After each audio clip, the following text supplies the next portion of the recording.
Yeah. Am I live? It says I'm live.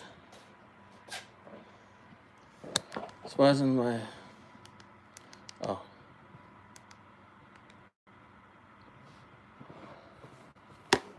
Oh, look at that. I got a notification. Oh, that I'm live? Well, it looks like this. Yeah, it looks like on the TV.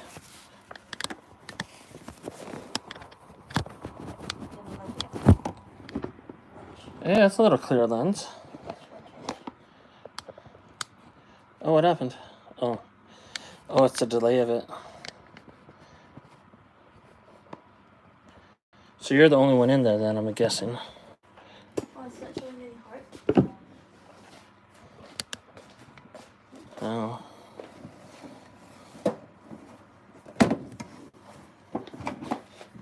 Oh, okay, cool.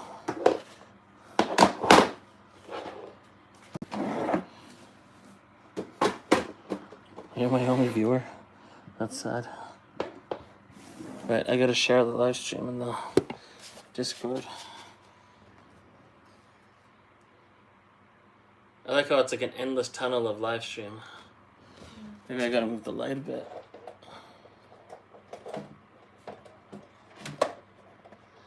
Yeah, that'd probably be better.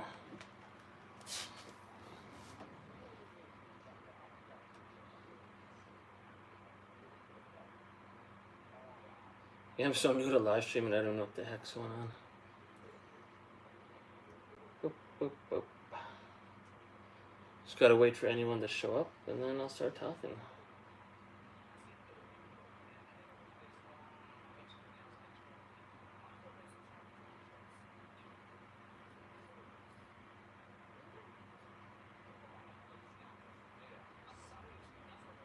Well, let's get the link, let's get the link. How do I get the link?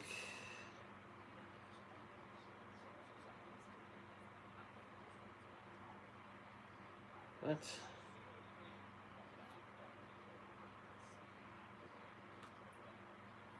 anyone in here? Oh, it looks like someone's in here. I just need to know someone's in here, then I'll start yapping. How do I find the link? I'm so new to this. I'm such a newbie. How come I can't watch it on my own computer? Oh, there we are. Mania Collector. eBay this and Pokemon this. Yeah, I guess I'll start showing some shit. I just wanted to chat. It seems like the MetaZoo community is going bananas over this. All the artists leaving, which, yeah, it's a shocker. I mean, I saw P. Weasel's video, and it's kind of, I don't know. Maybe it's a good thing. But anyways, let's get to the flex part. So if anyone wants to talk about the artist leaving, the direction of MetaZoo, and all that good stuff, I am down for that. And while we're chatting, I want to show off my PSA 10 collection. So I figure it's a new era, and these cards will never be the same again. Because, I mean, we're going to have totally new artists, right? So, pretty much leaves the girls. That's true, eh? And I know some people are saying, oh, Poncho left because he's got more of a dark side to his artwork, which everyone loves. But, I mean, they're going to be going crazy on SCP, so that can't be the reason. And I don't know what MetaZoo's plan is, but I honestly think maybe it's not MetaZoo's decision. Maybe Sanrio is pushing. Because I worked at a place once before where I wasn't doing anything wrong, but a new company took over the company I was in, and they brought in all their employees from the store they closed down, and everyone got pushed out, even if they were good employees. So I think Sanrio might be doing the push on MetaZoo. So anyways, we'll have a little bit of story. We'll talk a little bit about the artists. Like this, I literally bought this last week for $5.50 American. So awful, full hollow. It's DGS. I mean, I would never grade a DGS. Poncho autograph, authenticated 2022. $5.50. That's crazy. All you'd have to do is crack this out, send it to PSA, and it's worth a lot more than $5.50. I'm going to leave it like this because whatever. I just collect. I don't really flip or anything or do much selling. Hold on, Maniac Collector. I'm just going to see if I can post this in the Salty Minds or Salty Caverns Discord. Why can't I get to the link, though? What's stopping me? Oh, maybe if I go on my phone, I can... No, because I'm on my phone. I don't get why I can't click on it, though. Oh, there it is. Video link. I'm just going to share it in the Discord quick. I got banned from the regular Discord today. Mute that. Share. Copy.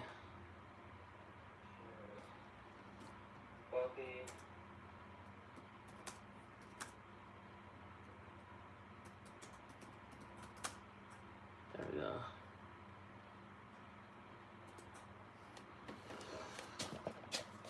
Okay, I'm back. Is anyone still here? What do we got?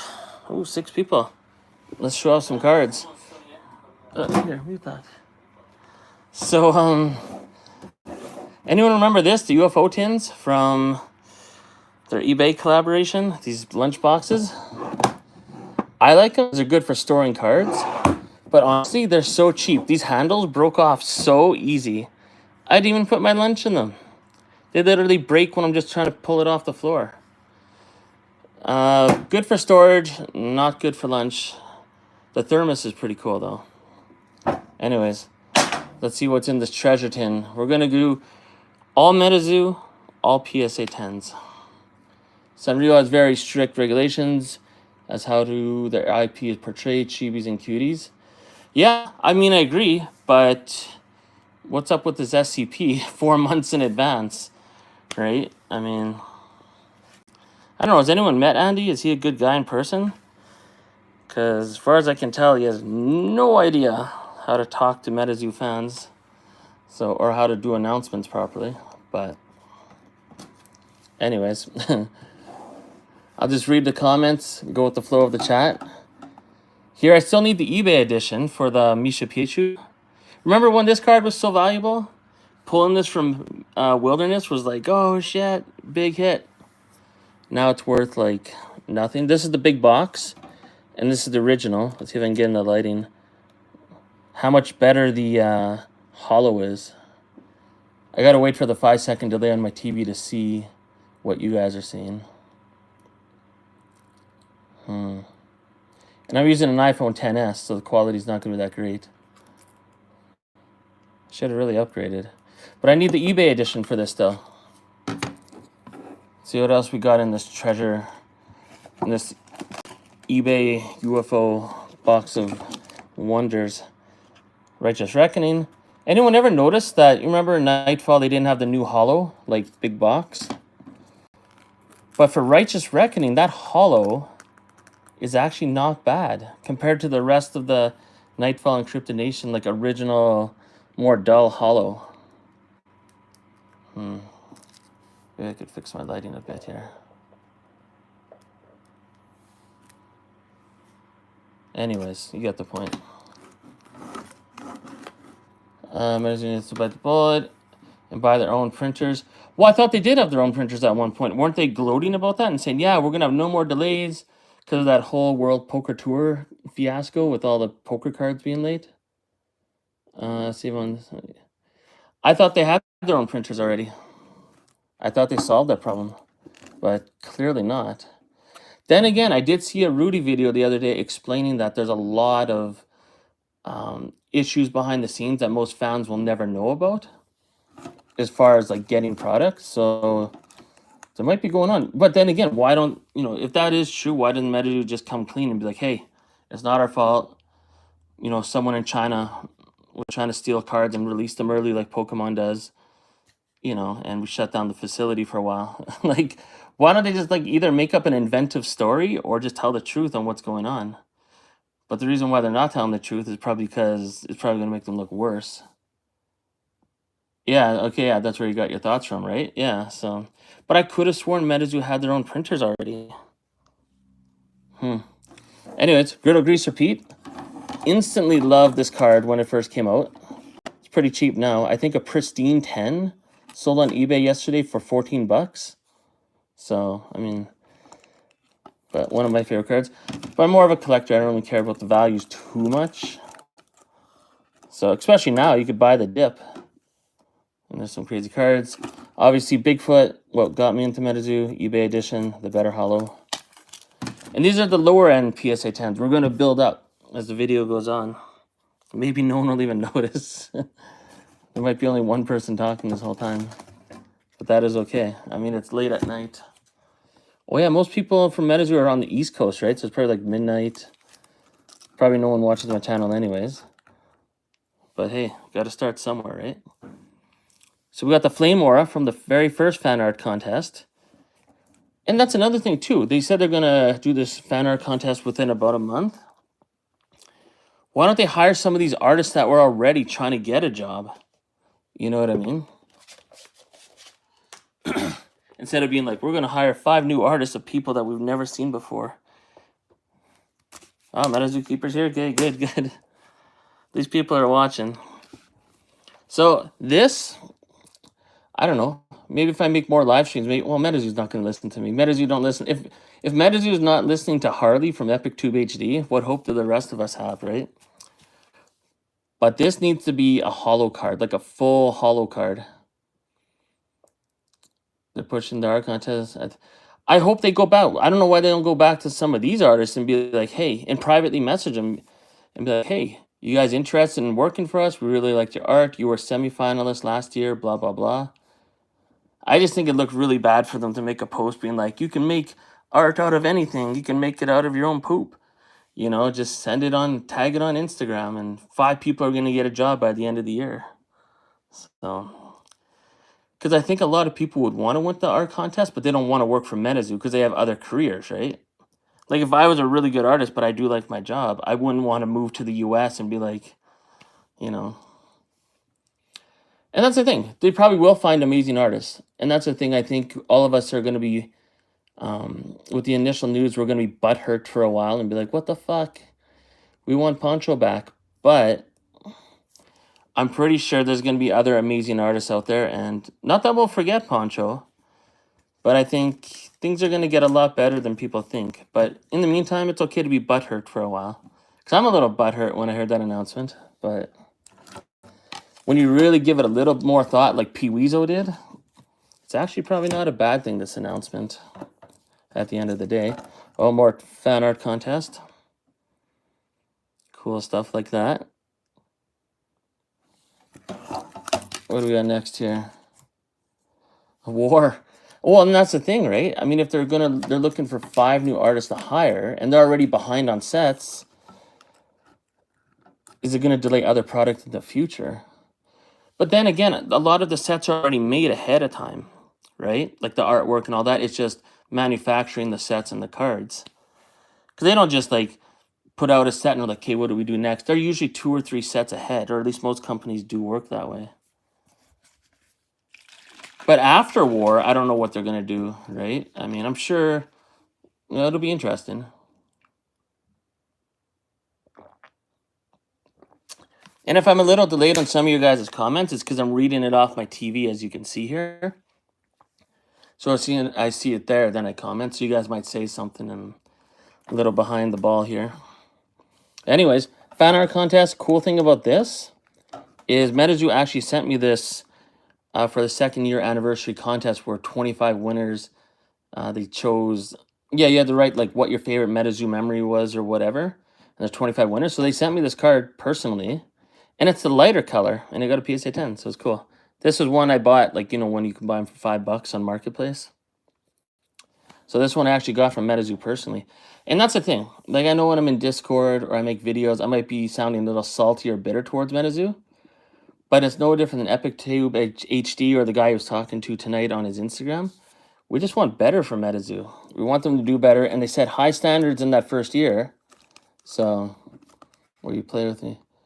When the game comes out, when Cryptic Clash comes out, I want to play everyone. I want to be a complete, like, pain in the ass, talking shit, having fun, you know what I mean? So, I don't really know how to play MetaZoo too much. I brought the cards to people to play, but it's just, you know, they're like, what's MetaZoo? And I try and explain, but it's just, yeah. They're too into magic cards. What am I even showing here now? Headless Horseman, the only one ever sent in. PSA 10. Remember for WPT, everyone thought these cards were going to be so crazy. I thought it was going to be crazy. I mean, yeah, I spent a lot of money on that Kickstarter, the Archcaster bundle, and it was worth nothing.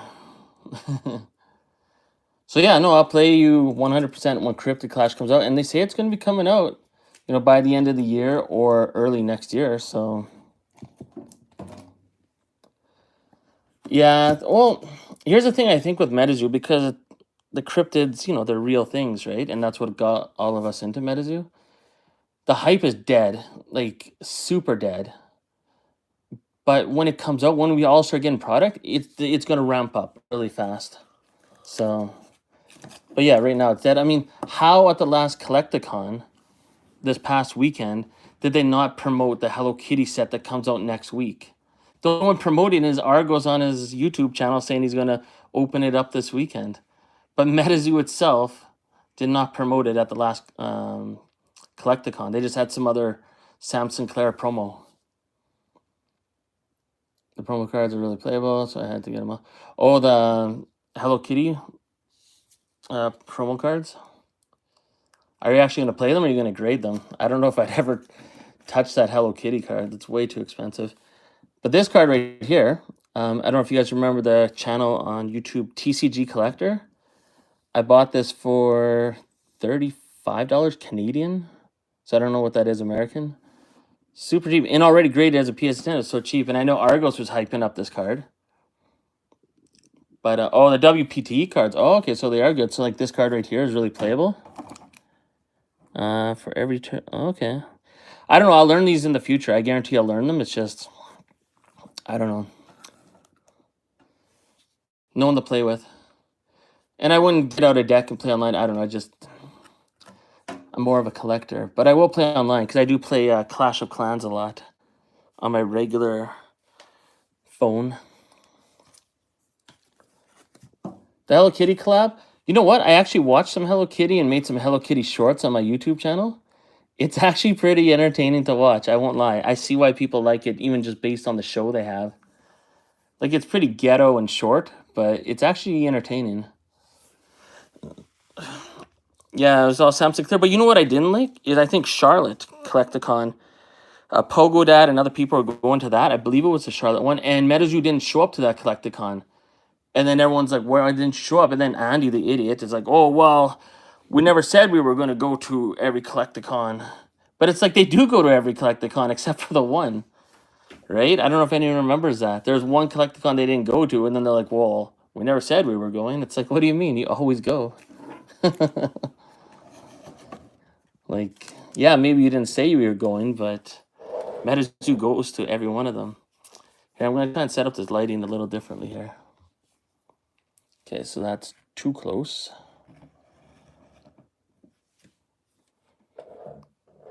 Just going to try and get the viewer experience better.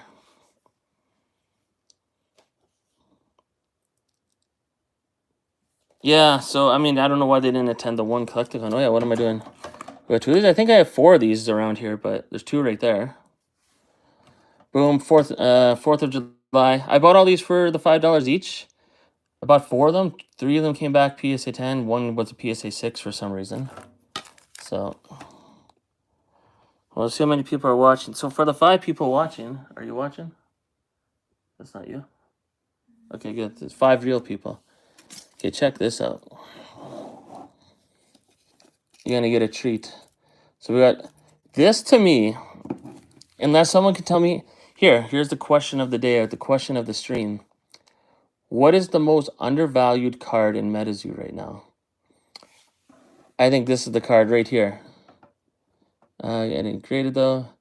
I mean, yeah. I mean, there's no rush to get it graded either, right? A lot of cards. I mean, PSA is going to be cheap for a long time. You got a double printed card from Target. Oh, you got a double printed card. Oh, I heard about those. Vaguely, I think I saw that in the hit section in the MetaZoo Discord or the polls section. I don't know why it's called polls. It should be like Argos's Discord. It should be the flex section. But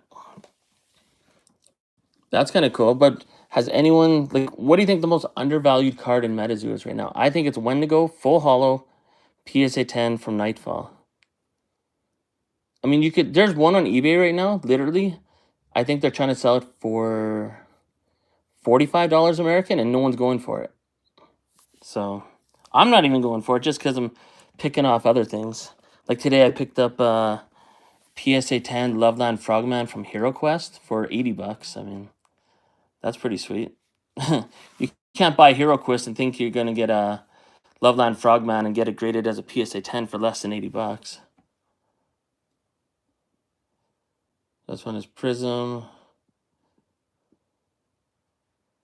Yeah, the market dips are crazy, right? So this is the most undervalued card, and I'll prove that I believe it. Nightfall Hollow Mothman with a halo. Oh, the Mothman with the Super Saiyan Mothman. Here, hold up. Where is it? I got a special surprise. We'll go a little farther ahead in the stream right now, just because you mentioned that card. Here, you want to see some crazy Mothman cards? Feast your eyes on this. Here, sorry, Wendigo. As usual, you got demoted by Mothman. So we got this bad boy. Super Saiyan. It's even got a weird line right here. I don't know what that line is, but I got a PSA 10. I bought these for $35 Canadian each from some Canadian seller. I don't think he knew about the Super Saiyan error. Now, am I too far away from the camera again? Hold up. I'll try and make this better for you guys.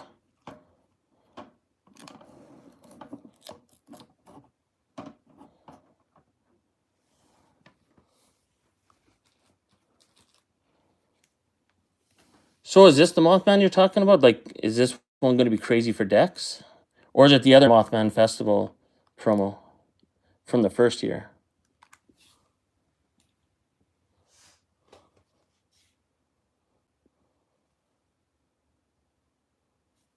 Oh, yeah.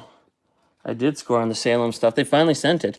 Thanks to Elliot. If anyone knows Elliot, that guy did a good job. Came through. So, yeah, we got that. I won the 2 Point Pleasant promos. And then, obviously, the Dark Tower. I didn't know this was awful. I thought this was Ravenmocker. But someone told me this is awful, and I really like awful. So, yeah, I definitely scored on the Salem stuff. Won the Point Pleasant area, yeah. I mean, it looks good. I like some of the artist autographed ones that people were showing that when they're at the festival. And they were drawing Mothman in the sky and everything. Those are crazy. Anyway, so we got 3 Super Saiyan Mothman. Or Mothmen. Right? And you can see the progression. A little bit of Super Saiyan 1, Super Saiyan 2, and Super Saiyan 3. Is it all showing in the camera there? Yeah, there it is.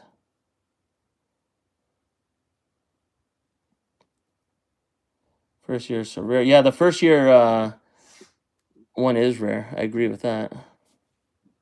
And they were so hard to get. I'll never forget Nick Strength and Pokemon's video about his girlfriend. It took like several months and emails to get that promo.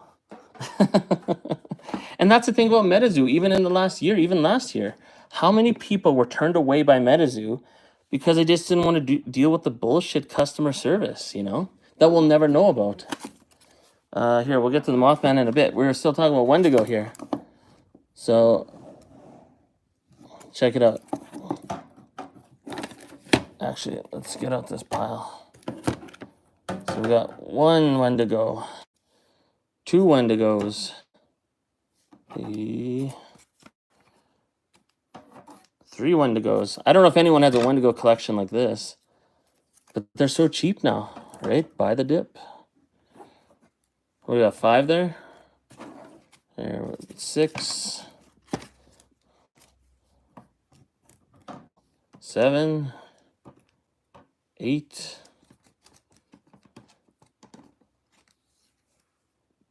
The one that would be Super Saiyan 3 or Super Saiyan God. That's interesting. I hope to see that someday. If it's crazier than the one I showed you, like, so it's crazier than... Where is it here? I already lost it. Where did I put it? Hold up.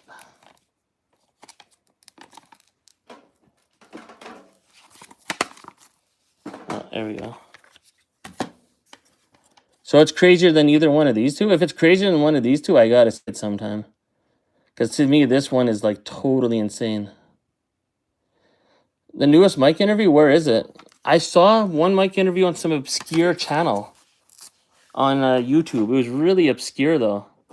I don't even know what the name of the channel was. Because no one cares about Wendigo. Sorry, Wendigo. So I got 1, 2, 3, 4, 5, 6, 7, 8, 9, 10, 11, 12 PSA 10 full hollow Wendigos. The most underrated, undervalued card in MetaZoo, in my opinion. Yeah, I saw it on YouTube. The guy, they were just talking, right? It kind of had like the voice thing moving on the screen, but it actually wasn't showing them talking. It was just their voices talking. I saw some of the interview, but I turned it off after a while just because, I don't know, I just lost interest, I guess. Plus, I don't know. It was weird. I do have a video on my YouTube channel with the full interview as well when he talked with Rudy 2 years ago. Mike said he was doing a Teenage Mutant Ninja Turtles thing. That's interesting. Maybe it would be worth watching that interview after all. Interesting. Yeah, TMNT, I think it's Teenage Mutant Ninja Turtles. That would be, well, I don't know how that would work. Well, that's the thing with MetaZoo now, is they're getting too far ahead of themselves. Like, focus on, you know, what's going on right now and, like, get product out. And, I mean, we're 8 months behind. Well, we're almost 9 months behind on the streamer kits. And I could have sworn at one time they were bragging about having their own printers. Were they not?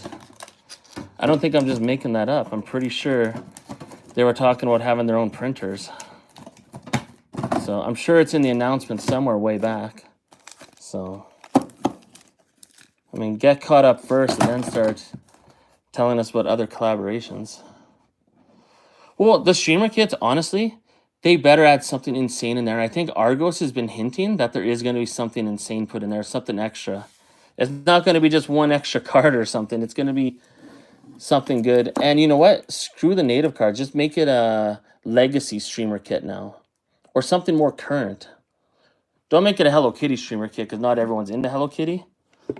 But make it like a legacy streamer kit. If they change all those streamer kits to legacy streamer kits, they'd be doing themselves a huge favor. So we got next Awful. And I don't know if anyone in the chat has an answer to this. But what happened to Awful? Remember when this card, you're pulling it from Wilderness and you're like, shit, this is the next Mothman. It's like the least valuable card out of the Wild 7 or whatever. But I like it still. So we got the big box. We got the eBay edition. Actually, I pulled this eBay edition out of this eBay tin that we're using as a backstand. I actually pulled that card and I got a PSA 10. I was also quite foul about the Kickstarter. I waited 15 months for that Kickstarter. I had that foul smell too. They announced people who waited to get foil gilded. Mine showed up a week later. And you know what? That actually... Hold on. You're giving me too many thoughts in my head here at once. Where is it? I'm going to tell you a good story about that. So... Look at that. Awful's getting pushed to the side again. Awful used to be the man. He's still the man in my books. But we got to talk about Kickstarter for a sec. Hold up. I'm going to show you guys exactly my experience with Kickstarter. Which is amazing and also a little bittersweet. So, give me 1 sec here. Oh yeah, of course we got that promo. That's crazy. Where is it here?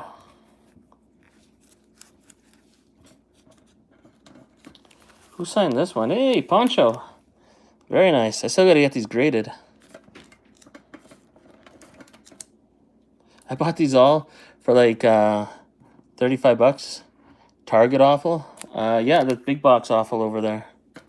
Hold up. I'm going to tell you a little story about Kickstarter here. Hey, look. It's Mike Waddell himself. Boom. Got to get those graded. Yeah, it's a Kansas City promo. So these, on eBay, there was a guy selling 3 for $120 American, right when it first came out. So, yeah, it would have been those 3 right there. And one of them was autographed for 120 bucks. Yeah, that's Poncho there, yeah. Little did I know these were going to skyrocket in price. I just got it because I was like, oh shit, Mothman's on there. And then the rest of the world was like, oh shit, that's Mothman. Yeah, here, let's show it a little closer.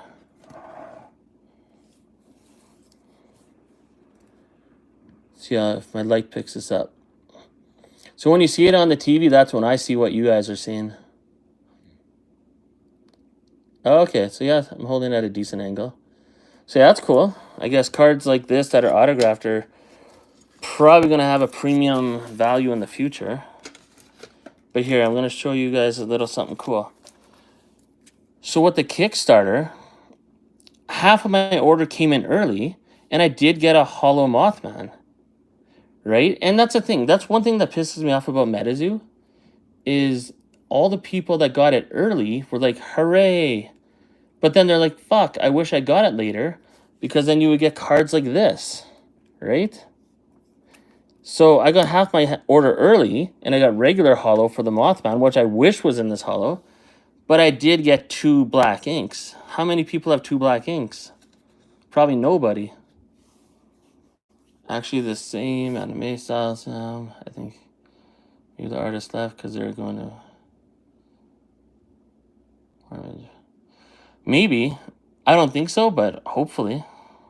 Who knows, right? I mean, doesn't sound like any of the artists were thanking MetaZoo, you know what I mean? For the opportunity. I forget which artist was. He's just like, I'm leaving MetaZoo. But anyways, for the Kickstarter, yeah, it's very better. Yeah, right? And yeah, if you didn't get the new foil, MetaZoo should just sent out, I don't know, something special to even the people that got it early, because they waited a long time too. Like, I got half my order early and I got the Hollow Mothman, but it's not this Hollow. So anyone that got, like, there are a lot of people that got black ink, but in the old Hollow, and, you know, what would you rather have? This is far superior. Far superior. And I'm very lucky that I got 2 of them. So, I mean, I had to wait 15 months for it, but, I mean, it obviously paid off. And I also got this. I wasn't even trying to get it. P. Weezo on Discord was like, hey, they have this card up. I'm like, yeah, I'll check it out. It took me like over half an hour to make an order. I was kind of pissing around. Got it, no big deal. Then I watched like Opossum Bud and Rattle Pokemon and all these other channels. And they're like, no one fucking got it. It didn't come in our order. Blah, blah, blah. I'm like, oh, I didn't even think it was a big deal. It came no problem for me. But yeah, anyway, that's a whole nother story. I mean, every TCG is having their problems right now. But MetaZoo doesn't have to have problems. They're creating their own problems. And it's kind of stupid. Oh, 7 Deadly Sins. I'm aware of it, but I'm not aware of it enough to know what the main character looks like. But I'm aware of 7 Deadly Sins. I've seen like half an episode. But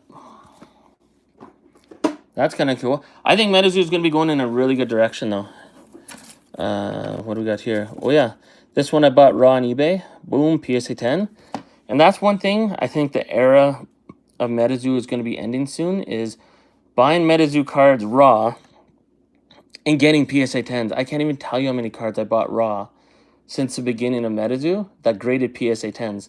There's no other sport or hobby where you could buy raw cards and get PSA 10s so easily. Because, you know, most people selling only put stuff on eBay because they know it's not going to get a PSA 10. Right? But not in MetaZoo. Just a bunch of flippers trying to make a quick buck, but works for me.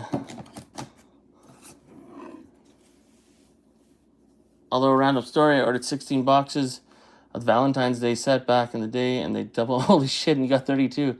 2 separate deliveries, 16. Actually, with the original t-shirt, whatever that was called, I got 2 of them. I only ordered 1, but I did get the Mothman Kickstarter t-shirt and the Piaz Bird. But I only ordered 1. 7 Seas will be dope. Oh, yeah. I mean, when they actually start coming up with product, MetaZoo will be just fine. Right? But it's all the bullshit. It's making everyone wait. Doesn't seem like Andy gives a fuck about anyone's concerns. Customer support is brutal, except for Elliot. I don't know who Elliot is. Fajir? That guy made shit happen. He got me my promos, and he got other people their promos. So when they messaged him.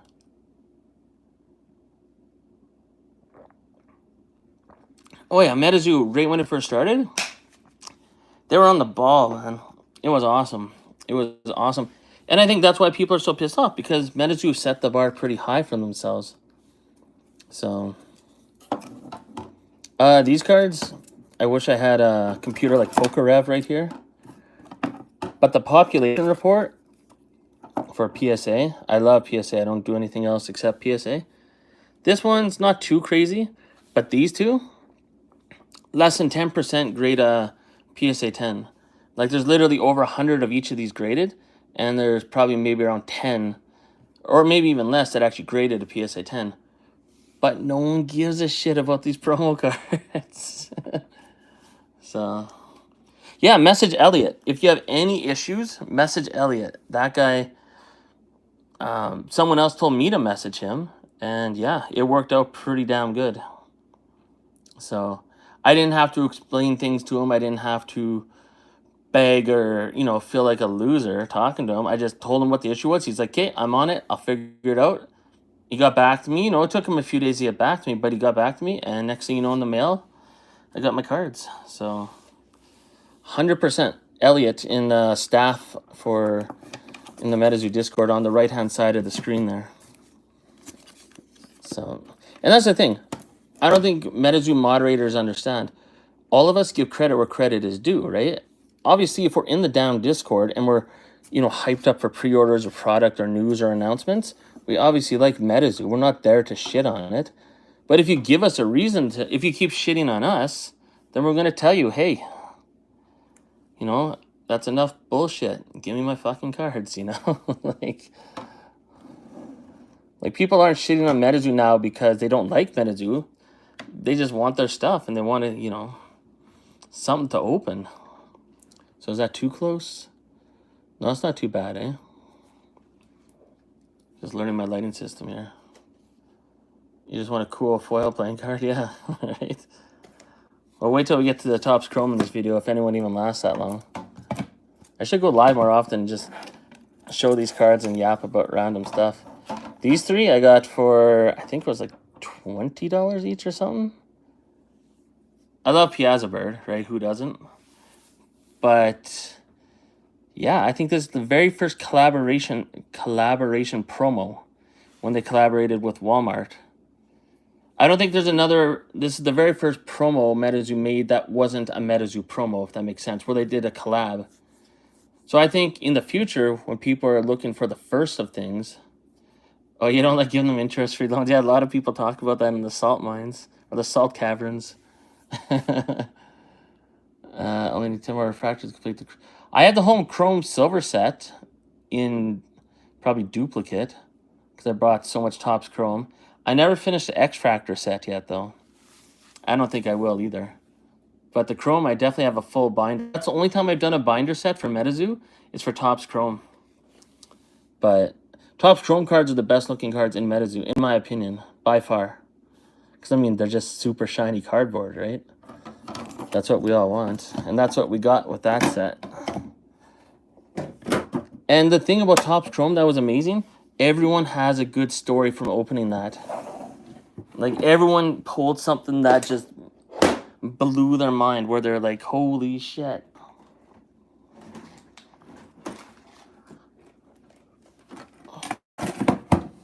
Look at this. These, I don't care. I know Mike Waddell said they only make premium products. This lunchbox was so cheap, but it's amazing for storage, and it's kind of holographic everywhere. But it's not good quality. Even the back part, look at this. These things always fall off. I always have to like reattach it. Oh, is it gonna reattach today? Come on. There we go. And then you gotta bend it back on. It's like made out of tin. I don't know. I guess some 5-year-old in China didn't know how to make a lunchbox, but because these are pretty cheap, I can't even put it back in. But anyways, I love them for storage. I didn't buy them because I was actually going to take it for lunch, so I don't care less. Plus, it's so shiny. So what do we got here? The 2 best box toppers for the Wilderness collaboration with eBay.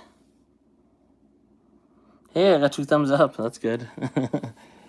I have binder sets for everything. That's crazy. Missing the HA for Seance. Oh, yeah. Seance is probably the hardest set to get it. I mean, unless you're buying the big box Seance blister packs, they have all the good cards in there. And like 12 cards native, 6% Kickstarter. That's impressive for Kickstarter, but this is the time. And this is the thing. You're probably one of those collectors that, as disappointed as we are with MetaZoo, the way they're handling things, it's also really sweet on the other side of collecting and buying on the secondary market because everything's so cheap. Wait till we get to my Kickstarter card collection.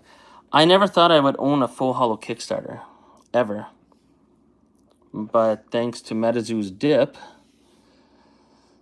it's a pretty sweet collection now. But anyways, the 2 best box toppers. I mean, this card alone, the stained glass, I don't know, like, anyone that knows about this, most people probably forgot about these box toppers. But look at that, it's got the first 4 sets. I mean, this card is amazing. Like, how come Frankly Collecting didn't complain about this card? Look at this wolf just murdering this woman. He's not even trying to turn her into a vampire. He's straight up murdering her. Can lichens do that? You know, vampires and lichens? If a lichen bites a woman, will she turn into a lichen? So booster boxes, just went for cases of blisters. Oh yeah, the blister promos. Yeah. For the Hello Kitty, I did that. I bought a case or like a box with 24 blisters for the Hello Kitty, because it comes with a promo and a coin in each one, and $5 each. Those are going to sell for a lot more than $5 eventually. So yeah, the blisters are actually a really good idea. Even in Pokemon, the three pack blisters are a very good, safe investment. Like in the future, you got to wait maybe 2 to 3, 5 years, but because those are sealed, no one's going to suspect you of tampering with it. I mean, and you get a promo. Oh, Latent Gaming, yeah. I love Latent Gaming. And you know what? Speaking of Latent Gaming, how the hell they not get a supporter medal? I made a video about it where I was pissed off that TCG Collector, Latent Gaming, Pee-Weezo, Captain Asia, Pogo Dad, and there's one other channel that should have got supporter medals and never did.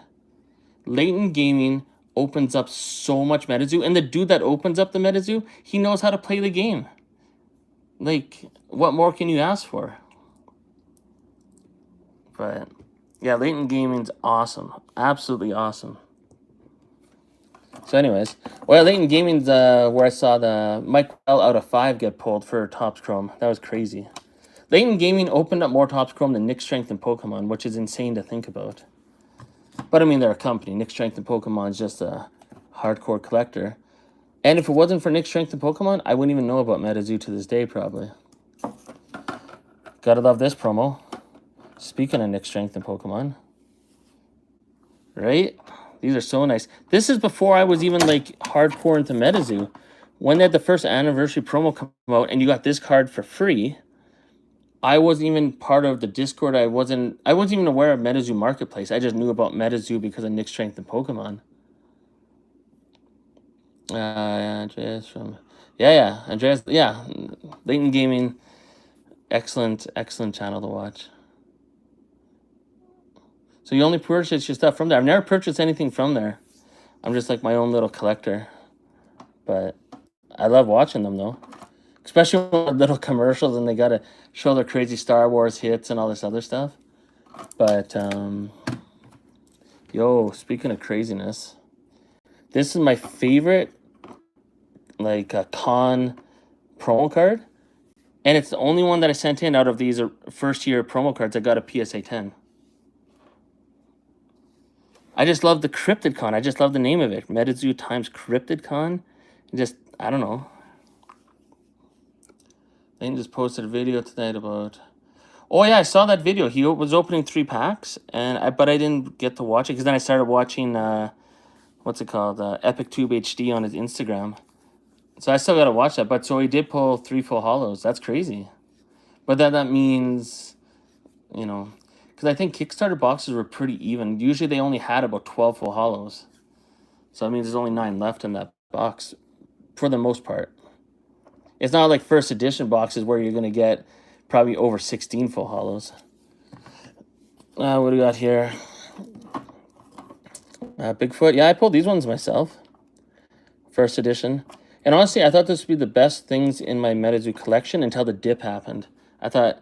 I'll never have Kickstarter, I'll only have first edition full holos. Wait till you see what's coming up. It gets crazy in a bit.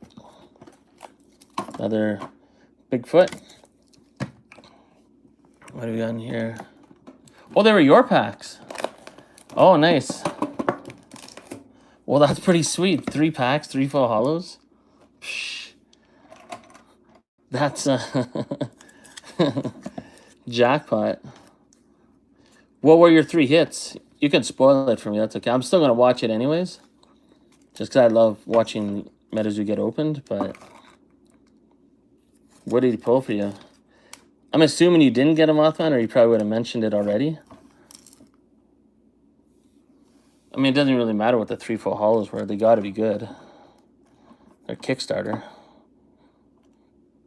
I mean, the only bad full holos in Cryptonation are maybe like Slide Rock Bolter and... I can't remember. In Lizard Man. You had Slide Rock Bolter or Lizard Man there. Like, it's still Kickstarter, but those have got to be the least popular too. Lizard Man would be like getting B-Drill. Well, then again, it's a full holo. B-Drill's not a full holo. But anyways. So we got our Men in Black. And just like the card Awful from Wilderness, what happened to Men in Black's value? Anyone remember opening up UFO and being like, oh shit, I pulled a Men in Black. It's hard to pull. They're cheap as shit now. Even the PSA 10s. I wouldn't even think about selling these. I wouldn't sell them anyways, even if they're worth a lot of money. But they're so easy. They're so cheap. But why?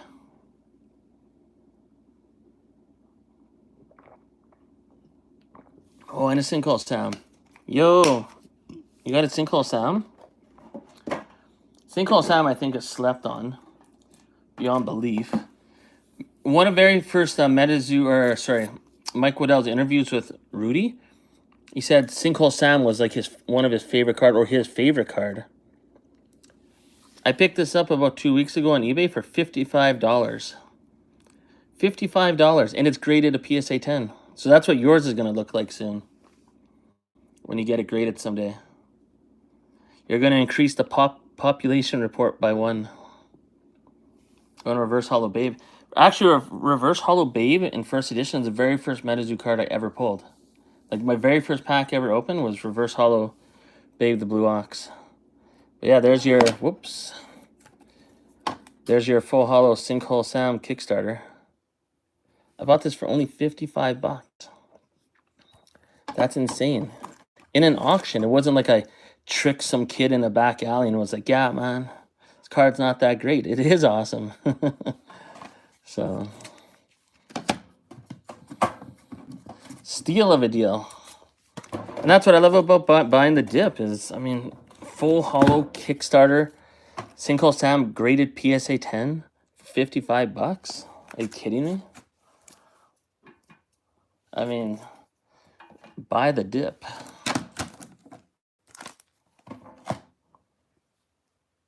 Hey, we got 6 journal. Is that 5 people? 5 people watching? That's cool. At least some people are enjoying my babbling my babbling brook of MetaZoo stories. What do we got here? These two I pulled myself too. Very nice. The population's probably huge on these, but and that's another underrated thing about UFO booster boxes. I know they're cheap and there's 100,000 of them. Probably my favorite set to open is UFO, just because you're gonna get like 30 full hollows or more. It is absolutely insane opening UFO. I don't know how the spell books are and all the other product, but the booster boxes are loaded. Absolutely loaded. They're never boring. So I think those are going to be very popular in the future. There's tons to go around. But when you think about 100,000 booster boxes, it's not as crazy. Like, think about it. In a small city, you have 1 million people like where I live. That's only 10% of the population, right? Now, if you go to bigger cities like in the US or just US population alone, 100,000? It's not very many. Especially when a real fan base develops, that's going to dry up very fast when that day comes, when people are actually trying to hunt down MetaZoo in the future. Lena's Kickstarter packs for $50 right now. Still lots of full. Wow, that's pretty good. $50 a pack. Yeah, but even some of the reverse hollows, I mean, if you had a reverse hollow Mothman, well, any of them, right? I mean, any of the gold rarities are, that's still good.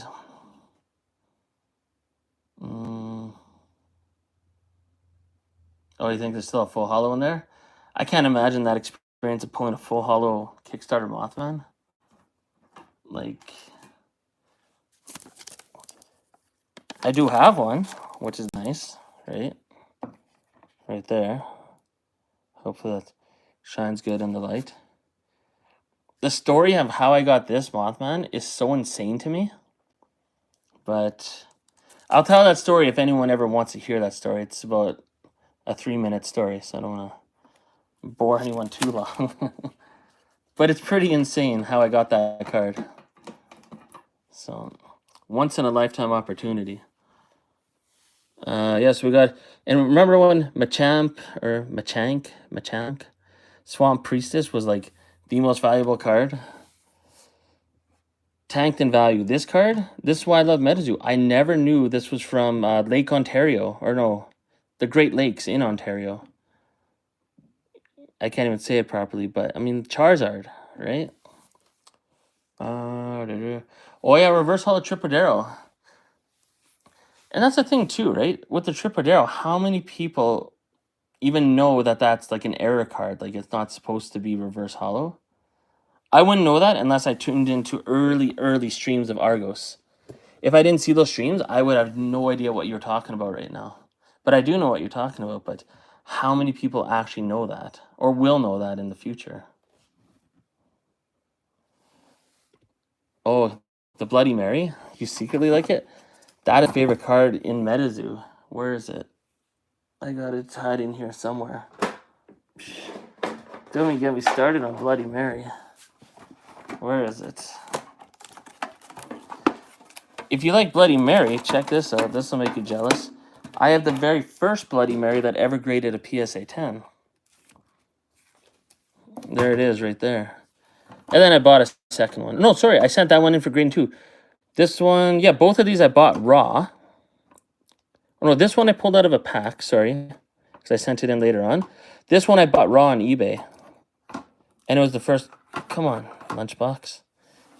So yeah, this one was the very first one to grade a PSA 10. You can see by the certification number, it's pretty old now. But, yeah. Also suppose the reverse hollow would probably look really crazy, actually. However, there is a no non-hollows only. What? It's supposed to have a reverse hollow, but it's also supposed to... Oh, okay. Yeah. This would be actually crazy to see in a reverse hollow. But,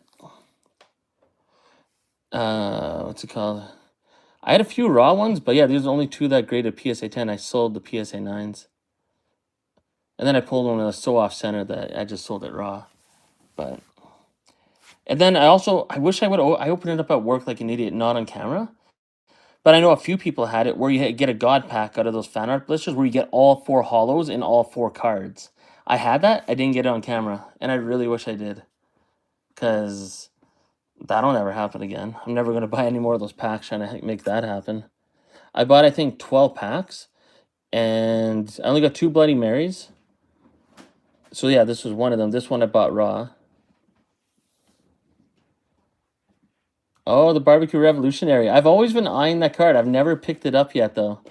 One day I will. I'm always looking at it and being like, man, people know this has value still. And I'm waiting for that to go down, but it hasn't gone down far enough. 45 is not bad, because that used to sell for over 100. And PSA 10, that's one card I'm waiting for it to go down a bit. So, one day. Anyone remember this card? Chupacabra, PhD Games. Crazy thing about it, I know Argos has gone over this before. There's no first edition stamp. There's no stamp in the corner, and it's 2020. Which is clear that this was printed probably not long after sample cards. These aren't very hard to find. I only bought one. It was in amazing condition. I bet you if I sent this to Kid, it would get a Black Label 10. It was in such good condition. And I'm not even surprised it got a Gem Mint 10. Oh, the Dim Max set?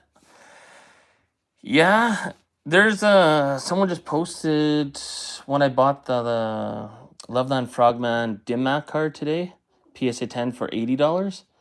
They have the Loveland Frogman from Dim Mac for about the same price. But the Dim Mac ones, man, and they keep their own value on the market for that too. It turns out so many were still existed, and they flooded them on the MetaZoo Marketplace for half off. So you can buy them cheap. And the Fresno Nightcrawler Secret Rare, I almost bought it once, but yeah, I was like, I don't know. I was like, I'd rather pull it. There's only 6 cards in the set, so. But that Fresno Nightcrawlers is a pretty cool. That's one of the cooler secret rares. So, anyways, this card was clearly printed right after sample cards. Very interesting card, and really cool Chupacabra artwork. Just such a unique promo. I think everyone needs to have this in their set, and it's pretty cheap to get. So, I think it should be worth more. I think that's really cool. Oh, I just got Quets. Oh, we got here. Dragon Ocanto Falls. Remember when this used to be expensive in first edition? That was like, I think this is the best hit behind Prism Aura. Oh my goodness. Amateur hour here. But that hollow difference on the eBay stamped one, there actually is an eBay stamped one on eBay for pretty cheap. They sell for pretty cheap. And these are not easy to pull. But that's another undervalued card right now, in my opinion, is the eBay stamp PSA 10 Dragon Ocanto Falls. Oh, I have 8 of the Ocanto Falls? Do you have like the first edition or the big box or the eBay edition?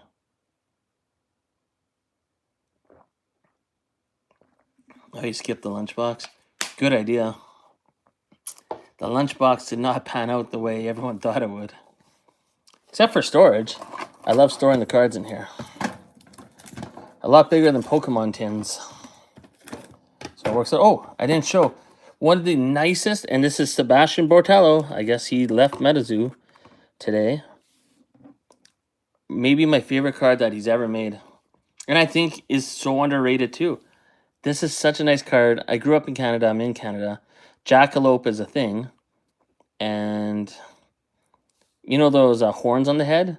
It's actually cancerous growth. Like there are rabbits that have that on their head that are called jackalope, but it's actually like a cancerous growth. It's not actually horns, and it's not good. It's actually pretty sad. But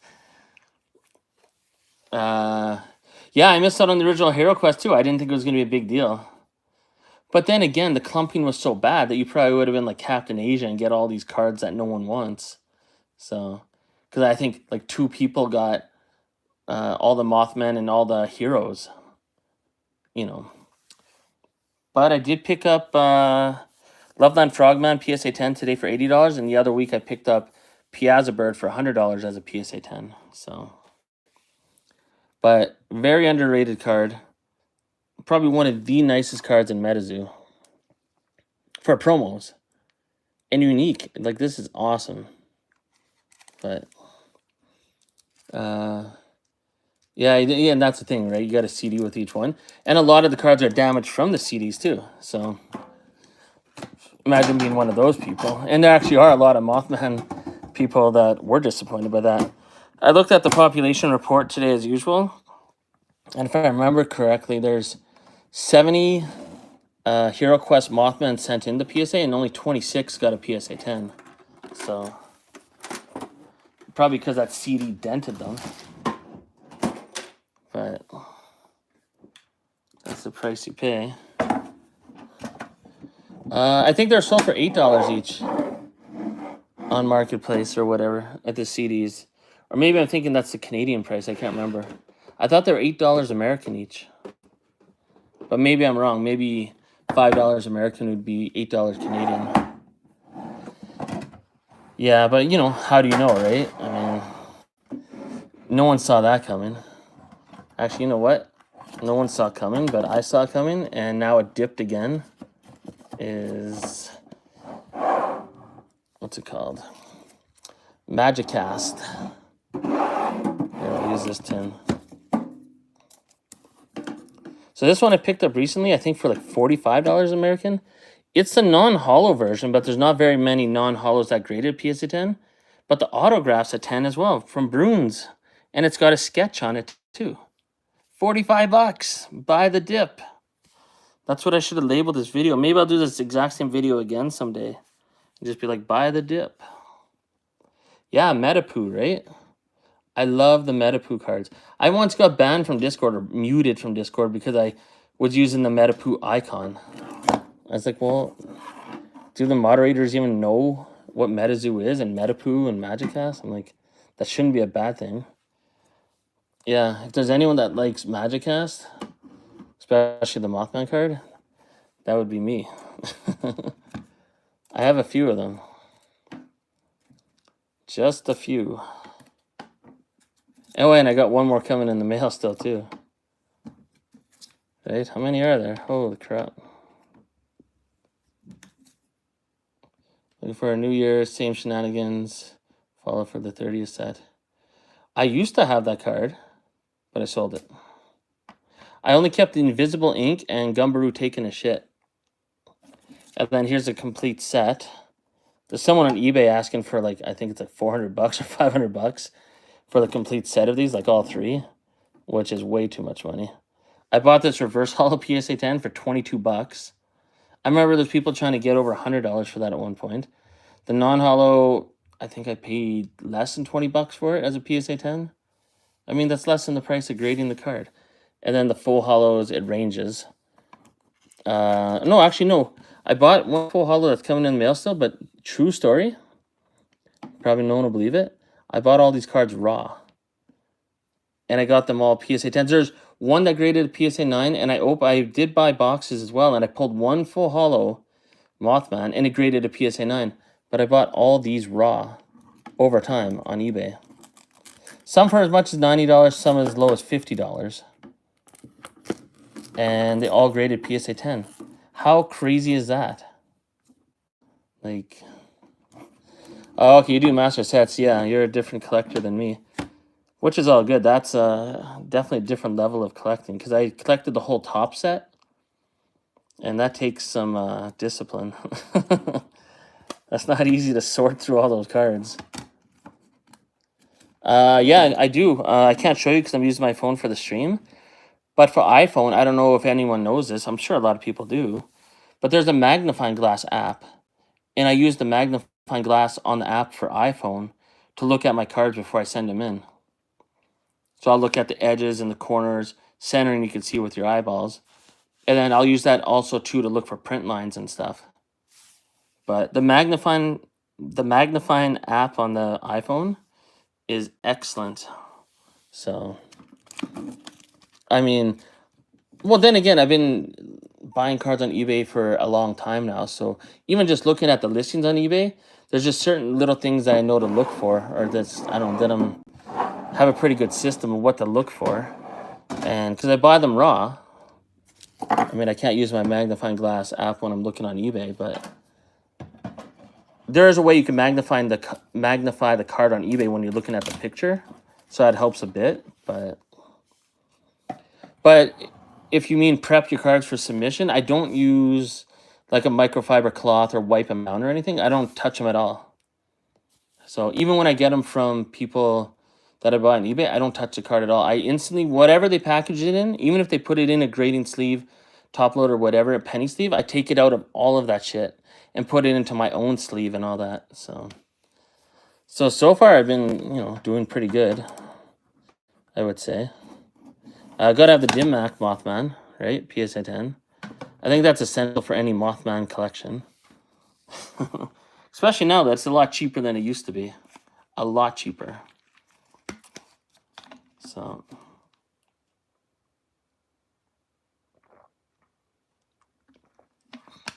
Yeah, no, I don't wipe down shit, to be honest. I don't wipe nothing. I have a friend that does that stuff for sports cards, but no, I've never done that. I'm probably wrong. I just feel like I'd be more likely to scratch it doing that and just handling it more, but I've never had a PSA submission that was bad enough for me to consider doing that. I know some people do that. I know some people wear gloves when they're opening up their packs or like those fingertip things. I don't know. You just have to know how to handle cards, but I won't open up hockey cards for like a long time. So I got a pretty good system. I don't touch the surface of the card at all. It's all about holding the edges and using your pinky when you're opening up cards. Like you'd be like this kind of thing with your pinky supporting the bottom. But I never touch the surface of a card when I'm opening it up. Never, ever. Never know. True, right? There might be something on the surface, but to this point, I've never had an issue, so I'm good so far. But and any time that I got a 9, I could definitely tell, like when I got it back, that I missed something, like, or I knew that I might get a 9 because the centering was a little off, or who knows, right? That was white on the corner or something, but yeah. But sometimes you can get away with that stuff too. Where was I here? So yeah, we saw the Nightfall Mothman. We already saw the Super Saiyan Mothman, right? All these guys. We probably got more Nightfall. I don't know if I could show this on camera. I'll try. So this Mothman I pulled myself, and this is the craziest moth. This is my favorite one. So it's got a Pac-Man ghost up here, down here, and down here. Now, can I get that in the light here? Probably not. Let's see what the camera's picking up. I gotta look on the TV and see the delay of what you guys are seeing. Old scratch would be crazy. I have 8 boxes of Nightfall. So maybe one day I'll crack them open and try and get it. I doubt it, obviously. I just recently bought a Nightfall box for $61 Canadian, including shipping, taxes, and everything shipped. It was like $79.80 or something. For a Nightfall box, never ever thought I would see prices that low for Nightfall. Like, that is insane. What's special about this one? I don't know, it's just another PSA 10. Oh, here comes... I guess we're in the Mothman collection part of the video. Oh yeah, the Nightfall. Yeah, I love the hollow pattern, right? Like, you don't know what you're going to find. There's either going to be bats or the Pac-Man, or sometimes the hollow pattern was upside down, right? I remember I went apeshit when I saw someone selling one like that. I was like, oh shit, it's upside down. But yeah, it's like Pokemon, right? There's no extra value for getting a swirl. It just looks nice. Oh yeah, the bats, ghosts, yeah, and all the good stuff. What's it called? Native's got some pretty cool hollow to look for too. What do we got here? These two I would never sell because I sent them in sequentially, right? The serial number.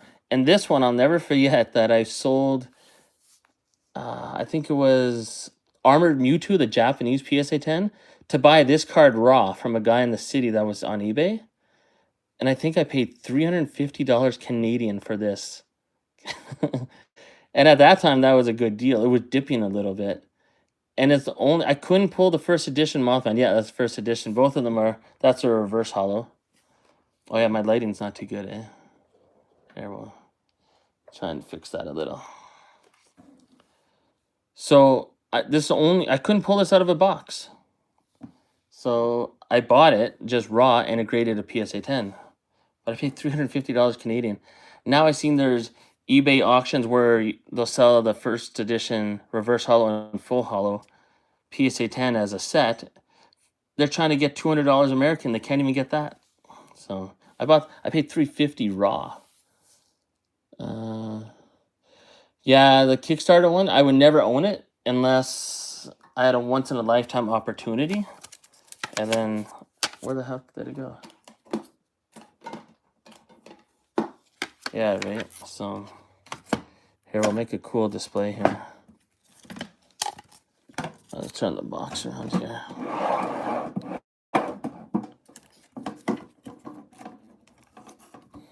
You'll notice that second edition looks a lot like Kickstarter. Oh, wait, maybe I should put Kickstarter in the middle. Are they all going to fit here? When I went live today, I don't know how to get the camera to turn sideways. Let's see if it'll do it now. Let's see. No, it turns off. I don't know. So stupid. Why can't I turn my camera sideways?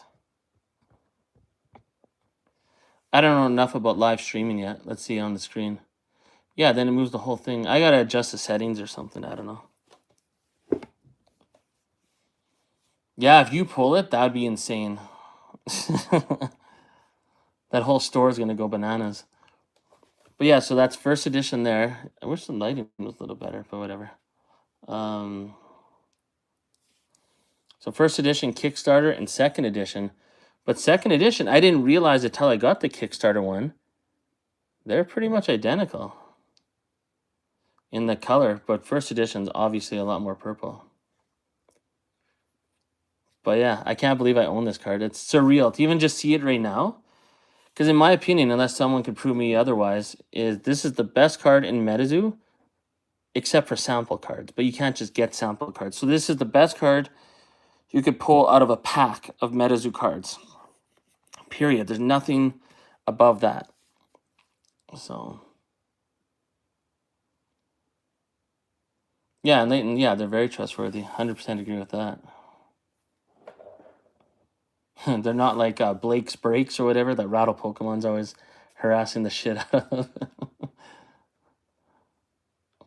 Oh yeah, and the secret rares. Yeah, I guess besides secret rares.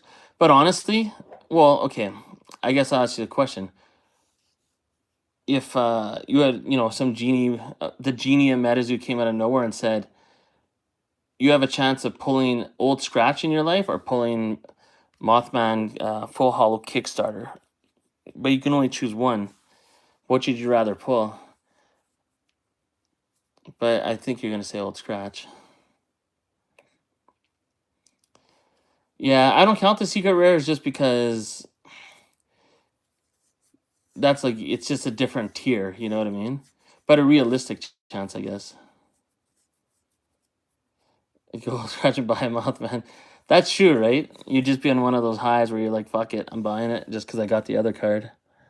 But I got this in a trade. I've never done a trade, actually, really for anything. In Pokemon, anything. I just sell and buy and whatever. But this is the only trade I've ever done was for this Kickstarter Mothman. Absolutely insane. So I'm glad I did it because it took a lot of balls to do the trade that I did. But it worked out. Let's see here. There's 3 people in here? How is that possible? Oh, it's probably me. Because I'm on my channel watching. Oh, so it's... so I'm one of my own viewers? That's hilarious. Hold on, I'm just going to go to my computer quick. I'm going to see if anyone's in the salt caverns. I got to go live earlier, obviously. It's way too late at night. Oh, no, it's only like midnight, right? Oh, and I'm live on here, too.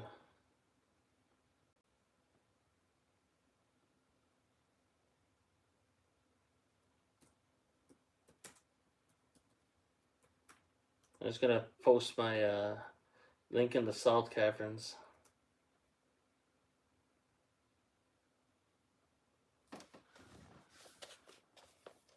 Okay. Oh, 12. Oh yeah, see, like everyone's on the East Coast. Yeah, so I should go live a lot earlier.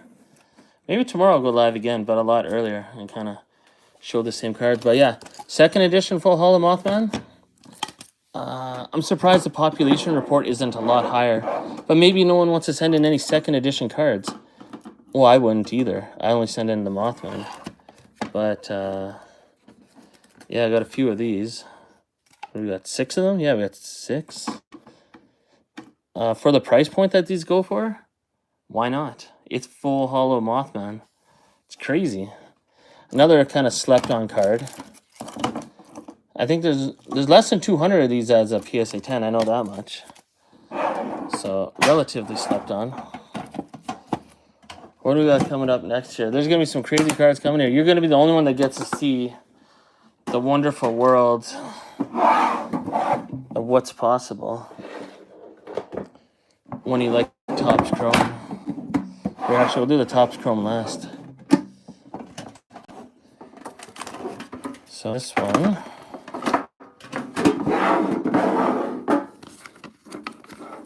As you said earlier, you secretly like Bloody Mary. This is like easily one of my... Well, if in the top 3 of my favorite cards in MetaZoo, probably my favorite, though. So, I mean, it's Bloody Mary. Who doesn't know Bloody Mary?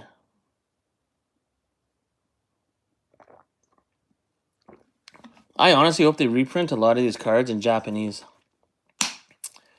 Like, you know, because Japanese writing is just so damn cool. It would be so badass to see this in Japanese. And you know how many Japanese collectors would love to get a Bloody Mary card? I think there is another card game or something that has Bloody Mary or something, but not like this. Like, crazy. And this is exactly why I collect MetaZoo. It's not because of the Discord and all the stupidity that happens with the company now. It's the artwork and it's the folklore. I mean, everyone grew up hearing these stories. So to be able to collect it and get them graded by PSA, it's crazy. Oh, Headless Annie. And that's the thing. There are a lot of cool cards like that, just not as popular, I guess. But if it's something you grew up, you know, and you knew about, it's probably pretty badass and cheap to collect. So one of these, a pristine 10, I was bidding on it, and someone bid over $94. I was like, I don't want to buy. Because there's other cards I'm looking at. And I have the very first PSA 10 Bloody Mary. But the pristine one went for about just over $94 American about 2 days ago. So, but I was like, whatever. I already got these.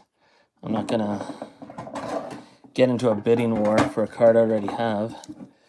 Hero Quest, this is the best Piazza Bird artwork in MetaZoo, in my opinion. The native one is pretty damn good.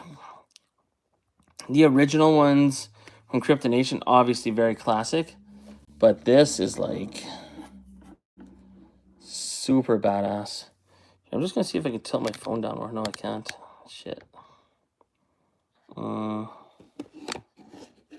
Maybe I could bring the stand down more.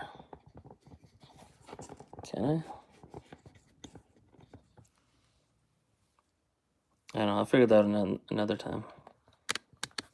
Or maybe I could slide the phone. Oh, shit. One sec. Technical difficulties. Whoa. What happened here?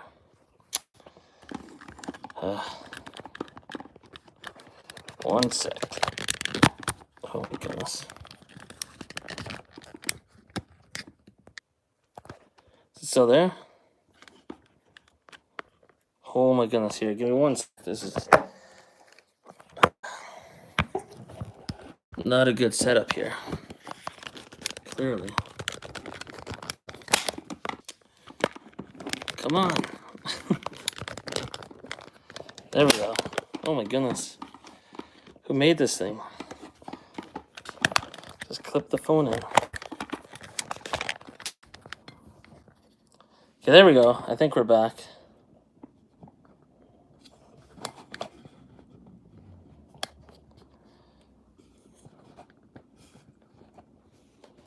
Oh, Paul Bunyan. I remember I went crazy at my local LGS when they got the theme decks with the Paul Bunyan. I was like, I want that so bad.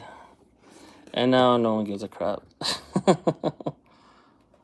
It's crazy how many products that came out at one point that were like so hot and desirable, and now everyone's just like, ah. Let's see. So we can barely see the card on the screen now. But there is one thing that I could say I don't think any other MetaZoo collector can say. So check this out. And if you know anyone else, please let me know, because they'd be fun to talk to. The Rudy promo cards. I'm only one card away from having the whole PSA 10 set, and then every time he releases a new card, which he is going to soon, I'll just pick them up as they go. So I'll show 2 at a time in no specific order. 2 that I have coming in the mail are the Big Feet, the Wilderness one, and the second edition one, Totally Not a Timmy. But a lot of people have the set of all the cards, but I don't think anyone else has a PSA 10 set. So I do. The only one I don't have in PSA 10 yet is the native one. I have the native card. I just have to send it to PSA still. So we got those 2. This is one of the nicer ones, but it probably sells for the cheapest. One of the cheapest anyways. But it's one of the nicest hollows, I think. Yeah, it's a good goal to have. These Rudy cards, it's hard to keep up with if you get behind, but in the future, I think it's going to be one of the most desirable sets to have, because he did say in a video a long time ago he's going to have 69 of them, right? Because it's Rudy. He's planning to have 69 MetaZoo promo cards. 6.9, yeah, right here. That one sold on eBay the other day for really cheap. But there are, like, I think 2,500 or 3,000 of these ones made. But check it out. This one was so hard to come across as a PSA 10 for a good price. I waited and waited and waited, and finally got it at a good price. The Rudy Claus. That is a grail card for me. Crazy grail card. So, and it's the lowest population of PSA 10s for Rudy cards too.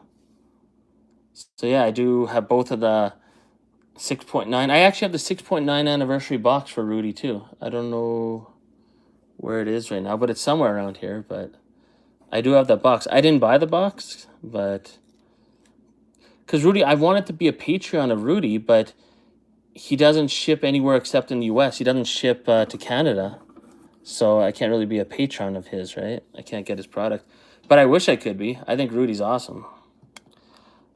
I don't think it's a wise idea for him to do PCG grading or whatever the hell he's doing. But I don't know why he would want to do that. I'm sure it's probably cool, but I don't think it's going to ever have any extra real value.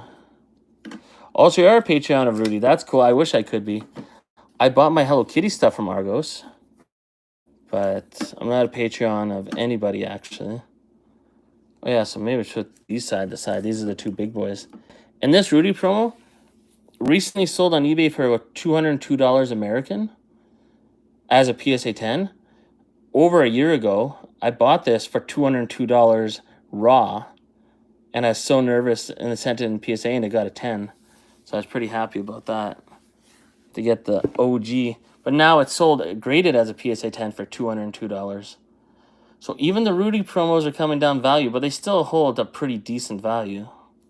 But yeah, that Rudy Claus, if you ever get that in your possession, you'll be a happy dude, man. That's a grail card right there. That's above even this card, because this is the lowest printed Rudy card. I'm sure you already know that, but I think he said there was only 600 of these, I think, printed. Oh yeah, Love Line Mailman. I'm sure you saw that in the beginning of this video. I have 2 of them as a PSA 10. Those have gone down in value quite a bit. I mean, they're still expensive, but they're cheaper than they were before. Get ready for this. This tin is going to freak you out. If anyone's watching this, we've got 4 people. Okay, 2 of those people are probably me, because I'm watching this on my TV. And on my computer, I think I'm on this account as well. So it's you and one other mystery person. Yeah, I'll do the stream again tomorrow, probably tomorrow night after I work out, and see if more people are watching. I mean, it doesn't really matter to me. As long as one person's watching, that's all I need. So wait till you see what's in here. This is crazy. And I plan to have the best top set, besides, one of ones and all that crazy shit, but within reason, out of any MetaZoo collector. I'm pretty sure I do right now, because you'll see why right away. So outside of numbered cards, like just for the refractors, give me your opinion on this. All I know is that someone showed me this on camera, I would be like, holy shit. So hopefully you have that same reaction. What are we going to start with here?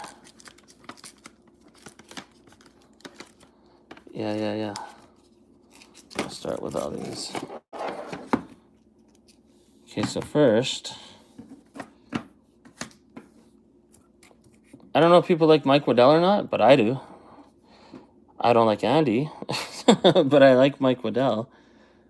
And it's nothing against Andy personally. It's just, as far as his character or his job or what he does, I don't think he's doing a very good job. Maybe in real life he's an amazing person. Maybe he's really good at, playing Nintendo Switch and we would get along. But as far as what he's doing for MetaZoo, I don't know what the hell he's doing.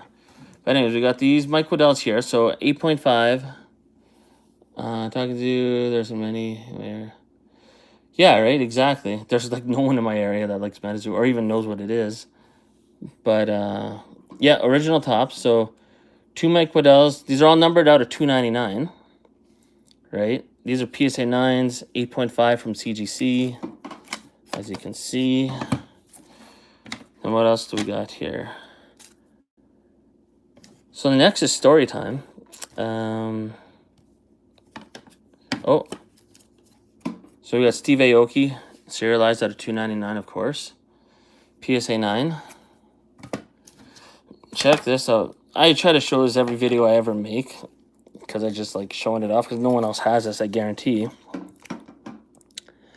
But sequentially numbered, PSA 10 Mike Waddell and PSA 10 Steve Aoki, numbered out of 299. That's crazy. And this is the very first Mike Waddell card ever to get a PSA 10. So all I know is if you can find a certification number lower than that with a PSA 10 Mike Waddell card, please let me know. But I'm pretty sure it does not exist. So, I know it doesn't exist. So that's pretty crazy to get. And I bought these cards raw on eBay. Raw. I paid a lot. But they were raw and they came back as PSA 10. Psh, that's insane. And then this one showed up on eBay and I scooped this bad boy up so fast. So you got 2 of them. And there's only 4 of these graded as a PSA 10. I am sending in another 2 as well, but there's only 2 right now graded PSA 10. Or sorry, only 4 PSA 10s in the world. And I have 2 of them. So I'm very proud of that. And on top of that, I also bought this card raw. And it graded PSA 10 as well. So that's my excellent original Top Series 0 collection. I don't know if anyone else has that, all 3 of them. Maybe. But I know there's only 4 of these that exist, and I have 2 of them, so... And I think there's only 5 Steve Aoki PSA 10s. This one, the Topps Cryptid Nation MetaZoo one, out of $9.99, I think there's like 22 or 27 PSA 10s. So not as rare, but this artwork is insane.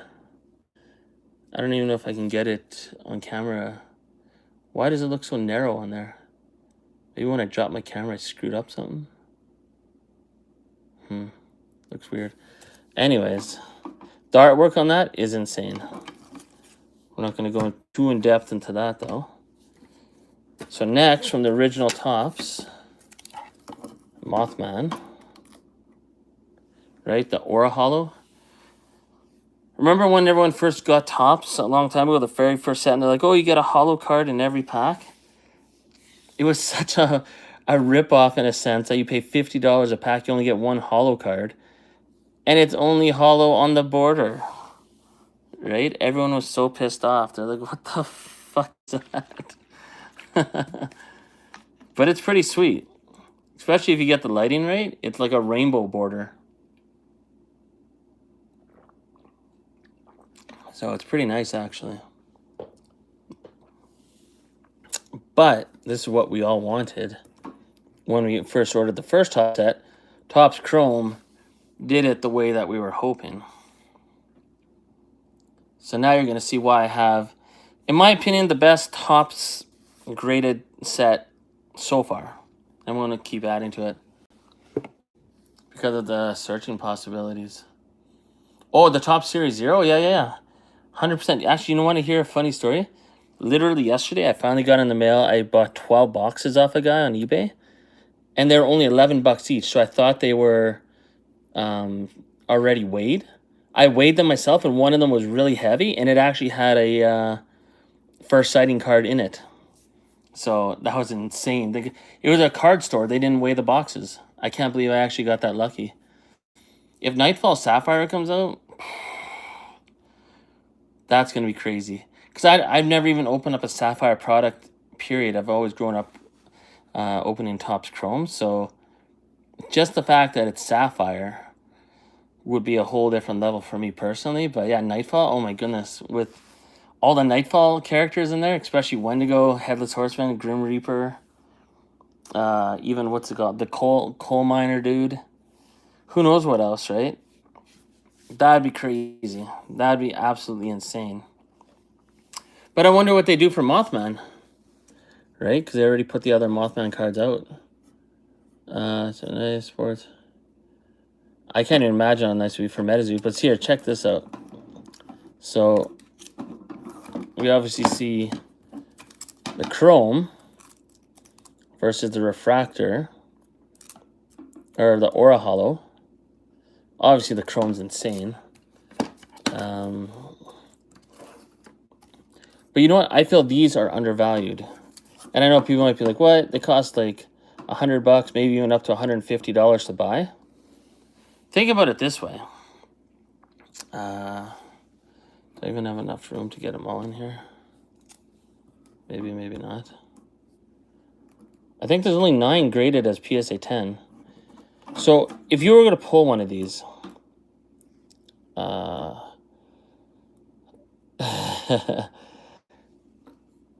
don't know, the PFP cards, it's the PFP set they sent out for everybody. I thought those cards were an absolute joke and a disgrace to MetaZoo cards because you can't even grade them. Number one. Number two, the card quality is so cheap. Number three, it's a 5,000 card set, so what the fuck is that? If you're referring to the PFPs like with that NFT Tina or whatever they're making, I honestly don't get PFPs. I don't understand why people like them. I'm nothing against them. I just don't understand it.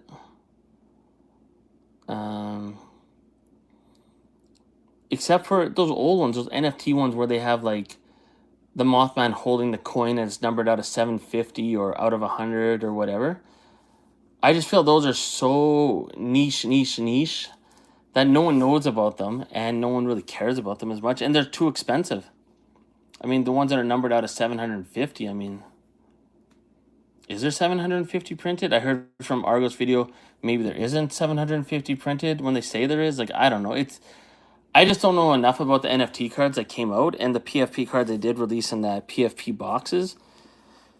I think they suck. I think that, I mean, every character is just barely different. I don't know. It's just, yeah, it's not for me. That's all I can say. I think it sucks. All the PFPs. I mean, and I don't get the attraction to it either. I mean, people are like, oh, that's my PFP. I own it. But if you took a screenshot of this right here, I mean, do you own, like, what do you actually own? You know what I mean? Like, I own these cards. They're here. It's in my hand. I actually have it. But the PFPs, it's, I mean, it's imaginary. I don't know. It's weird to me. Unless someone could really explain what the attraction is, I don't know. I can, and you know what? I got one of the PFP scratch code cards. I bought it online. I did not know when I bought it that MetaZoo was going to have only a week window to redeem it.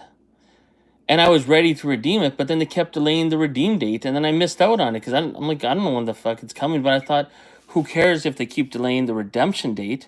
Because I'll just redeem it at some point in the future, and it was only for a week, and I missed it. So I was like, fuck. I don't care, but the hollow pattern is sapphire pattern. Oh, so it is sapphire pattern. Oh, okay. Oh, wow. Okay, that's cool then.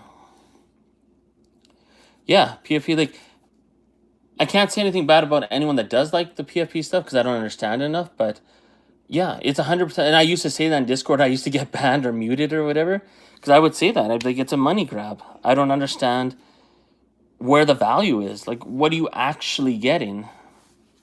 Like, it's weird. PFPs are like something a politician would try and promote, where they just give false promises. They're like, yeah, I'm going to do this and that, and then they don't do it. But it's like, if you're saying something, I don't know, it's weird. Anyways. PFPs, I don't understand at all because you're not getting the physical product. And you would think, and I don't understand some of the MetaZoo community, they spend $100 on a box, an NFT box with the actual physical cards. You only get 60 cards in it, but you're not guaranteed to even get the card that your NFT is. And there's 5,000 different NFTs. So in a box with 60 cards and only 2 hollows per packs, and I think there's 6 packs in a box. Yeah. So you get 12 hollows.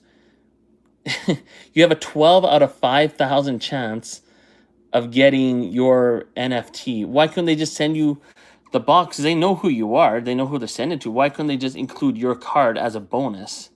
You know, some special version of your card because you're the owner of that PFP. Because if you really own it, why doesn't MetaZoo send you a special version of your card? Like, I don't know. It makes no sense to me. I have no idea why people like it. I know people like Tormentic fucking loves PFPs. I don't know why, but my favorite video to watch was the Moth Hawk. Wait, see, I'm thinking about getting NFT seance box. Argos, because those boxes aren't mappable. Oh, those NFT boxes where it's got the NFT. Yeah, I mean, that's maybe the only good thing about any of those NFT booster boxes. And that's another thing MetaZoo screwed up on. All the NFT boxes that, you know, have the blue label for Cryptid Nation, there's only 3,000 of them. I opened one of those. There's nothing special about them. And everyone knows that now, but when it first came out, people thought maybe the hit rates are better. It's just a normal box with a fucking sticker.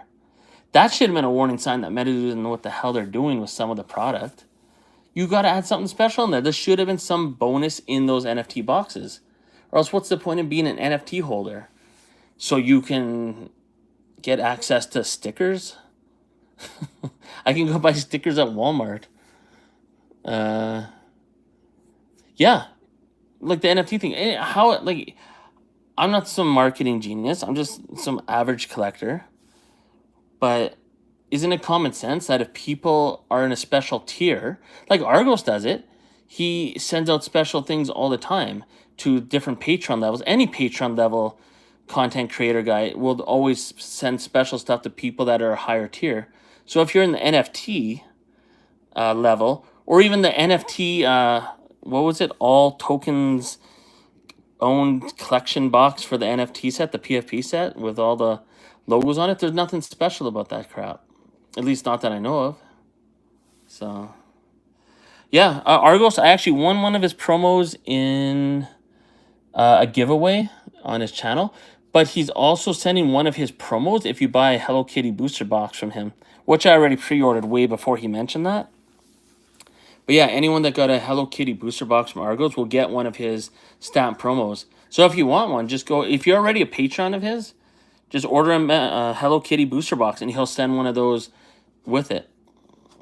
So at least that's what he says. So only have 2 viewers now, so I wasn't counted as viewers. So there was other people listening to my shit this whole time. Interesting. But yeah, if you want one of those Argos promos, that's the best way to do it is just order a Hello Kitty booster box. So, and You'll get it, unless I think if you're part of his Diamond Hands, there's a way to get it too. Maybe it's the same way. I don't know. But yeah, that I definitely want that as well. I can't wait to get it. I can't wait to get that graded. So that'll be cool. Anyways, where are we here? So I believe there's only... Oh, it's the partner blisters also. Oh, that's cool. There's only 4 of these, at least, unless something changed. Maybe 5 of these graded as PSA 10 out of about 41 of them graded. So no one's got more Refractor, Mothman, Topps Chrome cards. And then also, on top of that, I have 3 of the alternate art ones. Whoa, we're sliding all over the place. Gotta get reinforcements here. There we go. Oh, that's cool. Yeah, and that's the thing about Argos. And that's the thing. Like, whoever's in charge at MetaZoo, like, maybe not Andy, maybe it's someone else, right? But I'm just assuming it's Andy because he's the president. But Argos, all they have to do is just watch any person like him, what they do. Yeah, add extra incentives. Add little perks. And be, reliable, have accountability, have integrity, and people will be loyal to you. But MetaZoo doesn't know what the hell they're doing in that department. And it's weird because I talk shit in a way about MetaZoo, but yet I collect a lot of MetaZoo. And to me, it's 2 different aspects of MetaZoo. Like, the actual company MetaZoo, I don't know what they're doing right now, but the MetaZoo product is fucking amazing. It's really weird how that works, but... Yeah, in those MetaZoo Marketplace promos, what the hell were they thinking with that? Like, who... I'm not saying fire the people, but put them in the packaging plant or put them in charge of cleaning the washrooms or something for a while. Like, don't fire them, but get someone in charge that knows what they're doing, especially with promotions. How are you going to have the MetaZoo Marketplace promos, Series 1, be 5 native cards, and only one of them is a full holo, and no one gives a shit about any of them? If you had a 101 Superfractor incentive for grading, would you just... I'd want them to grade it. I wouldn't even care what the grade was. I mean, I won't lie, right? Like, Nick Strength and Pokemon's Mothman, it got a 9 out of 10. Or, sorry, PSA 9. The thing is, people got to remember, Post Malone, that ring, 1 of 1 ring, that got a PSA 9. And it still sold for $2.5 million. But, yeah, obviously, you can't sugarcoat it. If it doesn't get a PSA 10, it doesn't feel as crazy. Right? It does make you feel like, But at the same time, I mean, it doesn't really matter, in my opinion. I mean, even if we got a PSA 2, who cares? I mean, if you had a Illustrator Pikachu and it was a PSA 1... would anyone give a shit? Would anyone be like, oh, this card sucks, I wish it was a PSA 4? You know what I mean? It's just, I think the grade doesn't really matter. But I wouldn't want them to authenticate it because at the same time, if you only got it authenticated, you would always be wondering, was it a 10? Is it a 10? Would it have gotten a 10? So I'd rather just know instead of not knowing. So I think I don't know. I think it could hurt the value a little in some collectors' eyes. I don't think it should, because, I mean, it's still a 1 of 1, right? So, yeah, I mean, if it's the only card like that, it shouldn't really matter what the grade is. But, I mean, obviously, if it's a 10, it will increase the value compared to a 9, unfortunately. Oh, here, I got a question, since you're the only one here. So, Bailey, he bought, supposedly, like, I don't know what to think of Bailey. I think he is a good person and has good intentions. But I think people are pushing him to be shady behind the scenes, and I think he comes across as very shady, especially in my eyes, based on the fact that he supposedly bought the 1 of 1 alternate art Mothman for $31,000, not graded. But when the 1 of 1 of the other artwork, this one, Yeah, I watched his Whatnot stream when he opened up the Kickstarter box. It's actually on my channel. I recorded most of it. I just kind of screen recorded and posted on my channel. Not many people watch it though, on my channel anyways. So when the one of one that Nick Strength and Pokemon bought on eBay, the guy couldn't sell it. He even had it posted at $16,000 or $14,000, something like that. And then he put it as auction, and it sold for $11,100. The one that Nick Strength and Pokemon bought, that was a PSA 9. So why did Bailey buy a raw card for $31,000, but the other Mothman, which I would say is the better artwork out of the two, he wouldn't even pay $12,000 for it, or even $16,000 when it was, you could buy it now for $16,000, which is half of what this one sold for $31,000. So why wouldn't he try and pick this one up? See, and that's why I think it's bullshit that he paid $31,000. But then after this one sold, he sent out a thing saying, "Oh, I'm putting out a bounty for the what's it called? Not the first sighting, the cryptid camera one of one Mothman." For $20,000, he put out a bounty because no one's pulled it yet, at least not that we know of. So I don't know if he's new or whoever told him to do that is new, but none of us are 16-year-old idiots here. That makes no sense. I know it had to do with the original bounty, but even that was shady because Steve Aoki, it was, they're saying, oh, Steve Aoki didn't even know about it. He had no clue, and Bailey used to do stuff with him, but then they had a falling out, and so it was based on the original bounty. But here's the thing: if he actually paid $31,000, whatever the reason is, the original bounty, why the hell wouldn't you pick up the other one of one for $12,000 in auction, or $16,000 when it was a buy it now for $16,000? And then why, on top of that, if you're not going to buy that one for half the price of what you just paid, why would you put a bounty of $20,000 out? I really feel MetaZoo is telling him, oh yeah, hype it up. Yeah, come on, Bailey. But it makes no logical sense. I don't understand the math in that. Because this one, the one of one, looks, I think, nicer than the alternate art. And he could have got it for half the price. And the bounty was for one of one, right? But at that time when the bounty was set out, no one knew there was going to be 3 one of ones. At one point, we thought there was going to be 4 one of ones. But then we discovered that this artwork doesn't come as a cryptid cam, only this one. So if that's true, the bounty was $31,000. That should have been for any of the one of ones, right? So why he didn't pick it up when it was only $16,000 for buy it now, which is half the price he paid for the other one, because he's respecting the bounty that Steve Aoki didn't even know about. Why wouldn't you pick up the other one? And I know I'm repeating myself so many times, but it makes no sense.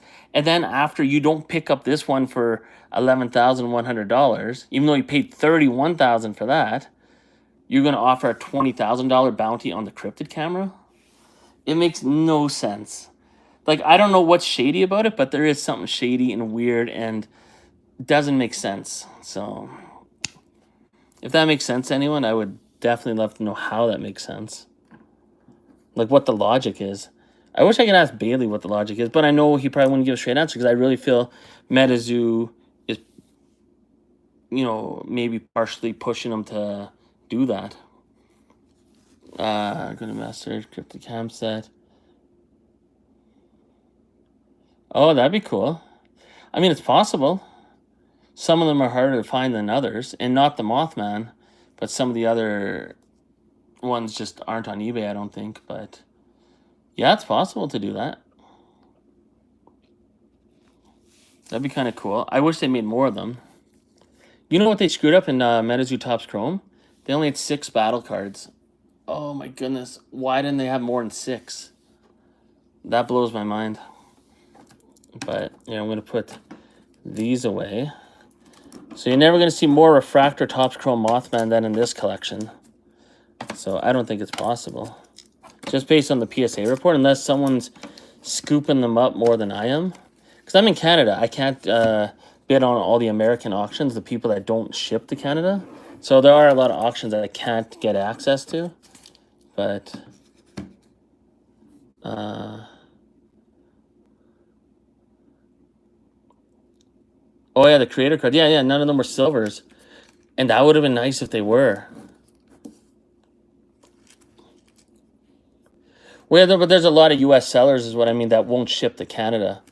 It's just not available. They just don't want to. There are some that do, thank goodness, or else I wouldn't have any of these cards. But a lot of people can't do combined shipping to Canada. I don't know what the eBay system is, but they can't do combined shipping. It's kind of stupid. But well, this is from Original Tops. Oh, and then they ship internationally. Oh, okay. Yeah, a lot of collectors definitely don't do that then, or a lot of sellers. Because I've had some issues with that where... Oh, actually, now that we got this one up. So we got Top Series 0, the original Tops, PSA 10, Loveland Frogman. And you know what I love about MetaZoo in the dip right now? Is obviously Mothman is such a premium ahead of every other cryptid. But Loveland Frogman, in my opinion, is number 2. And Piazza Bird is number 3. But these are substantially cheaper than Mothman cards. Like, substantially cheaper. This one's cool because it's got Chris Catman's autograph on the card. It was a hobby shop that obviously didn't know the value of this. It's autographed. But it's not on the label. I don't know why it's not on the label here, but it does have an authentication code on the back. So, and I looked it up. It's legit. But it's got his autograph on the card. And that's cool. Only $55 for that card. Okay. I see what you're saying. And then these two I got for $27 each on eBay. Like, I mean, the grading fees alone is almost $27. I mean, not quite, but there's not very... These Topps Chrome cards are insanely hard to get as PSA 10s. Insanely hard. And anyone that's opened up Topps Chrome knows how hard... Like, they're so evenly dispersed. I've opened up 2 cases. I got one of each Chrome card, and then sometimes you'll get a duplicate, but because there's 150 different cards that could be in a Top Chrome pack, and you get 160 packs in a case, so it's very rare that you'll get a duplicate. You will. There'll be like 10 cards that are duplicated out of 150. So to get, and then to send them in and get a PSA 10, good luck. PSA get bulk. Yes, yeah, 100%. Actually, I do it through a friend of mine. He sends it in. He's kind of like my middleman, but he just sends in a lot of cards. So when I have cards I need graded, he'll just do all the shipping for me. But yeah, it's like $15 bulk, yeah. So it's pretty sweet. But I mean, these cards I bought off eBay, and they're $27 each, American, that I bought them for. So, I mean, steal of a deal. This one I think I paid $50 for. The X-Fractors, I think, in the future are going to be highly sought after because obviously they only come in the retail boxes and you only get 4 packs a box and you're not guaranteed to get a refractor in every pack. So I know they said the odds were 1 in 3, but I think it was a lot better than that. It's like usually like 1 in 2 or 3 out of 4 packs you got it. So yeah, he's a member at PSA. He 100% is. I don't know how the whole process is. He does all the legwork for me on that and I just pay him, but... And then this is, I forget what the population on this is, but it's very low. These are very hard to get as a PSA 10. Got this one for $50 as well. There is another one on eBay for $80 right now. I'm just hoping that he sends out, like, seller has offered you a lower offer or whatever it is when you click on the heart or whatever. Piazza Bird, I just picked it up because it's Piazza Bird. It's the only one graded as a PSA 10, but no one's really sent this in for grading. I think there's like only like 3 or 4 graded. It's only one graded as a PSA 10. And then this one, I don't know if you follow Pogo Dad's channel, but because of him, I call this Piazza Bird VMAX, like Charizard VMAX. And it's the gold refractor, numbered out of 50, and it's only PSA 10. So that's cool. Super happy about that card. This one, I wheeled and dealed with the guy. He always wanted more. Then eventually no one was picking it up. And eventually I got this one for $100 off of him. So, very happy about that. I don't know if that's overpaying or not, but I mean, it's Piazza Bird, it's alternate art artwork. It looks like a VMAX card from Pokemon. It's numbered out of 50, and it's a PSA 10. So, $100 I figured was a fair value for it. Yeah, and wait for them to send an offer, right? Exactly. So, it takes a little more patience, and sometimes you miss out on stuff. But most of the time it pays off, though, doing that strategy. So, it's a good way to do it. Okay, we're going to get to the big boy cards, and then I'm going to... I don't know what I'm going to do. Probably eat some food. But, just going to put these away. Now, we are going into Kickstarter territory, which I never thought I would ever own a full holo Kickstarter card. Never mind PSA 10s. Like, if someone told me 2 years ago I would own PSA 10 Kickstarter cards, I'd be like, yeah, right.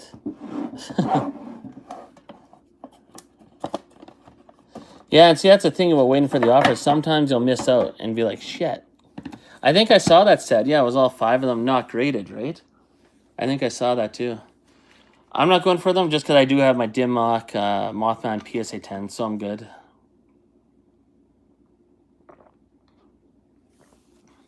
I just feel those were produced a lot more than anyone was aware of.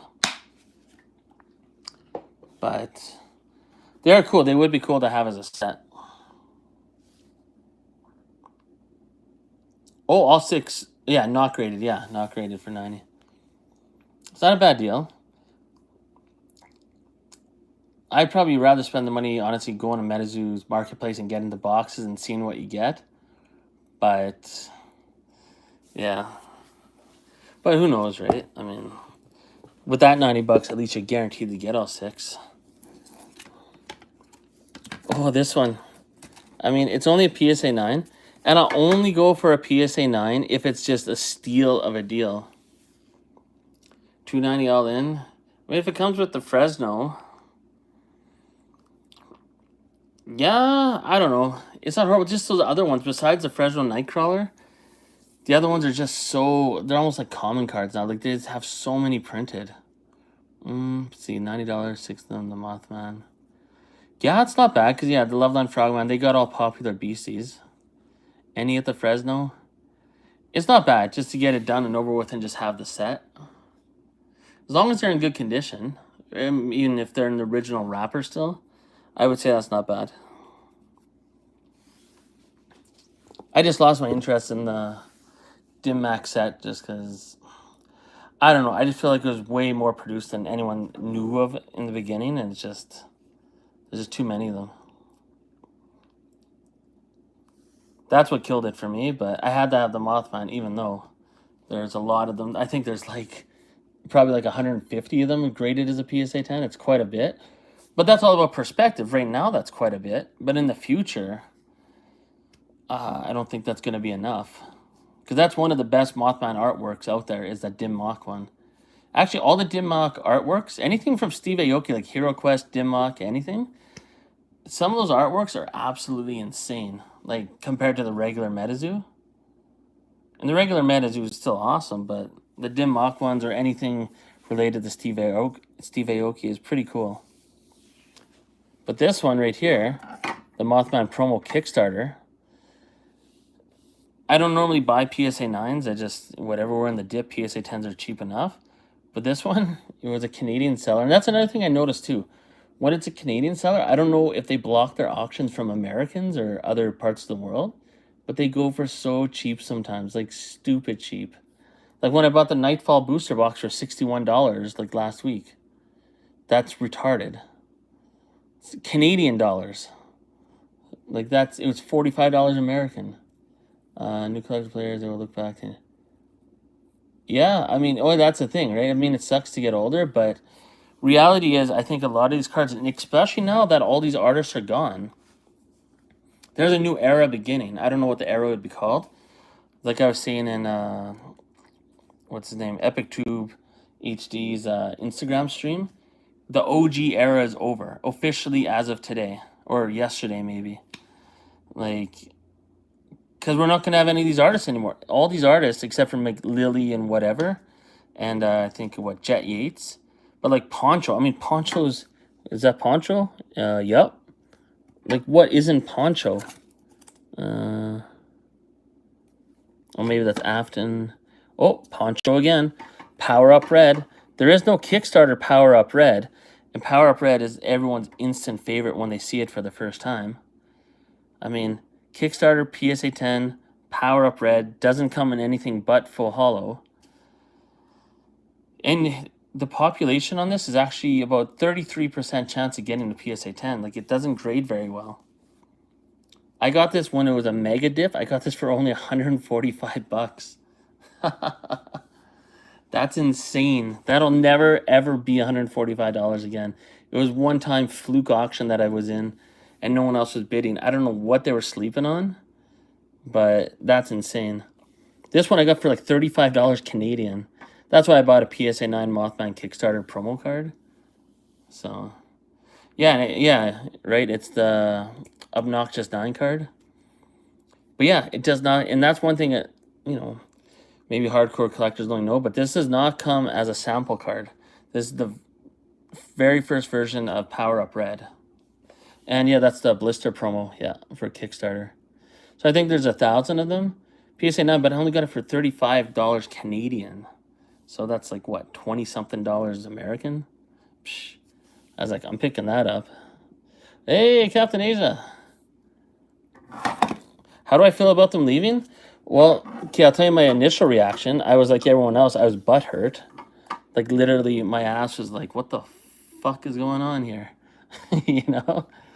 But when I watched Pee Weezo, his video he put on YouTube today, it really gave me a good perspective of the fact that it's probably not a good thing in the sense that we're losing those artists, but it's a good thing in the sense that obviously there's a huge plan behind the scenes for MetaZoo. And I guarantee Sanrio has everything to do with it.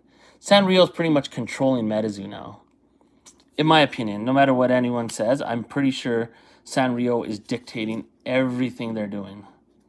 So, and it's probably a good thing. I don't know how they still have Andy there, though. But I think it's a good thing overall. So, I don't know how the artists feel about it. I think it's the explanation they gave, like, oh, we wish them success in their future endeavors. It's the same shit when someone gets let go from a job and they're not getting fired, but they're like, we're going to give you severance. And you're like, why are you letting me go? And they're like, oh, because we're going to go in a new direction. And they don't really give you a reason why they're firing you. Because they're not firing you. They're letting you go with severance. So it's kind of like that, right? They're kind of just... Yeah, the way Andy put out that post, that announcement, oh my goodness, man. How did he not think that the whole community wouldn't get sour? But, yeah, and I hope you're right. I hope that the artists are being sent to Japan and they're learning, like, more of the anime style and they're going to be back. But I don't think that's the case, but who knows? But, and don't send out a desperate plea for new artists and be like, I mean, how long did the last fan art contest take, right? Over a year to judge it all. And now they're like, within the next month, we're going to have 5 winners that are going to be on the MetaZoo payroll. We're going to hire you. But it's like, what if you don't want to get hired? I saw that in the salt mines, right?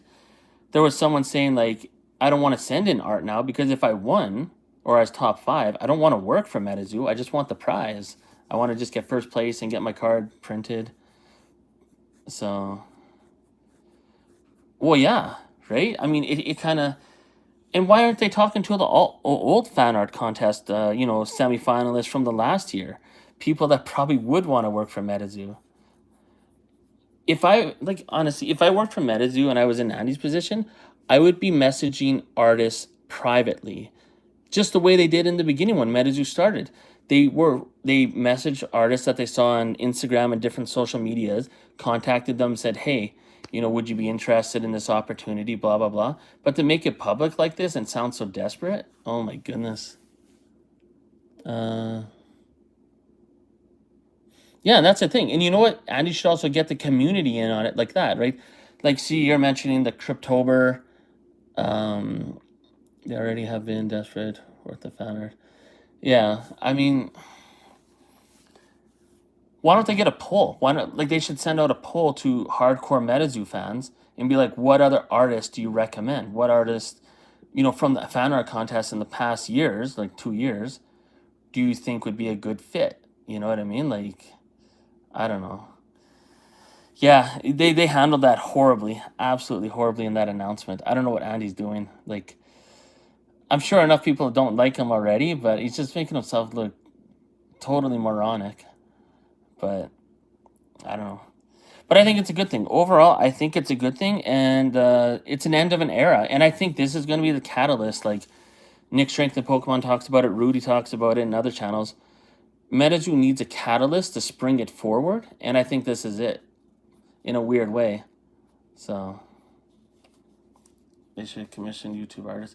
Yeah, well, they need someone in MetaZoo that is listening to the fans, like like us, like what you're saying right now, what Captain Asia's saying, like, and a million other people. Like, just listen to the people, because the hardcore fans know exactly what they want, and they probably have good ideas for MetaZoo. And I don't think some of the people working up top in MetaZoo are in touch with the community and what's actually going on and what people really think and what people want.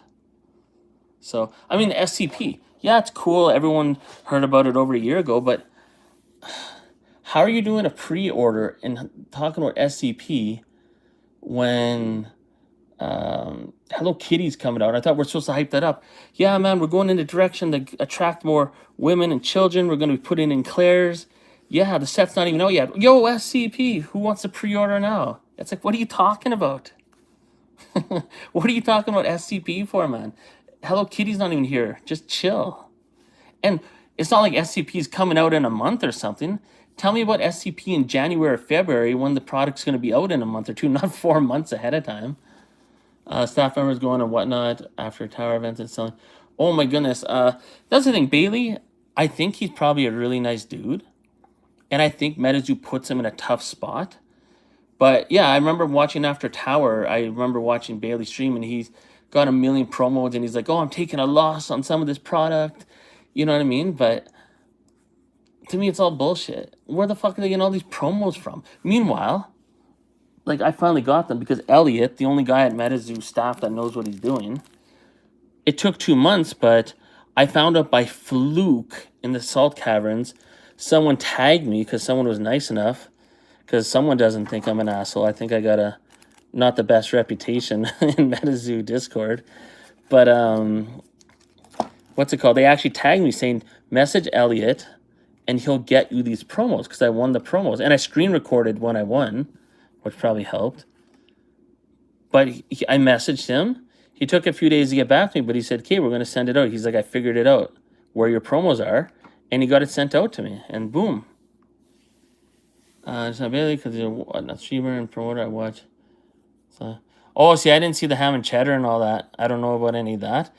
But yeah, that's the thing. Like, and I believe you, there are people that get tons of these promos and they're just selling them off. And it's like,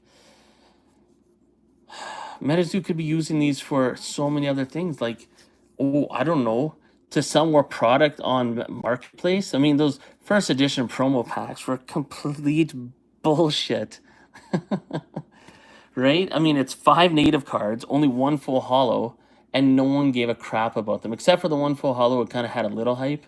But at one point, I saw it selling in auction for like $4.15. And they've done nothing with the MetaZoo promo since. Like, I don't know what they're doing. Like, what, they got their plaque that they sold 100,000 items on MetaZoo Marketplace, and they showed that off for a bit, but I don't know. And one thing MetaZoo needs to do is, I don't know, capitalize on having a YouTube channel. If they don't want to hear the comments of the negative haters, turn off comments. Just release updates and everything that they do on Discord or Instagram. Do it on YouTube, because YouTube is the most accessible platform for anybody. You don't need to have an account. You can watch it on your TV. And a lot of videos that I watch of content creators, most of the time I can't comment because I'm watching on my TV. And I don't have my phone with me, or I'm doing something else. I just, I don't have access to commenting, or I'm at work watching it on the work computer, so I can't sign into my account. But I watched a lot of YouTube videos for MetaZoo creators, but so I think if MetaZoo just, I don't know, man. I don't know who's working in that company, but do something with your YouTube channel. Have someone putting out videos with announcements. So, hey, there's a new person in here. I'm in deep streamer kits at this point, yeah. Well, and that's the thing too, right? I always get in trouble in the regular MetaZoo chat when I bring it up, but there are so many people that are like, fuck MetaZoo. If I don't get my product, I'm not doing any more pre-orders. And what do they keep doing? Pre-order, pre-order, pre-order. They would sell so much more on the pre-orders if they would have some of the other product first. So, yeah, and I want those stands because when I do it, I want to be like a normal streamer instead of doing my ghetto setup that I have here. So, but yeah, who wants native anymore? If they do anything, if they have any ounce of brains, because everyone's sour about the kits, change it from native streamer kits to legacy streamer kits. Who is going to complain about that? Shit. Include the native packs and add 10 more packs that are legacy streamer packs. You know what they should do in the streamer kit? Keep it the exact same and send each one of the streamer kits with a legacy spell book. Like, if I was in charge of MetaZoo, I don't care what the cost is. If you don't keep your fan base happy, they're going to leave anyways. Like, if they send the same streamer kits that they promised with native and nothing more, I don't know what that's going to do. But then again, the problem is I think they take advantage of the fact that we're all going to stay anyways. But, like, I'm not leaving MetaZoo. MetaZoo could, block me from Discord and Oasis and put out a hit list of people they don't like, and I would still collect MetaZoo if I was on that list. MetaZoo for the artists. Yeah, and that's the thing too that I've been saying this whole time is that MetaZoo, if they were any other company, would be out of business. If it wasn't for the cryptids, because they already have folklore that's established, so that's why people got into MetaZoo, and the artists. But now the artists are gone. So, and the MVP Poncho is gone. That's like trading your star player, like the captain of your team. Like, okay, I don't know what you guys' favorite sport team is, but imagine your favorite player on your favorite team getting traded and the team not even telling you why and just being like, we wish him good luck in the future, wherever he may go. You'd be like, what the fuck is going on? And then imagine getting banned in the Discord or muted because you're pissed off. Okay, they're gonna use ours now. Yeah, no, no. You know what actually was funny? On one of the announcements for the SCP, P. Weasel wrote in the general chat. I should have screenshotted it. Maybe I did, but he wrote on there. He's like, I hope MetaZoo promotes this to SCP content creators as well. And then that idiot Andy wrote a reply to P. Weasel, and it said more or less along the lines of, oh, well, that's what the MetaZoo community is for. MetaZoo community helps to promote this information. I was like, oh my goodness, man, why are you so useless, man? Like, you don't do anything for the community for 8 months except for some disclosure pages. And then you're telling us it's up to us to promote the SCP set? Like, shut up. Christopher Rush of NTG, but for Zoo. Oh, we're all... Yeah, right? Exactly, right? And I mean, even one of Mike Waddell's first interviews, he talked about how he really appreciates that the MetaZoo community does a lot of free marketing. Like, they make videos, and he loves the fans and all that. It's on my channel. It's the the Mike Waddell Rudy interview. There's a lot of good stuff in there, especially when he shows the sample packs, like sealed decks of sample cards. It's pretty insane. But, yeah. Yeah, man, I even made a video about that. I know you've seen it too. And I mentioned in Discord, I get banned all the time for mentioning that they fucked up on that. And you know what? When I was making a stink about the supporter medals, Andy actually messaged me in the private message. He said, hey, can I talk to you for a sec? And I replied to him, but he never replied to me saying, hey, what's going on? Like, I said, hey, what's up? But he never replied after that. So I don't know if he was going to say anything. And it's so deflating too. Like, I even made a video about it, but they don't give a shit. Well, they probably don't see my videos anyways. But someone that works at MetaZoo must have seen my video about it or knows that I'm bitching about it in the chat all the time. And I can't say anything today about that because I got banned for another week. Or muted, as they say. But a whole bunch of us in the Salt Caverns, was flooded today with people that are like, I got muted. Like, they just muted everyone in the regular Discord. Unless you were like kissing ass, being like, this is awesome. Yeah. Poncho, we wish you the best. Of course we wish Poncho the best, but we also want to know what happened. So, but no one knows what happened. So,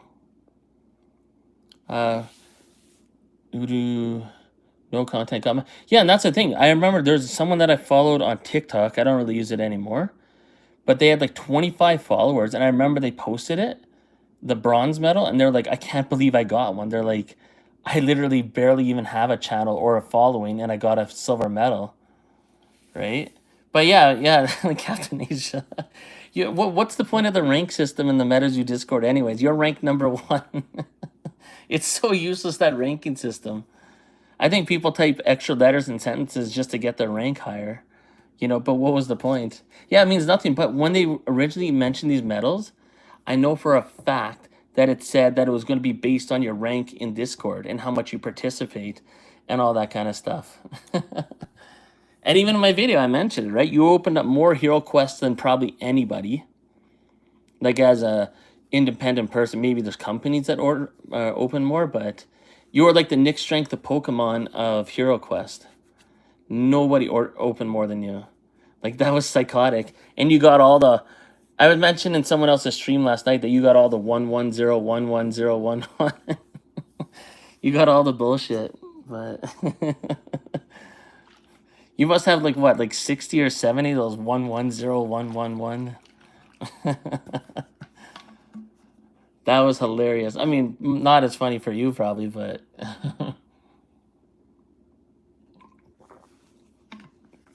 I know, I enjoyed watching that. That was brutal. You got some other good cards, but no Mothman, no Hero, because they're clumped. And MetaZoo did not give a shit about that. They're like, oh well, suck on this. But no, when MetaZoo screws you over, they're like, hey, we got a new pre-order for you.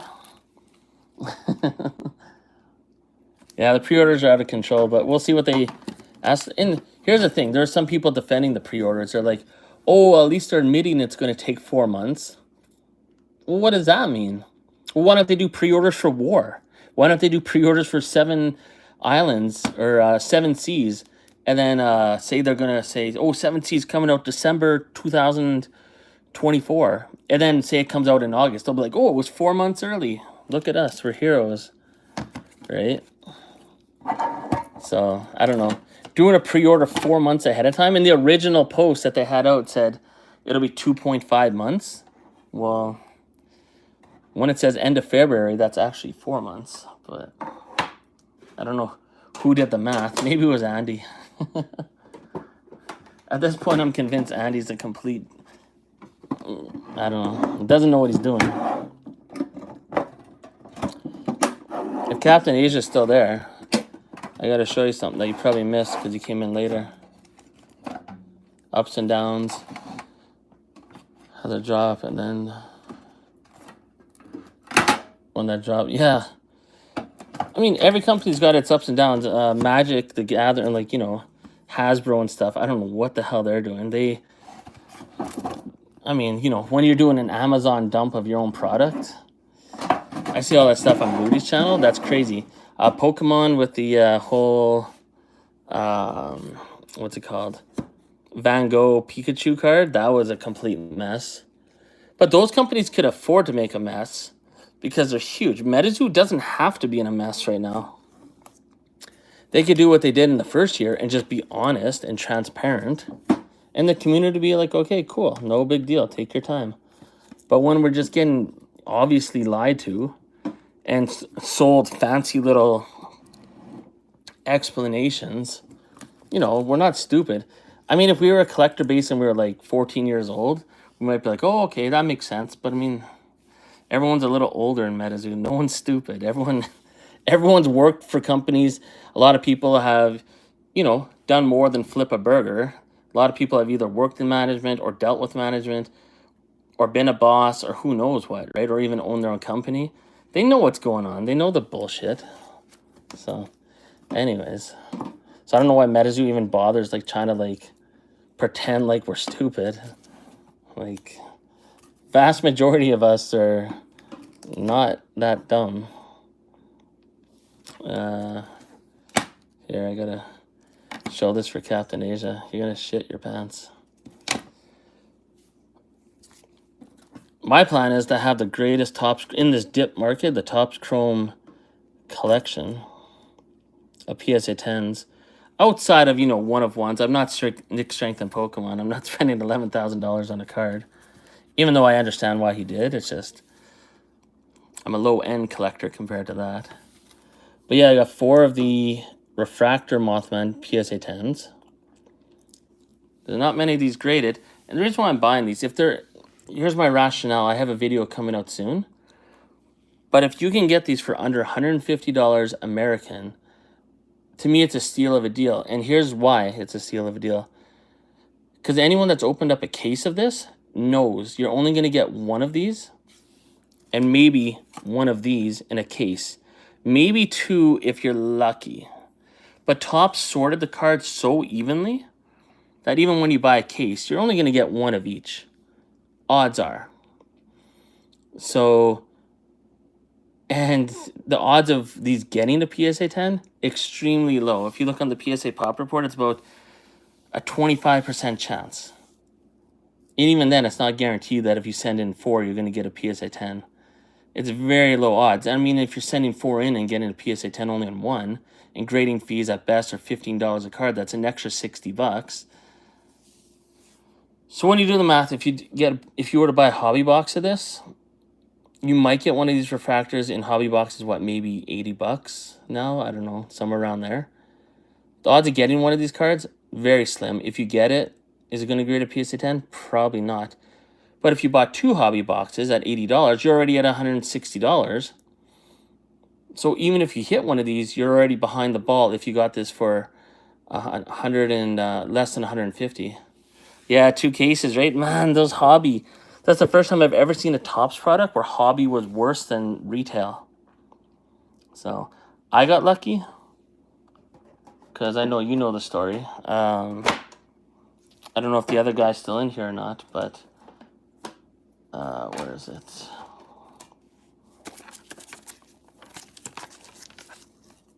This Kickstarter Mothman would not be here today if it wasn't for Topps Chrome, though.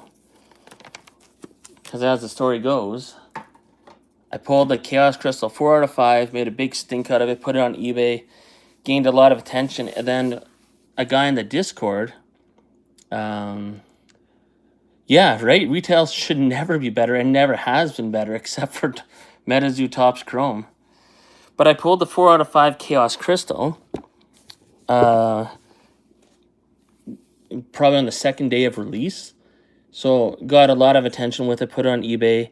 There's a guy that made an offer, accepted it for over $1,000, but he canceled, which worked out really well because then another guy in the MetaZoo Discord knew that I had it, but he's a huge Chaos Crystal collector. He even has the 1 of 1 Chaos Crystal. I forget his name, but he has a YouTube account as well. And right, it was crazy. Oh yeah, you were in the stream. That's right. Yeah. And what's it called? So a guy messaged me and he's like, "Hey, I saw in Discord you were interested in getting a full haul Kickstarter Mothman," and he had 2 of them as PSA 10s. He's like, "Would you want to trade the 4 out of 5 Chaos Crystal with some other cards?" And I didn't tell him out loud because it was just text messages, but I was like, "Holy shit! I'll give this guy whatever the fuck he wants if I can get a full haul Kickstarter Mothman PSA 10." I was like, "Screw this 4 out of 5 Chaos Crystal," which was cool. But I mean, it's Mothman, Kickstarter, PSA 10.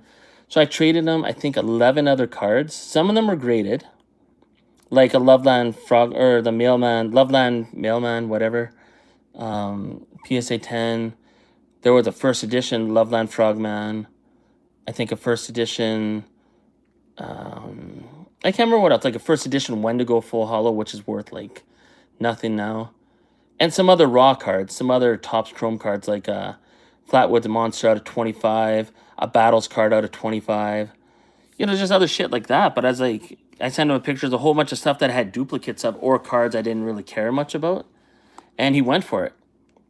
And I was just like, holy shit. So he lived in, but here's the thing, he lives in Ireland.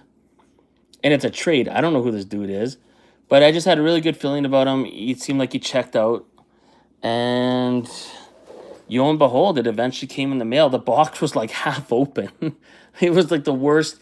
I don't think it was his fault either. I'm pretty sure it was the mail carrier. I didn't even have to open the box. I literally reached in through the top of the box without actually ripping anything open. Was able to grab the card out. Like, it could have fell out. I don't know what. Yeah, customs. They must have looked in there, and they didn't package it up very well. It was the... When I got it out of my mailbox, I thought there was nothing there. I thought it got stolen. I was like, what the fuck is this? It was the worst looking box in my... I wish I would have got that box on video. But I opened it up in the car. I couldn't wait to get home to the camera. I was just so excited. And I was scared, because when I saw the box, I was like, what the hell? But yeah, it was in there. All the way from Ireland. Blows my mind how that worked. So, all because I pulled that 4 out of 5 Chaos Crystal early in the hype of Topps Chrome. So, pretty wild. But then again, I also pulled a Mothman out of a retail box out of 50. So, that was pretty cool. Actually, you know what? I'll get that out right now. I'll tell a little story. Where the heck is it? Oh, over here. Tell a little story about this card. I got so many cards I want to get graded. One sec. Yeah, here, I'll show some of the Topps Chrome cards I'm going to get graded soon. Where are we going to put these? But you know what the best thing with Topps Chrome, and everyone on here can relate? Everyone had an excellent experience with Topps Chrome. Like, everybody. Like, I don't know anyone that didn't have an experience with Topps Chrome where, you know, like, everyone had a story with Topps Chrome that opened it. Oh, you didn't? I saw yours. You didn't hit anything, like, crazy? Did you get blaster boxes? Oh, well, that sucks. Maybe you're the only one, then. What? Well, you had the cases. I remember those. Oh, yeah, maybe you're right, because I actually don't remember, like, some crazy hit. I mean, it's exciting. But then again, in all fairness, like, when you pulled a card that was orange and numbered out 25, it was exciting.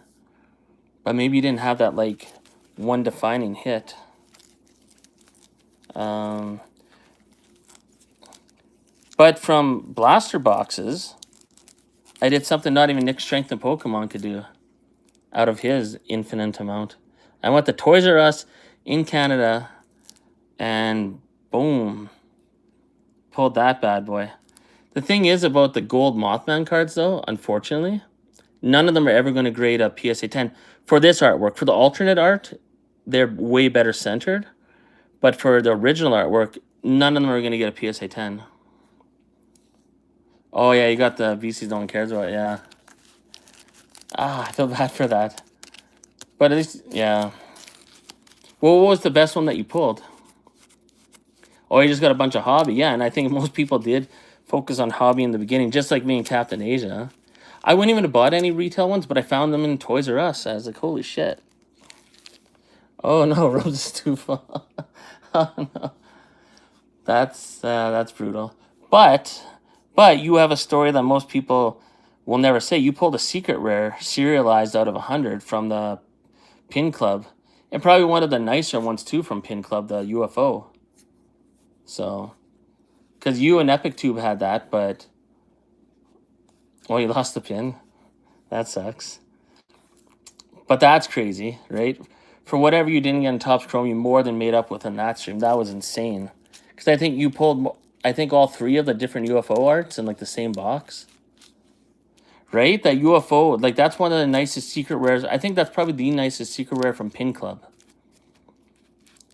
Yeah, I'm trying to think of all the pin clubs. Yeah, for secret rares, that's probably the nicest secret rare.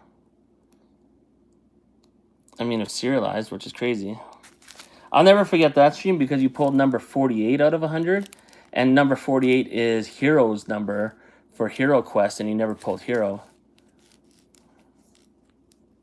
Yeah, you got the non-serialized and the serialized in the same case. That's insane. I don't think anyone else can say they did that. So that's like a one-of-one case. And then we got this Mothman, 199, and that bad boy right there. Still got to get them graded. The gold one has no chance at a PSA 10. I'll probably get a PSA 8. But I mean, I pulled that myself. The green ones I bought on eBay, but the gold one I pulled. So that's never going to get sold. So I don't care what the grade is. So for Maniac Collector, I mean, you asked like if I had a 1-of-1 and I got it graded and it didn't get a 10, it wouldn't matter to me because even this one, right, it has no chance at a 10, but I would never sell it anyways just because I pulled it. And it's a Mothman Topps Chrome out of 50. And we know how many people open up Topps Chrome. Not many people could say they pulled a card like that. So, not even Nick Strength of Pokemon can't say that, except for the 1-of-1 Babe the Blue Ox that he pulled. So, Nightfall Pin Club is... I remember when they're selling that on that website, Card Shop Live. I was thinking about picking up like 2 cases of it, but I was like, no, I passed on it. But yeah, it's so cheap. But I've never been into the pin club stuff. It never really appealed to me. I have no idea why. Because I think it looks nice and all that, but I never collected that. Those are sets I literally just only watched videos and enjoyed it. And it seemed like the pull rates were decent, but I don't know. It just never appealed to me. Even the Mothman cards and the pin clubs just never hit home. I have no idea why I had no interest in those.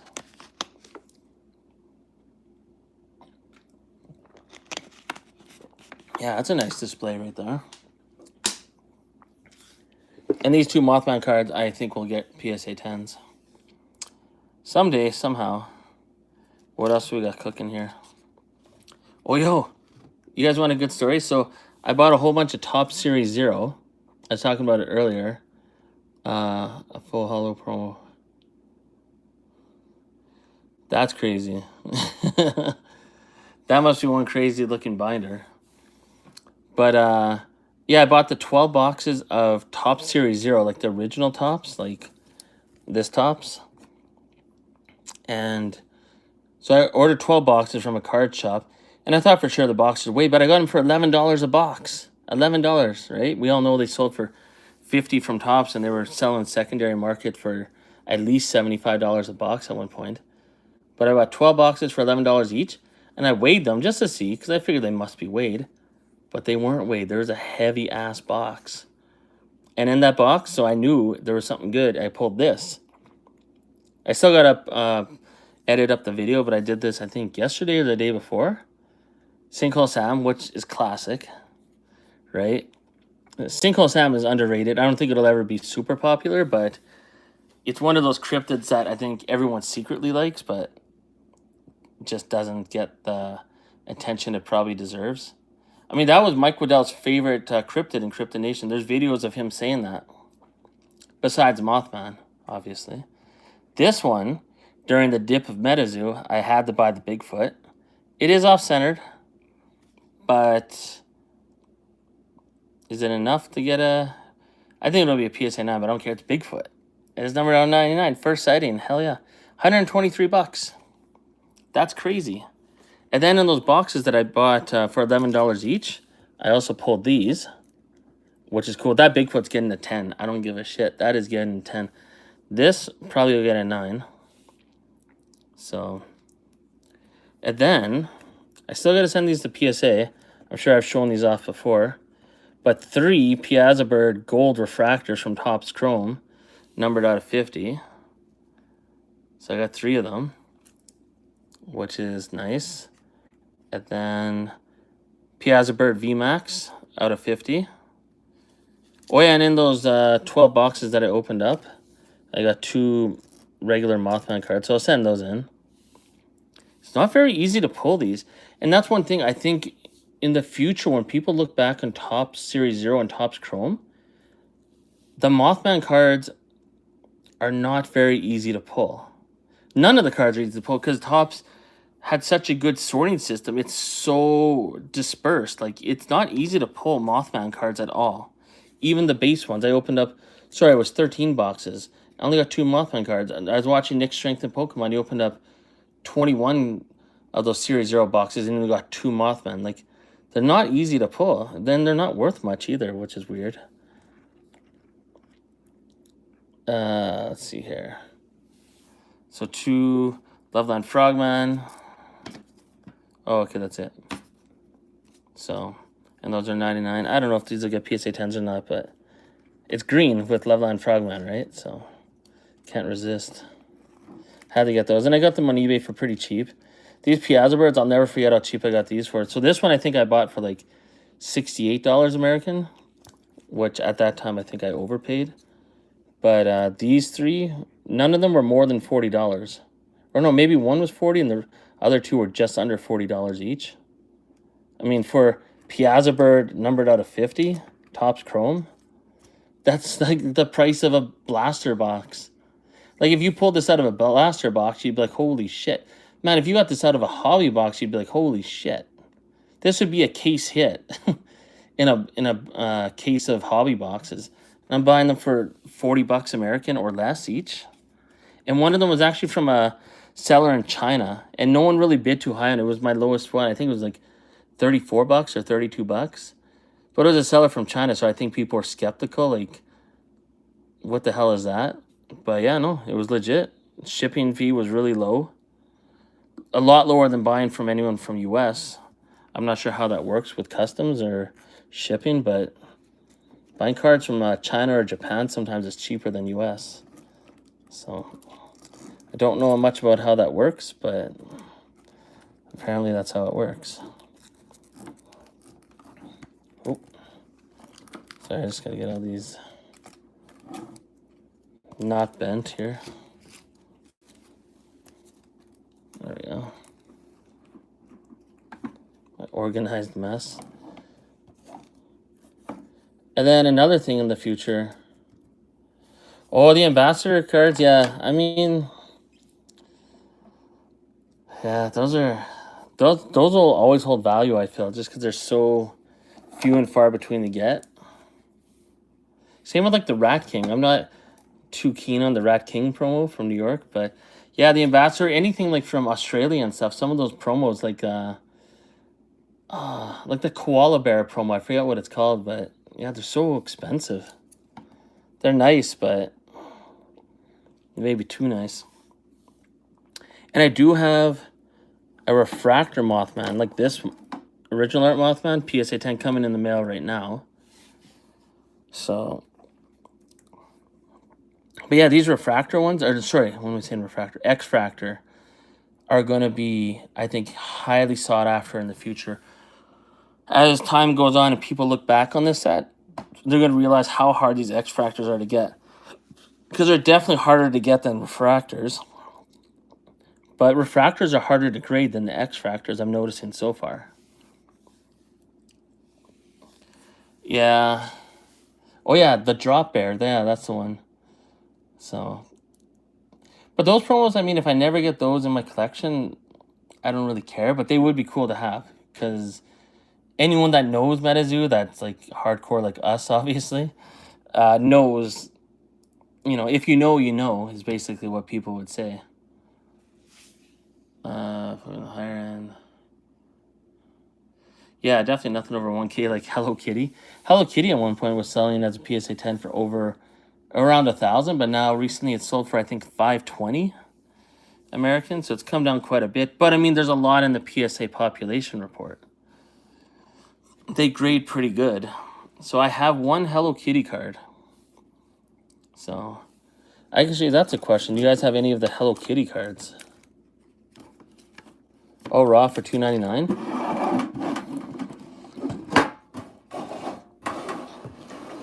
I mean, that's about where as low as it goes for raw now. At least what I've noticed. Funny thing about the Hello Kitty thing when it first came out.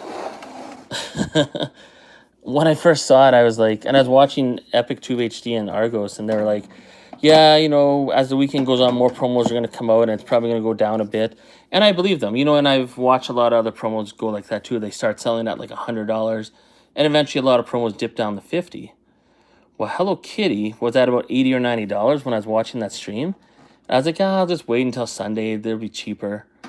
Yeah, the next day, literally 24 hours later, it was up to 200. I was like, fuck it. I just bought it.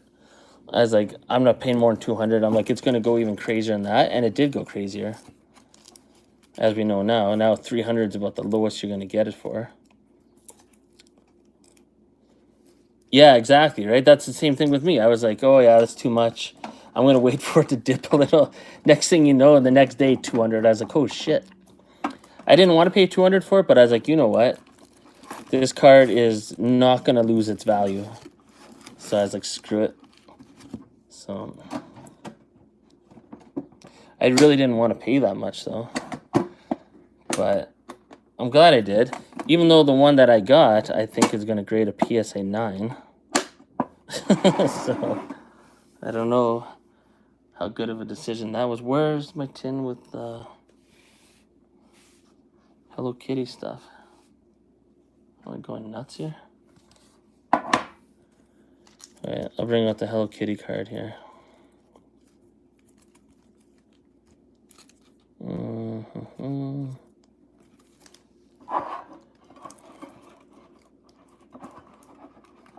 I was thinking 35 to 40. Yeah. That is definitely way off. Here, we'll get out some Kickstarter cards. That I gotta grade it still. I mean, I got these for so cheap, though. This Piazza Bird, Kickstarter, full hollow Kickstarter Piazza Bird. It'll probably only grade a PSA 9, but I got it for $73 Canadian. That's mental. The Power Up Red, everyone's favorite card. Well, not favorite, but in the top 5 for Crypto Nation. Kickstarter full hollow, obviously, it only is full hollow Power Up Red. I got it for $90 American. I mean, 2 years ago, if you told me I got both of these cards for less than $200 Canadian total, I'd be like, get the hell out of here. But it happened. Then you got the reverse hollow Kickstarter Mothman. Still going to get that graded. Oh, you got the collector box from the stream, right? And when you were watching the stream, didn't you think like, oh shit, by the end of the stream, they're not going to have it anymore? I was thinking that too. But it's still on eBay. And that's the thing that is annoying about MetaZoo. Like, what are they doing? Like, they're not promoting Hello Kitty at all anymore. Do they not realize? Like, and what is Sanrio doing? How come Sanrio isn't breathing down MetaZoo's neck, being like, hey, this collector box isn't selling at all. The whole hype of Hello Kitty is dead. It's flatlined. Like, when we get the product, it's going to be fun as hell to open. I won't lie. And it's going to be a lot of fun watching people's streams and all this stuff. I know Nick Strength and Pokemon opened up, or he ordered 12 boxes. Argos is going to have a ton.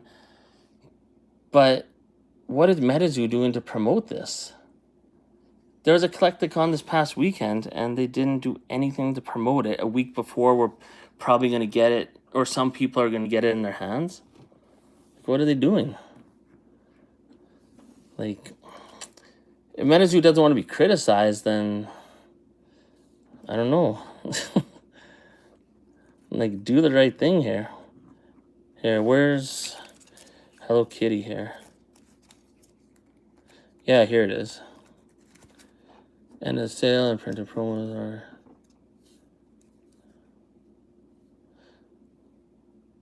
Yeah, right? I mean, and that's the thing. I don't know what's like, I was calling it a premium box, but I guess it's not premium. It's a collector's box. But it's the laziest collector's box. I mean, even when I go to card stores, like hobby shops, and they have like Naruto box set, and it comes with a pair of socks and a mug and a pin or some shit. You know what I mean? Like, if you're a Naruto fan, that's awesome. But this is the laziest box ever. It's 2 booster boxes that are sideways, number 1. I don't know who... Like, is that a marketing gimmick that obviously it didn't work. No one cares if their booster boxes are sideways. It comes with the 3 promo cards, which I think the promo cards would probably pay for that whole collection box on their own. Like, if you were to sell those promo cards, you could probably make your money back, if they were graded, especially.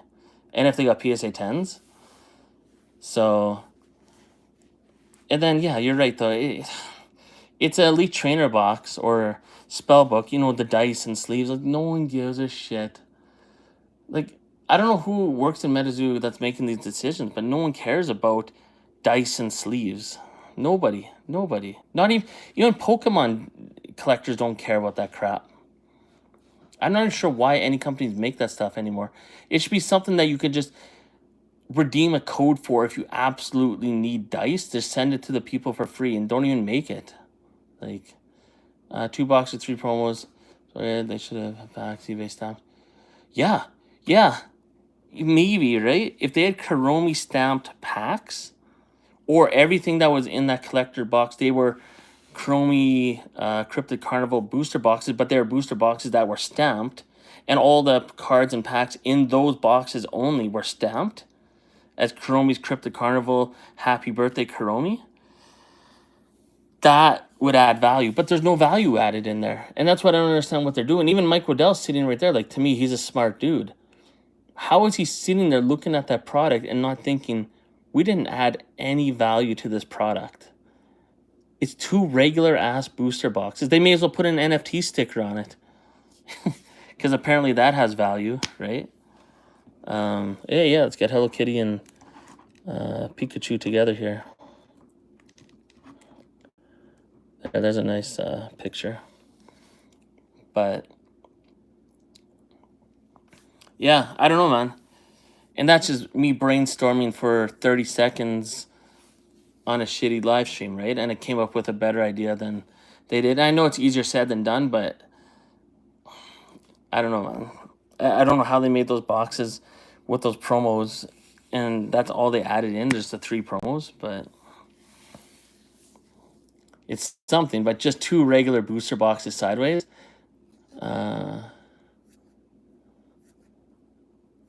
Oh, yeah.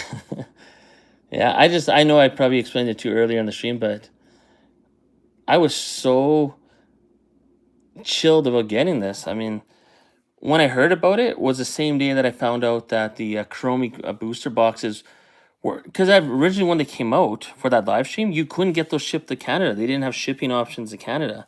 It took them like 3 or 4 days to change that. And on the same day that they changed that, P Weasel messaged me in Discord and he said, "Hey, by the way, on Pokemon Center, the Van Gogh card Pikachu is available if you buy something now." And I was like, "Oh, cool." So I went and looked at it. And I didn't see anything I wanted. I'm not like other people where I'm just going to spend $30 on like Fusion Strike packs that I don't give a shit about. I wanted to buy a Pokemon product that I actually wanted to open. So it took me over half an hour of looking through the products, and I found some products that had Evolving Skies packs in it.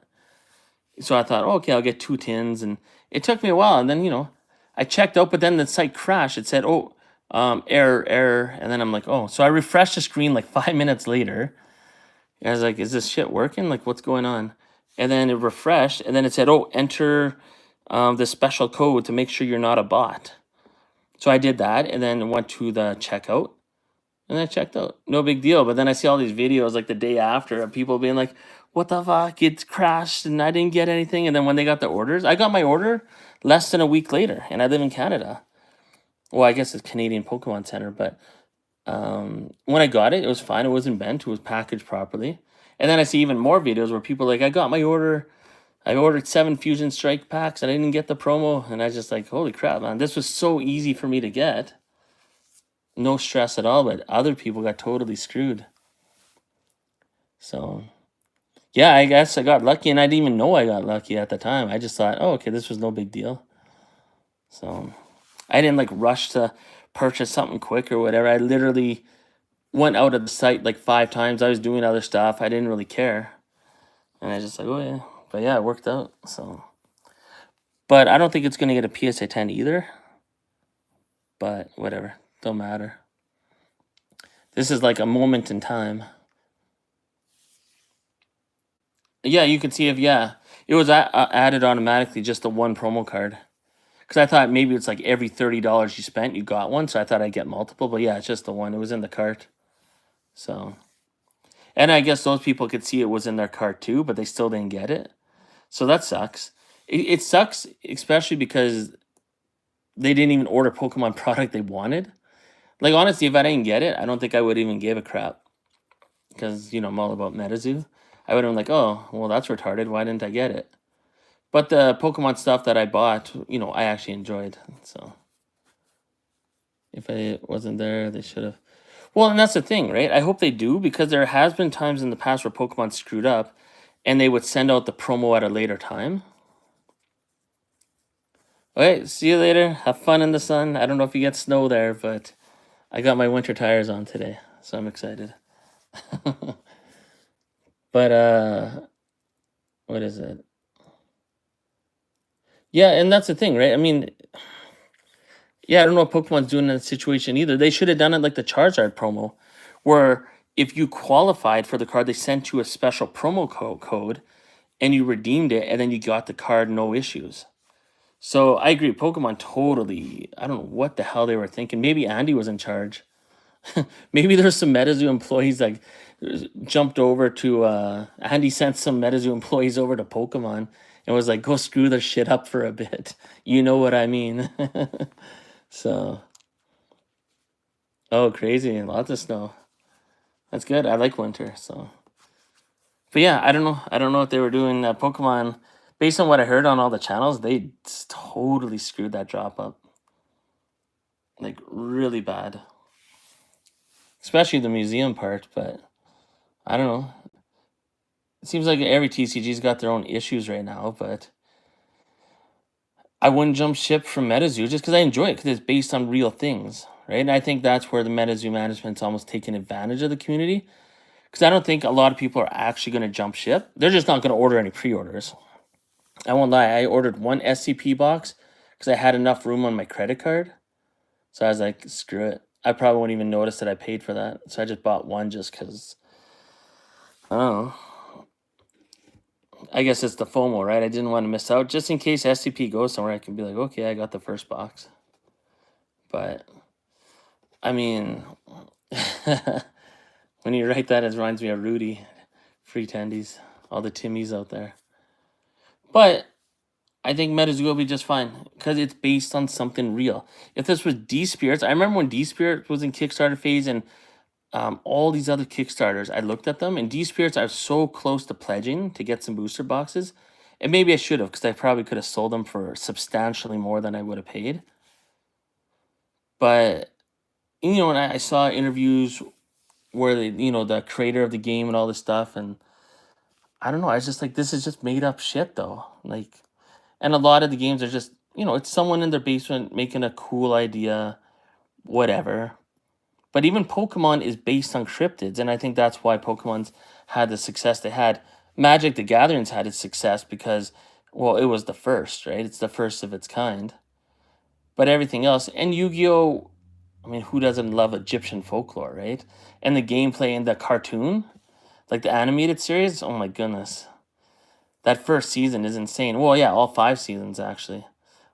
Before I got to Yu-Gi-Oh! GX and what other shit. I don't watch any of that, but I mean, that's what made it so great, right? But MetaZoo will be fun because it's based on real cryptids. So I don't think MetaZoo's got anything to worry about. It'd just be nice if they treated the fan base that brought them to the dance a little better. So it's like they say in wrestling, right? The wrestlers would not have the superstar power they have, or the success, or the money and the fame, if it wasn't for the fans. And they always thank the fans, because without the fans, they're nobody. And same with MetaZoo. Without the fans and the hardcore collectors and the secondary market, whether they want to admit it or not, without the secondary market, MetaZoo does not exist. Yeah, there's a lot of flippers and all this stuff, but MetaZoo survived because it's cryptids. Everyone loves cryptids. If it wasn't for their Bigfoot artwork, I probably wouldn't give a shit about MetaZoo. So, but I was like, oh shit, that's Bigfoot. I watch Bigfoot documentary shit all the time, and other cryptids too. So, If you ever watch the original Yu-Gi-Oh show, it's so entertaining. I mean, it's like Dragon Ball Z, right? There's episodes where it just drags ass, and it's just like, oh my goodness, get to the battle. But when they're battling, it is absolutely awesome. And the what's it called? Collect. Oh, sporadic Pokemon. Yeah, same. The gameplay for Yu-Gi-Oh, it's insane. Like they're like reverse of reverse, and I counter this and I counter that. It's so crazy the shit that happens, but it's so dramatic when they battle. It's just like it's insane. That show is so awesome to watch. Like it's absolutely nuts. But it would get you like hyped up for a workout. It's totally nuts. But with cryptids, I mean, it's real stuff. And that's the best part, even about the tops cards. You could flip the top card around and you can learn about the cryptid. And you could research any of these cryptids and find out, more about the place where it comes from, the origin story. Like, it's all real shit. And that's why MetaZoo, I don't think, has anything to worry about. Oh, yeah, there's the Rudy card that I still need to get as a PSA 10. I got to get that graded. I still don't have that. That's the only one I don't have as PSA 10. But I do have the card. So, and recently as a PSA 10, I think it sold for $152, which is quite a bit.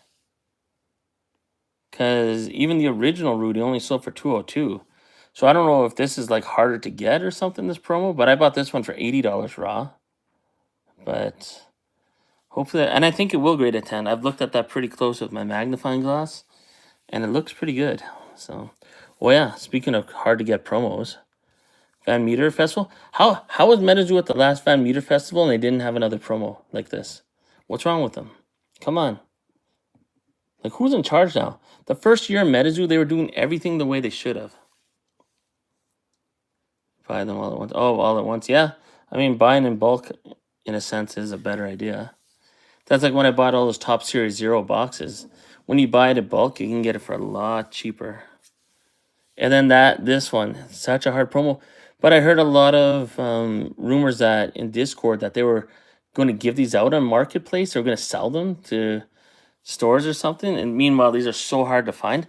There was one guy that at one point had 2 of these as PSA 10s on eBay.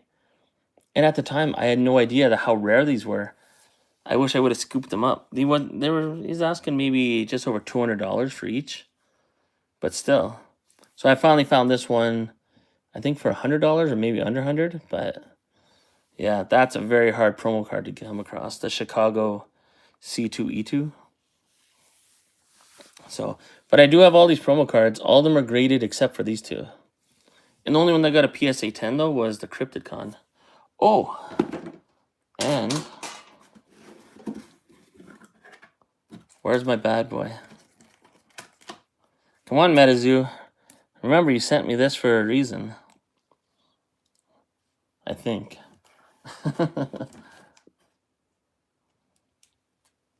Right? The influencer medal, that's the only influencer medal that ever existed. The other ones are content creator medals. But influencer medal, it's only a mint 9. A lot of them got a PSA 10, but mine didn't. So that sucks. But if we're not going to talk about MetaZoo, let's talk about this card that I pulled. Personally, it only got a PSA 8. But I'm just going to watch the TV. I got to see how this looks. You got to really hit this in the right light.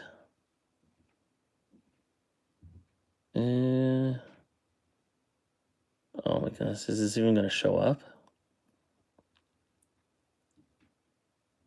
What is it, like a 10-second delay on the TV? Compared to what I'm talking. Oh, there we go. Okay. Maybe like that. Oh, come on. Such a delay. Oh, there we go. Yeah, I got it now. This is cool. I really wish MetaZoo... I made even videos right when MetaZoo first started saying, please make holographic cards like this. This would be so insane to see.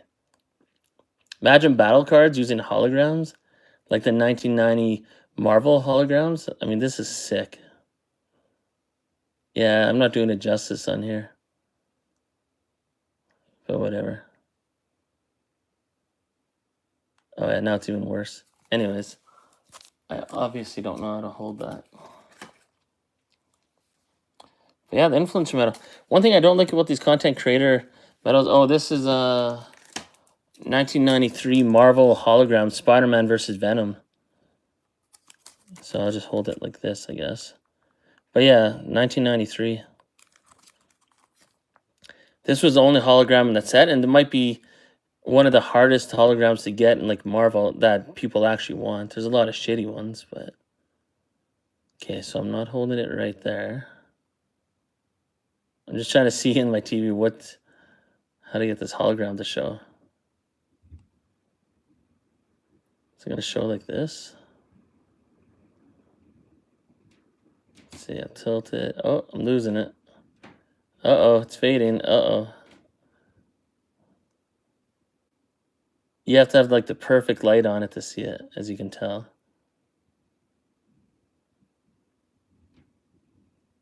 Yeah, it's pretty much Spider-Man kicking Venom, and Venom's about to snap him in half. Anyways, it doesn't really show up on here. On normal videos, I can get it to show up amazing, but yeah, it's pretty crazy. Anyways, so I'll put this away. I don't think...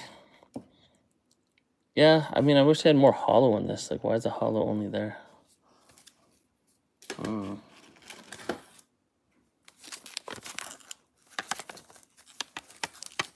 Oh, yeah. And one of the coolest cards, there's actually one on eBay, but I feel like the guy's asking too much for it. Because it's not graded, but this one. Yeah, they're always reverse hollow. I don't know why they do that. I mean, for promo cards like those influencer medals or supporter medals, they should really be full hollow. I mean, people want full hollow. I don't know why they're sending in reverse. It's kind of weird, but I guess, you know, it's free, so. And it's cool acknowledgement, I guess.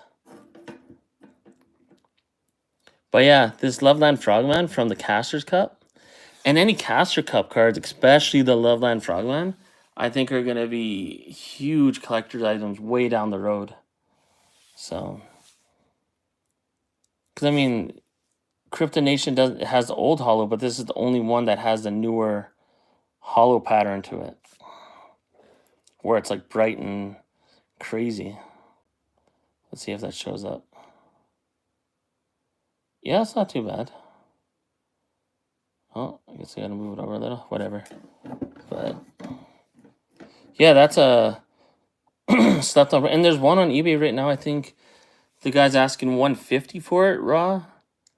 I think he was offering me 140, but I don't know. For a raw one, I paid less than 100 for this, but I knew it was gonna be a PSA 8, or I bought it raw, then I got it graded. It only got a PSA 8. I knew it wasn't gonna get a PSA 10 because there is an issue in the corner here, but yeah, right? Like, and that's the thing about MetaZoo that I do got to give them credit for, and Argos mentions it, is there's a lot of cool-ass cryptids like Piazzabird, Loveland Frogman I never heard of before MetaZoo. But this is definitely like, you know, that's the second, I'd say that's the second best BC to collect, at least from Cryptid Nation, after Mothman, right? Or just in MetaZoo in general. Anything that's Loveland Frogman is instant popularity. And then Piazzabird, and then whatever else after that. But even Sam Sinclair, I felt is very slept on right now. I don't think Sam Sinclair gets near the value that it should, and probably will once, you know, the manga comes out. Even Injured Cold. There's some Injured Cold cards out there that are very cheap. So. Oh, were they? Yeah, see, there you go. But I think, you know, some cards only have their momentary fame, but I mean, I guess that's another issue with MetaZoo too, is like, it's such a small fan base. A lot of people, even hardcore collectors, forget about certain cards. Even I forgot about this card all night. I just was looking through this other box I have and was like, oh yeah. So it's easy to forget about these cards if they're not in your collection over time. What else we got here?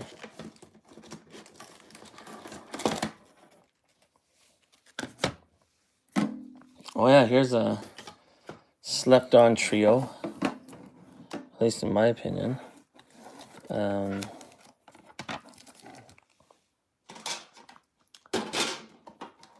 What do we got here? Where's the other ones? Yeah, these ones. These Krypton Nation spellbook. They're very unique because it says Krypton Nation on the card, number 1. There's no other card that says Krypton Nation. But, which is cool, because Krypton Nation's the first set and the first block. But here's the Kickstarter one. And I bought this Kickstarter card raw. And once again, a raw card that was PSA 10. So this is 2nd edition, that's 1st edition, and that's Kickstarter. All PSA 10. I bought these two already graded as PSA 10, but the Kickstarter one I bought raw. I mean, that's crazy. That's what I love about MetaZoo, and it'll never happen again. Is that in the first couple years of MetaZoo, I can't even tell you how many cards I bought raw that graded PSA 10. You'll never see that in any other hobby. Like, that just doesn't exist. Where you could buy raw cards regularly that are going to grade PSA 10. Yeah, and this one, when I bought it, I think it was just under 120. I think I got it for about 100 US, if I remember correctly. I'd have to check my eBay, but yeah, like, it was a steal of a deal. I thought, okay, there must be something wrong with it. Why is he selling it for like only $100? Is I think there's only 1,000 of those, which is quite a bit still, but the artwork on these is so underrated because it's not Krypton Nation, the set, even though it only comes in the Krypton Nation set spellbook. It's Krypton Nation the block, at least at the time, because it has a UFO on it. That's not from Krypton Nation the set, that's from Krypton Nation block. There's a wilderness character, yeah, Cumberland Dragons right there, I believe. And then obviously Sam Sinclair, Mothman, Sinkhole Sam. But I mean, it's got characters from other sets, not just Krypton Nation. So it's a Krypton Nation block. The whole whatever. So, and I don't know if many people even understand that, and how many future collectors are even going to understand that. That's cool. So, because all the other ones, if you get like a Nightfall spellbook promo or Seance or Native or whatever, they only have creatures from that set in the artwork. But this has artwork from other sets, not just Krypton Nation. So that's cool. So I think this is a very slept on promo. I mean, there's a lot of them though, right? You just got to buy the spellbook. But the Kickstarter one, that's not too easy to find, especially as a PSA 10. There's not very many. I think there's less than 20 as a PSA 10.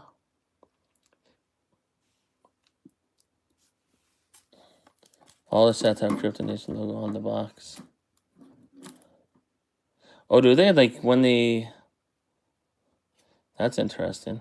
But I mean, like the characters here in the artwork are from Krypton Nation block, but not just Krypton Nation set. Because I mean, it's got the UFO, it's got Dragon of Kanto Falls, so it's got wilderness and UFO characters in there, which is cool. Which just shows that, you know, MetaZoo is always 2 or 3 sets ahead in production. So, which is good, like most TCGs. But so put those bad boys away. Where am I gonna put them? Yeah. Yeah, I may as well get the other Kickstarters out. So obviously Mothman, the promo. Yeah, I saw these ones already. Oh yeah, Piazza Bird. I picked up for, I mean, this is insane. And there's actually one on eBay, still sleeping on eBay for $220 American. PSA 10 full hollow Kickstarter Piazza Bird. Just so you know, because I know you're trying to collect, but it's sitting there. I don't know how no one's seen it. But this one I got for 100 and I think 190 American or 180, something somewhere, maybe 185. But less than 200 nonetheless. American, already graded PSA 10 Kickstarter full hollow Piazza Bird. I don't even understand how that's possible. 2 years ago, a year and a half ago, this would be worth over $500 easy.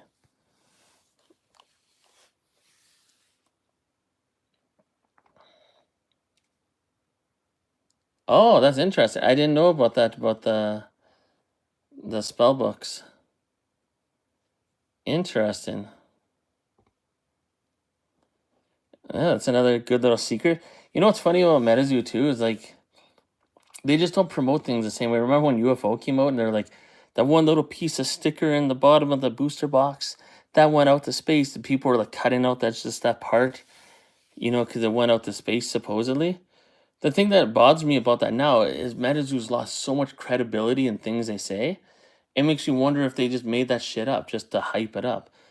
So I think there's a video showing it. I don't know, but if there is, I'm a hardcore collector. I have no idea where you would even find that video. Like, does anyone know? And that's why they need a YouTube channel with all these kind of things on it for people to look up. I know there's MetaZoo archives, which no one looks at. Because MetaZoo doesn't promote it. Right? I mean, I know EpicTube HD was part of that, and like Crypto Nation News and whoever else. But MetaZoo can't, like, how hard is it just have one person, like, I don't know, the president, to just remind people about this stuff and promote it? Yeah, the serialized stuff went up in a balloon. And it's just, I don't know, how hard is it to contact like a news agency? Because there's always news agencies that want random, weird things to report besides all the crazy bullshit in the world, right? I mean, a story like that could easily get on some news station. I just don't know what the people in MetaZoo are doing half the time. Like, it doesn't take rocket science to just think of like out of the box ideas on how to get more exposure and not just rely on the community only. Like, I don't know. It's crazy. Yeah, I mean, they need a real marketing department. Like, they need, like, yeah, and public relations. Like, they need customer service too. They need actual people that are like have experience in these departments. I don't know how, but maybe they don't pay good. Like, I don't know how MetaZoo pays. Maybe they don't pay good, and that's why they can't get anyone with good qualifications. I don't know. Because clearly, whoever's in there right now is just lazy. Oh yeah, and then these two. It was just all within about a month span. There was someone selling so many Kickstarter cards, and I got Sam Sinclair for, I think it was 110 or 115. It's only PSA 9, but I was like, when am I going to get another chance at Sam Sinclair? Kickstarter, and it's only off-centered. I mean, the rest of the card's perfect. It's off-centered a little, so I got a PSA 9. Whoop-de-doo. Love 9 Frogman. I got it for 140 as a PSA 9. I figured these were good deals because both of these sell for way more than double as a PSA 10. So I was like, it is only a PSA 9, but it's also less than half of what a PSA 10 would be. And a lot more than half in this case. This one recently sold for, I think, $348 as a PSA 10. So you can pay $348 American for a PSA 10 or $140 for a PSA 9 only because it's off-centered. And not by much. I mean, the card's still beautiful. So I was like, you know what? I'll save an extra $200 American and get a card I never thought I would own.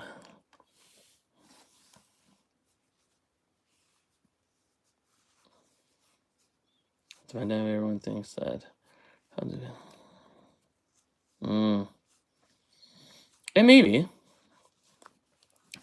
And you might be right. The thing is that I don't know. There's so many diehard MetaZoo fans out there that would love to help out in some way, shape, or form. True. I don't know. I mean, how do I put it? Like, they're talking about. Well, that's another topic altogether. It's the Casher Cup. They're gonna have what, $500,000 prize for first place. I mean, they must be making somewhat decent money. I mean, they must be able to hire someone that can just do these basic jobs. I mean, it's not rocket science, but it's not even that. Just they don't even have to hire anyone. All that Andy has to do is go in the announcements and just get ideas off the community. If you want to use the community, at least listen to them. Go in there and be like, hey, So what do you guys think would, be good idea for this and that? We don't have anyone for this department because times are tough. We have no money. How can we promote this game more? What would be some incentive? Like, have a points program. Like, do you remember at one point in the Discord they said for every person you get to join the Discord, it'll add up to a total where there's going to be a 1-of-1 promo card, and whoever gets the most people to join Discord will get an exclusive 1-of-1 promo card? That never happened.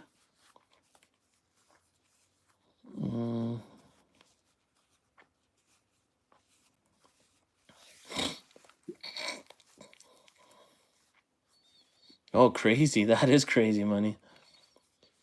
But that's the thing. Like, I think with MetaZoo, I don't think... Well, I guess I don't know for a fact, but the people... There's a lot of passionate people about MetaZoo, and I'm sure I just have trouble believing that they're... Well, like I said, right, they could just get the community for free. They can make polls. Set up a poll section in the Discord or even on Instagram. Just get people's ideas or just... I don't know. But yeah, in the first year of MetaZoo, they were very interactive. Mike was very interactive. Everything was done so well for a company that was just starting. Like, they were just hitting home run after home run every month. Was just exciting. Like, things were going so well. It was insane. And then the last 8 months, I mean... And if there is reasons why they can't keep up with stuff, production, this and that, because, say, the factory did something, whatever, just tell us. But clearly that's not what's happening, because, or else they probably would say that and be like, hey, we have no control over this. But they're just leaving it up to speculation, which isn't good. Because then a lot of people are just like, hey, screw this shit. Let's go get some Lorcana. Or let's go get some Pokemon 151. Or, me ordering Pokemon. Finding out from someone in Discord that it was available to get that Van Gogh Pikachu. I mean... or just all MetaZoo has to do, their ultimate solution, offer better promo cards from MetaZoo Marketplace. And people will buy product they don't even need because they have a chance of getting good promos. Like those Hit the Road promos. Like, I don't know if you're aware of those. You probably are. But those Hit the Road promos were amazing. I'm going to see if I have some here. Whoa. Like, the Hit the Road promos are... Yeah, they met too many chefs in the kitchen. Like, I don't know. It's just... Yeah, this one right here. These Hit the Road promos, I only have 3 out of the 5. But they're pretty insane. If these were the MetaZoo Marketplace promos... they would sell a lot more product. And, they're printing, they're making, what's it called? The disclosure pages. And that's another huge beef I have with MetaZoo is those disclosure pages. Like, I don't know what Andy's doing. Like, I don't know if he was just born yesterday. Like, it really seems like it. But, like you said, you're a marketing manager, right? I mean... I don't know who it would make sense. You don't even have to be a marketing manager to understand how stupid this is, but you're going to have something called disclosure pages. Give, very vague, clues and hints leading up to it, what it's even about. And then when the drop happens, you announce the drop at the same time as the drop. And it's only up for 3 to 4 hours. So anyone that wasn't able to be in Discord for that 3 to 4 hours because, I don't know, they have jobs or they have lives or they have something else they're doing, misses out on the very first drop. Right? Yeah, it is more interest-free loans, right? And then, people complain about it, this and that. And I remember I was complaining about it and Andy was in there. And I was like, for the second drop, just give notice. Like, announce it on a Thursday night if you want. But don't do the drop at the exact same time as the announcement. Make it so that the drop is next day at noon, Friday at noon. Like, I don't know, every drop in the first year of MetaZoo, and it was super successful. Even though it might sell out in a minute, make more product, I don't know. But EpicTube HD would go live, and he'd have his live stream watching the drop, and it was just pure chaos. They have the F5 button thing, like all these things were created from that. But no, on the second drop, they do the same thing. It's like on a random Friday night, they decide to do the drop, and it only lasts for 3 to 4 hours. And it's like, how many people even have? I remember, I think it was Rusty Ranger talking about, oh yeah, the disclosure pages in Tormentic, like, oh, they're so cool, you have to decode it. I'm like, but who's decoding anything? Who even has the set? Who was even able to get it? And then the secondary market is so ridiculously expensive. And if you're going to buy it off the secondary market, you could easily search the packs, and hopefully you get it from a reliable seller. So it's such an obscure set that could have sold a lot more. But it was, yeah, you're right though. It's just a cash grab. It's just a loan. Like, and then they have so much hype around, oh, there's some code to figure out, but what, like 5 people know about this? 10 people even have the right cards to even try and figure out what the hell this code is? Yeah, and exactly. If it's a pre-order, then keep up the pre-order for at least 24 hours, maybe even a week. And then if you're going to print it like a month or 2 later, maximize the amount of people that are going to get eyeballs on it and actually order it. Like, they left it up for 3 or 4 hours. It's sold out supposedly. But how did it sell it? It's a pre-order. What, you can't keep it up for longer and just print more, and then tell them, oh yeah, it'll be out within 40 days. Like, I don't know. It makes no sense. But stream sale, yeah. I mean, yeah. Like, and give it a bigger window to get it. Like, I don't know. They could have maximized that more, even made even more sales. It made no sense. Like, whoever's in charge, which obviously I'm going to keep saying Andy because I don't know who else it would be. Just, it's stupidity. Like, you could have maximized it. You could have sold a lot more. It's not like you didn't have enough that it didn't actually sell out in 3 or 4 hours because there was nothing to sell out on. It's not printed. So, I don't know. It's weird. I don't know what they're doing. It's so crazy. And they're lucky Sanrio wants to pair up with them. I don't know. Maybe 3 months ago, I would have been like, oh, yeah, this is awesome. Sanrio's smart for pairing up with MetaZoo. But with the way things are being run in the last couple months, I have no idea why Sanrio even... I'm surprised they didn't dump MetaZoo and be like, hey, you guys are idiots. You know? Like, obviously Mike Waddell does some good talking. He's a smart dude. I like Mike Waddell, but... I don't know. I don't know the business. I don't, this and that. But if I was, a billion-dollar, multi-billion-dollar company, I would be like, MetaZoo is a mess. Boxes were because they...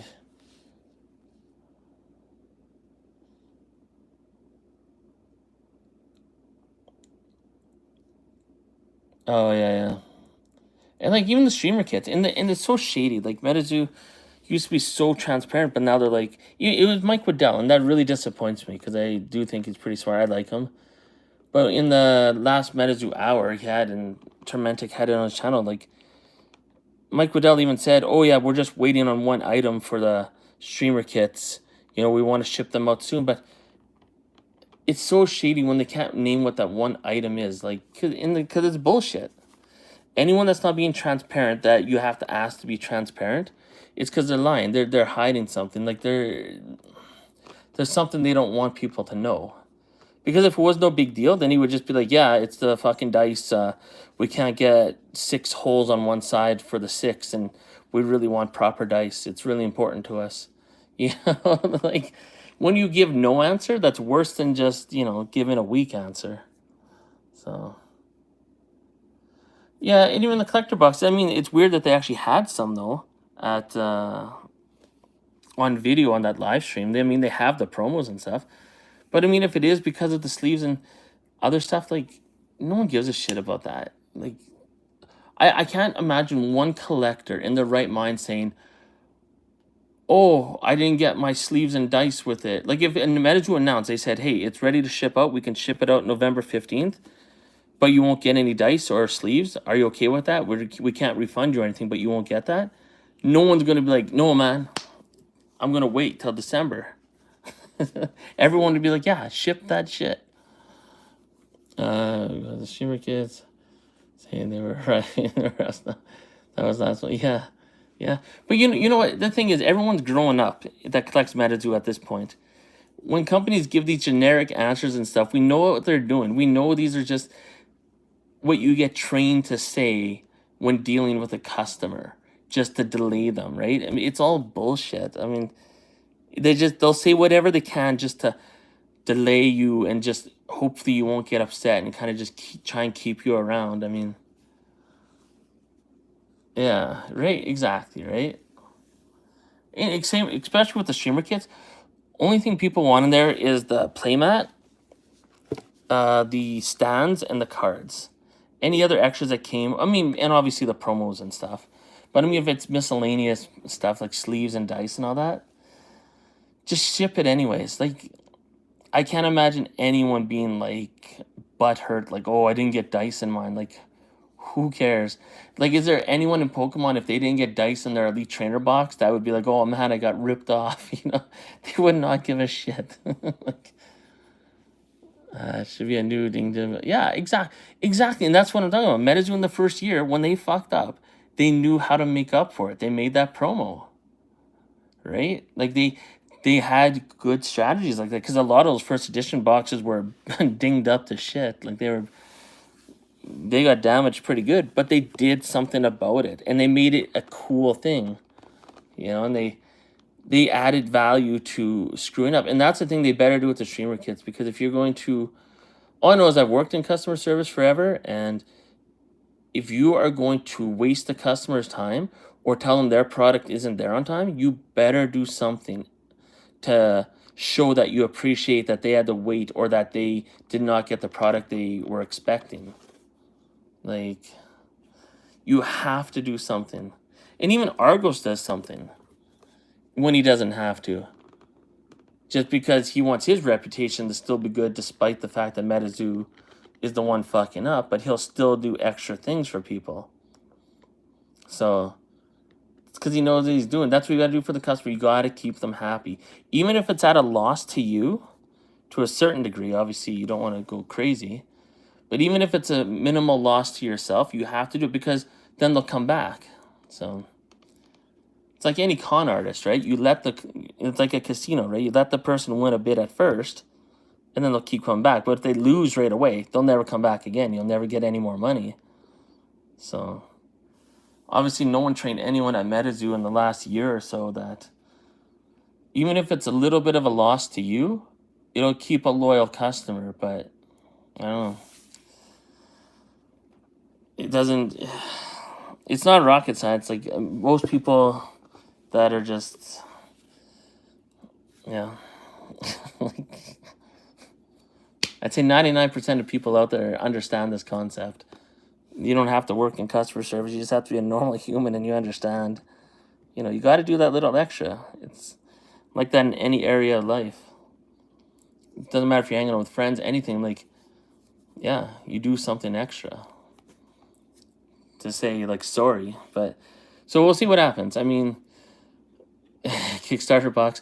I wonder what they're going to do for, you know, winners, like, of Towers or Caster Cup. Because, you know, they give product as prizing too. But, I mean, Kickstarter boxes have gone down so much.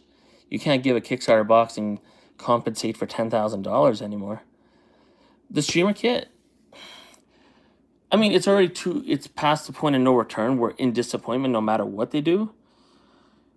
But if they really want to, I don't know, get people to forgive them, they have to do something crazy at this point. Yeah, exactly.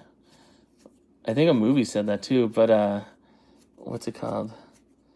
Honestly, they if I was MetaZoo, I don't know what the cost difference would be. I don't know who's even ordering Legacy at this point. Um, like, I think Legacy's coming out way too soon, anyways. I think it's ridiculous that, like, it's 10 packs for what, $70 American? But meanwhile, you could buy two first edition UFO or Wilderness or two second edition Cryptid Nation boxes, which would be 72 packs for the same price as a 10 packs of Legacy, which is going to have the same cards. Only, it'll have a special holo foil, just like Pokemon from Legendary Collection. Like, But yeah, no, I think they should add a booster, a spell book from Legacy with the streamer kits. If they do that, everyone's going to be making tons of content for MetaZoo, and MetaZoo is going to look like superheroes if they do something like that. Because they got to do more than just add an extra card, like the fan art blisters. They're adding an extra card. Like, who gives a shit? What, an extra non-hollow? Right? Like, I don't know. I don't even know what the hype is for the fan art 2.0 packs anyways. I didn't order any of those because, I don't know, Bloody Mary was good enough for me. I didn't see any beasties in there that I could really get hyped up for the ones that were picked. So I was kind of like, yeah, no big deal. But oh yeah, like Argos, right? One thing I didn't like about Argos is he bought like a whole pallet of second edition booster boxes from Card Shop Live. The only thing I didn't like about that is that all the other people that would like to get those cheap deals didn't get to get them because Argos bought it all up. I like Argos a lot, obviously. He's like the Superman of MetaZoo. But I didn't like that he did that because that screwed over everyone else that would have loved to get really cheap second edition boxes. So, and those fan art hollow cards like Bloody Mary, White Death, and all that other stuff, they are very hard to grade as a PSA 10. Like, they have very low ratio of cards sent in compared to how many graded a PSA 10. Especially White Death. It's very hard to get that as a PSA 10. And there's one on eBay right now in auction that I'm bidding on. We'll see in 7 days if I win it or not. But yeah, it's not those are very hard to get as PSA 10s actually too. That's why I'm amazed that I even got 2 that I sent in raw and they got PSA 10s. Because I think there's only, I could be wrong, maybe like 24 or something. But, oh, the toppers, yeah. Yeah, I mean, the card, it's not even worth it. Even if you get a full haul of Mothman, it's just not worth it. The toppers, but yeah, if you get that blue ink, that's crazy. And Nick Strength and Pokemon got a blue ink from it when he ordered those. So, from Card Shop Live.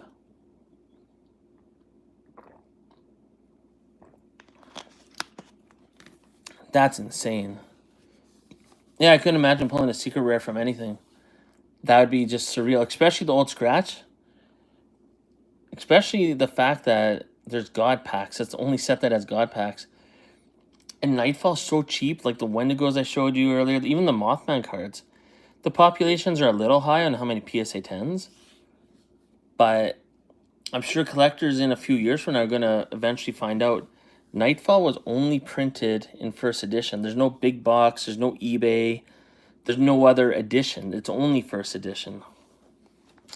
But every other set has other editions. So, yeah, Wilderness is fun to open. But UFO, I think, is going to be... I mean, if it was cheaper, I mean, if I was able to get that for, like, maybe under $50 Canadian a box. I was buying it at one place for $50 a box. Then I just all opened it all up. UFO is so fun to open. It's all full hollows. You can't lose. It's all like I never opened up a UFO box that had less than 30 full hollows out of 36 packs. It's totally insane. Wilderness, I don't know. That'll be interesting. I mean, it's got the Prism Aura. That's the very first Aura card. That's what that set's got going for it. But also got some other cool cards in it.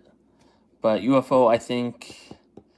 100,000 booster boxes is a lot right now, but when MetaZoo actually gets going, I think a lot of those sets that are cheap right now are going to dry up a lot faster than people expect. So... Oh yeah, Green Man. I forgot about Green Man. That's true. That's right. Does UFO have a star rare, like kind of like a Green Man or like an old scratch, or did they end that with Wilderness? Because I know they have serialized ones out of 10 and shit. But is there a secret rare? Even in Seance, is there like hey, CJ Bush is in the house. Yeah, what time is it? Oh yeah, it's getting late. Probably time for people either to drive home from drinking or wake up and eat breakfast. But yeah, does seance or UFO even have a true secret rare? Not these ones that are numbered out of 10 and stuff. Yeah, and that's another thing that one thing I don't like about MetaZoo that I think they screwed up on is the boxes don't say shit about these. You know, when you buy like a Upper Deck product for hockey or Topps product or Panini or whatever, they'll have a list of what you can possibly hit on the box, which is good because it creates a chase. But anyone getting into MetaZoo like now that wasn't around when these sets came out or in the Discord would have no fucking clue. Like, you know, it would be so easy for them not to notice that it's numbered out of 10. That happened. I know Mike Waddell posted that in Discord once where someone sold it on eBay for $50 because they didn't notice it was numbered. But how many people are actually looking for that? How many people would even know? How would you know? Actually, you wouldn't know. I wouldn't have a clue if I bought D Spirits right now and the box just said D Spirits and go. You know, when I open it up and there was some variation to the card that wasn't mentioned on the box, I'd have no clue. But look, when Topps released Topps Chrome, they had all the stats on it. Like, there's no way you wouldn't know. So,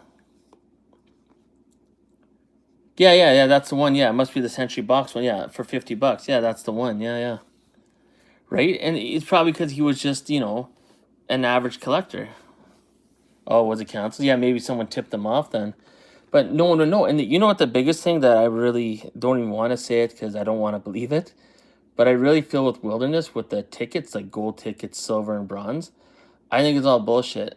Because I ever noticed the people that got the tickets, coincidentally, or also partners with MetaZoo or like retailers with MetaZoo. And well, on top of that, I really liked when Hyperbole pulled it. That video is crazy when he was all crazy when he got it graded. But it's on eBay now. I don't know about anyone else, but to me, I almost wanted to make a video, but I don't want to like shit on MetaZoo on YouTube too much because then, you know, the wrong people might see it. Like new collectors. I'm not worried about MetaZoo seeing it, just the new collectors. Yeah, and that's the thing. And then when Native came out, he pulled another secret rare, like before it was even released. And it's just like, or maybe on the second day or something, like really early on. And it was like, what the hell? Like Hyperbole again? And then those other guys, that couple, they pulled a bronze, but they didn't announce it to anyone until that one girl decided to have them on her channel, and they announced it like 2 or 4 months later that they pulled a bronze ticket. But he also was like a partner store, but he said he got it from someone else or some shit, some weird story. But I was like, when people pull their favorite card in the set, they're instantly posting it in Discord on the poll channel, being like, look what I got, and they're flexing and they're going all crazy like they just won the lottery. This guy pulled a bronze ticket and didn't announce it for months because they didn't know what to do. Like, they didn't want anyone to know yet. They just wanted to kind of like, I don't know, maybe there's people like that, but why? And especially if you have a store where you sell the product and you pulled something like that, that would help sell more product, promoting that. I don't know, it made no sense. To me, it was bullshit. I almost feel like MetaZoo gives these cards to people to promote it. So, because the thing is, if you open up a Wilderness box in the future, and because no one that isn't associated with MetaZoo has ever pulled one of these cards, right? And I guess Hyperboles was on camera, though, on like a Whatnot stream, I hear, but there's no video of it. I don't know. It's just, I don't know, it's shady to me. But anyways. And say it is legit, right? And someone pulls it in the future. How do you redeem it? And MetaZoo's never explained how to redeem these things. And that's another flaw in my eyes. It's like, okay, it's legit. Yeah, you could redeem it for a box at Kickstarter if you get the bronze ticket. But how do you redeem it? How would you even know? No one actually knows how to redeem these cards. So, and what if you're not in Discord? Because I've never joined a Discord in my life before until MetaZoo. Only because I realized that people were getting more information because I watch YouTube videos and they're talking about how they found out stuff in Discord. I was like, okay, fuck, I'll just join the Discord. Obviously, I'm missing out on stuff, like when stuff's dropping on Marketplace and all that. But, yeah, anyways, that's my 2 cents on it. I've never really talked about it. I should talk about that in a live stream tomorrow, what people think about the golden ticket stuff. Yeah, exactly, right? So you can keep up to date with info. I actually have told Franklin Collecting a few times in a few of his videos in the comment section to join Discord. I'm like, you don't even have to talk in there. You can just join and read what people are saying. You don't actually have to type anything. You don't have to participate. You can just view, and when there's an announcement with a drop, you'll know. You know, I'm like, get up to date. Because he's totally behind the ball. And then he has a video recently talking about, oh, other TCGs, you know, ask for my opinions on stuff and, you know, send me stuff. And that's all good, but I messaged him in his last video. He didn't reply to it, but I was like, you're so misinformed on MetaZoo, but I don't know anything about Wonderland. I don't know anything about other shit that you collect. But it makes me wonder, because then I take everything you say about those other TCGs to heart. I'm just like, okay, like this has got to be the truth.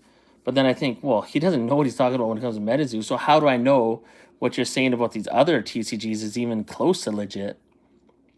So, yeah, so you just look for drops. Exactly, right? And that's all anyone has to do. And I tell, especially him, like, just join the damn Discord. Like, you don't have to type in there. You don't have to talk to anybody. Just get notified. So, but yeah, anyways, what the golden ticket? Now it's on eBay. I think it's like $48,000 or something. There's even another listing where it comes as a bundle with Kickstarter stuff. Like, I don't know. If I was MetaZoo and he's a partner store still, as far as I know, Hyperbole, I think that makes MetaZoo look freaking retarded. I mean, why would you put the grail, the supposed grail of all grails in MetaZoo on eBay? And how come there's no publicity around what it's redeemed for? Like, they totally just... It's like when you watch a bad movie and they introduce a character and then they kind of just forget about the character halfway through the movie. And by the end of the movie, you're like, what happened to that character? It might be up there for exposure, but I don't know. Then listed for $1 million, like $48,000 seems like he actually wants someone to buy it. You know? Like, I remember Nick Strength and Pokemon noticed it first, and then I looked it up. I was like, no way it's on there. Yeah, and it is. But it just looks bad. I don't know. To me, anyways, and you might be right. That's what I did with my Chaos Crystal 4 out of 5. I put it on eBay just for exposure so people knew of it. But, because that was like the biggest pull at the time, like on day 2. But the golden ticket, I mean, that's insane. But if they really want it for exposure, at least make a video about it. Like, he's never made a video in a long time talking about it or anything. And or what it's redeemable for. So it's probably not redeemable for shit. And that's the biggest thing they dropped the ball on is... And no one's ever pulled a silver ticket, which is weird. But maybe someone has. They just didn't know. Because it really makes me wonder what slot the bronze and silver tickets are in. And that's where MetaZoo, like, I love that they're cryptic. Or people will click and see what else he has in his store. True. But the thing is, MetaZoo needs to explain more to the average person. Like, I remember at one point, no one pulled a bronze or silver ticket. Then Mike Waddell said, check your bulk. Right? And I think was a clear hint that if those tickets do exist, it would be in the bronze or silver area of the pack. But most people just skip to the gold, right? They just, especially breakers, they just skip right to the hit. They don't look at the other cards. But it'd be good if they, you know, I love that MetaZoo's cryptic and they got their secrets like you're playing a Mortal Kombat game or something. You can't figure what the fuck to do. But, or an old school Nintendo game with all these crazy secrets. But at least explain it, because if that is the case, that the silver and bronze tickets might be in the bronze or silver rarity area, no one's ever going to find them because people just skip. Yeah, oh yeah, they ship all the cards, and that's good. And it's like, but most breakers will just skip right to the hit. Just, you know, because it's, you know, the best way to open a pack. But I mean, if there might be a secret card there, I mean, let people know. But the box doesn't say anything about any of this stuff. So I think that's a big problem too, is the box should be telling you about, you know, the possible secret hits. Because why do people in the future buy older product? Is when they see a box that says, oh, there could be this rare hit, and you're like, oh shit. Because when you buy old hockey card boxes or sports card boxes, if they have possibility of rare cards or one of ones, you're more likely to buy it. But if you think it's just going to have all generic cardboard bullshit, you're going to be like, oh, okay. But when you see an old card of like Marvel cards or box or anything, and it says has holograms in it, you know, look for chase cards, then you're more likely to buy it. But if it just says MetaZoo UFO, and it doesn't even tell you that that little sticker went to space, or that there's cards in there that might have hollow on it that went to space, no one's going to know that unless you were in Discord 2 years ago. Or not 2 years ago, like a year and a half ago or whatever. So, right? No one to know. We know. Oh yeah, no one else is watching now. And like, you know, but even like hardcore MetaZoo fans, like over time you forget stuff. So, but I do like this Hit the Road promo. Oh yeah, another thing that's weird about these Hit the Road promos that I don't know what MetaZoo's doing. This hollow pattern is like old school Kryptonation up here. But it's not the nice, shiny hollow like every card has had ever since Wilderness eBay collaboration. But it's the shitty old hollow. But it's got the native artwork in the background for the hollow pattern. But it's got Kryptonation logo up here, which is really weird. But I love the artwork. I love that Iowa Dragons roasting the bus. So, yeah, but I wonder why they're using like the old hollow, but it's the native hollow, but it's not the nice shiny hollow. And it's got Kryptonation logo up here, but it should have, because whenever their promo cards or sets come out, they always put the symbol of the current set, which would be native. Because it's got the native background, but it's got Kryptonation logo. I've never seen that before. I think there's one other promo card that's like that, but I could be wrong. But I've never seen Kryptonation logo with the background of another set. So, and the background's a shitty hollow. It's not the good hollow that they use. So, still a nice card, but I don't get what happened there. So, but MetaZoo doesn't want to know it. Want us to know much, I guess. So I don't know what else I can pick on MetaZoo's brain, but I don't know. It's going to be pretty cryptic for future collectors to get into the old sets and how much they're not going to know. So, I mean, MetaZoo, even MetaZoo HQ, they have a lot of good stuff there. But ones like MetaZoo just has to promote more of the people that are actually going out of the way to make MetaZoo accessible, like to know stuff. MetaZoo HQ, I don't remember last time they've ever been mentioned anything MetaZoo related. They should be mentioning them like at least once a month, once a week, saying, hey, have you guys checked out that site? I don't know. Because that's an amazing site. MetaZoo Archives. No one looks at it. I think there's another good MetaZoo site where some fan... There was one the other day I saw. I can't remember what it was. They actually had some really interesting MetaZoo facts on it. But I'd never heard of them before. And probably because MetaZoo itself doesn't mention them. Irritated they didn't do a release event metal for Seance. Home Diviner. Oh, they didn't do one for Seance? They didn't have that in like theme decks or anything? Because isn't that where they came in... I can't remember which set, but they had release medals for... Interesting. See, that's another botch. What do they have, like 3 employees? Like, oh man. Yeah, there should be a release medal for everything. That's weird. I didn't even know that. That's weird. Or like the fact that, like, I do like that they're cryptic, that you got to figure out all the secrets in MetaZoo, but I don't like the fact that you don't, not everyone's always going to know. Like, for example, when you get a spell book, now they have the hollow card in the middle of the deck, which is really cool. because those are actually pretty cool to collect. But I don't think it says that on the box anywhere.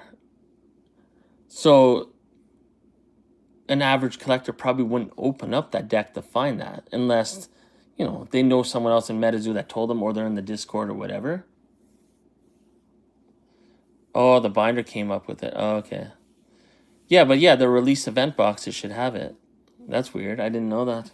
I didn't get too deep into Seance because, well, the whole booster box thing, it was such a turnoff that it was mappable.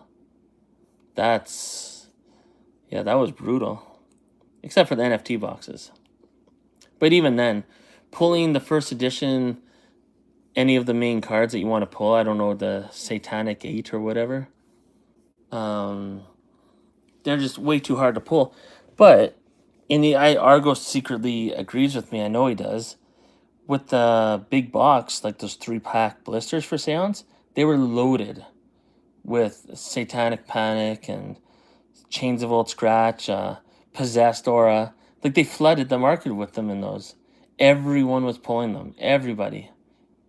Like, they were way too common. And then the value for those cards went down quite a bit after that. Because I remember first edition, because a lot of people don't really price much of a difference sometimes. Because it's just the hobby's too new, I think. Between big box, they don't understand the rarity, like how hard it is to hit. But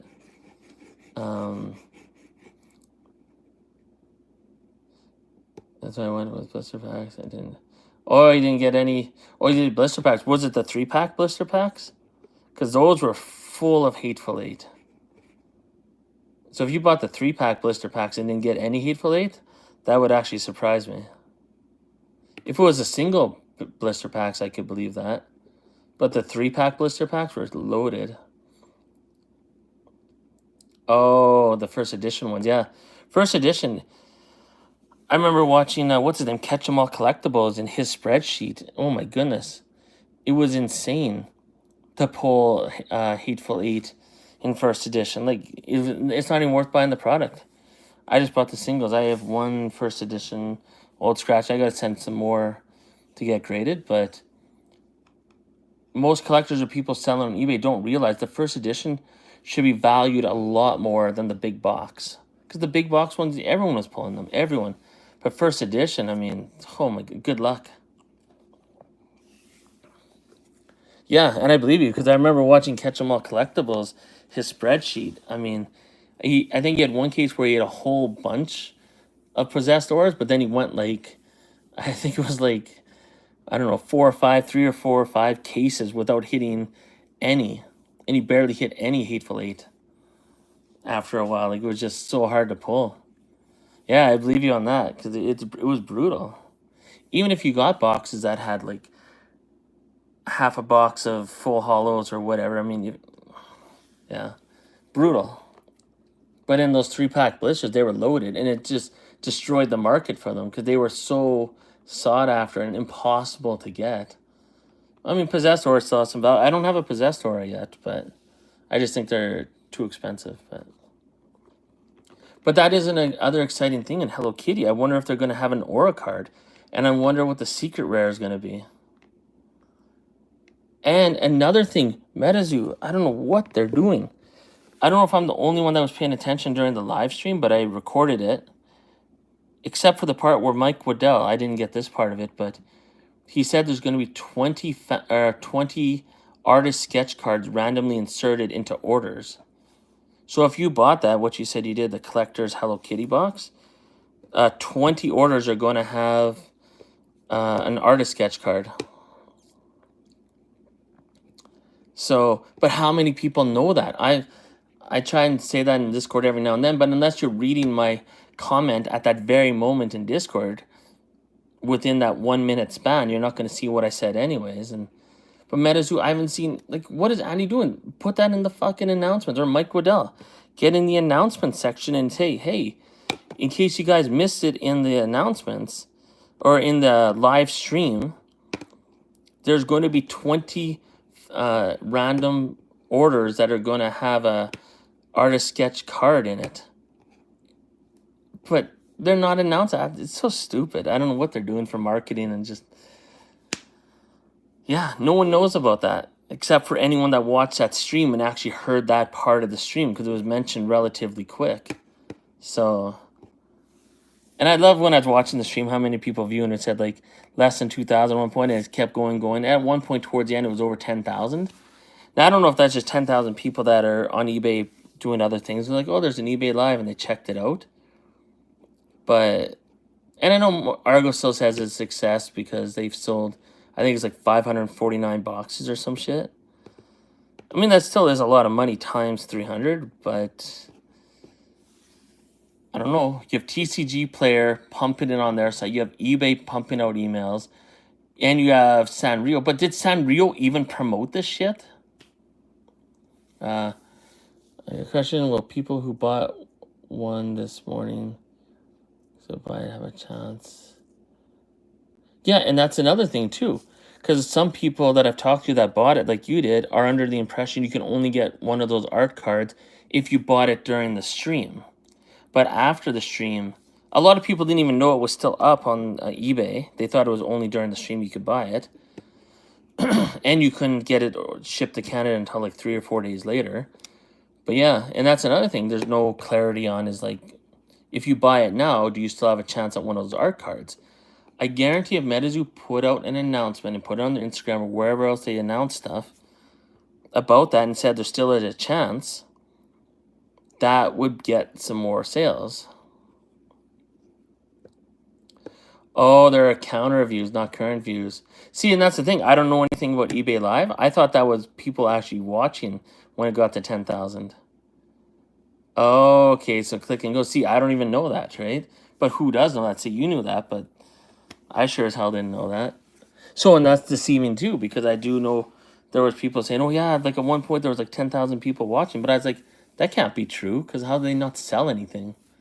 Oh, okay, that makes more sense then. It's just, you click and you can go. Interesting. That makes more sense. Yeah, they did a horrible job promoting that too. And the sale, get it. Yeah, and that's true. And it's flatlined. And no one gives a shit right now. Not only was it after Halloween, I just don't know what Sanrio's doing on their part. Like, even, like, forget MetaZoo and their incompetence at this point in the last 8 months. 9 months, actually. What's Sanrio doing?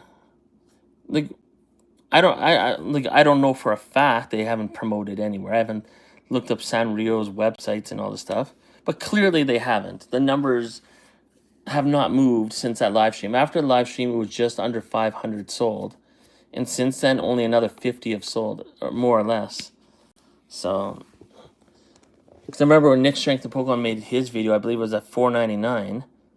And then I did a video on it. It was, I don't know, maybe $5.15 or $5.35. I don't know. But it's around $5.50 right now. And that's just sad. So was Sanrio even promoting it? Like, I don't know. It's crazy. And then, you know, and then on top of that, if it wasn't for Argos, MetaZoo, what the hell are they doing? What's Andy doing? They're having interviews on anime.com, and they're had another, like, update that Argos didn't even notice until 5 days after it happened, the interview. And then he has to report it, being like, oh, yeah, there's an interview on some other anime website. After seeing Chromie. Last time. Yeah, and that's another thing. They put December 11th, yeah. So, and Nick Strength and Pokemon is, you know, he's someone that got a gold supporter medal, and he even openly said on his channel, I'm not buying this because it's coming out in December. I don't want it for December. I want to open it for Halloween. And yeah. And there's other channels like that idiot Umu. I don't like that guy at all. It's UMU, this Asian guy. But even guys that hate on everything were like, you know what? My girlfriend likes Hello Kitty. I want to get it for her. But he even said himself, at this last Comic-Con, they didn't have any Hello Kitty shit. So he decided not to go. And that's just one idiot that I don't even like. Who knows how many people MetaZoo and people like me will never hear of that decided, oh, what happened to Hello Kitty set? What wasn't this for Halloween? Where is it? Like, they're not in Discord. KFC. I used to shit all over KFC's videos last year so much. There was one time he was doing a live stream with Franklin Collecting, and I went in there. He's like, "Sorry, man, but I banned you from commenting on my channel." That was hilarious. But I was using a different account to go on their stream and talk, but he realized it was me. But yeah, I used to spam KFC all the time because I couldn't stand his shit. He's kind of funny. I like when he used a lawnmower to go over a MetaZoo card, but because it's just somewhat entertaining. But yeah, he's like Franklin Collecting. He doesn't know what he's talking about, and he cherry picks. Because he also mentioned that Claire's is going out of business, like they're filing for bankruptcy, which they did.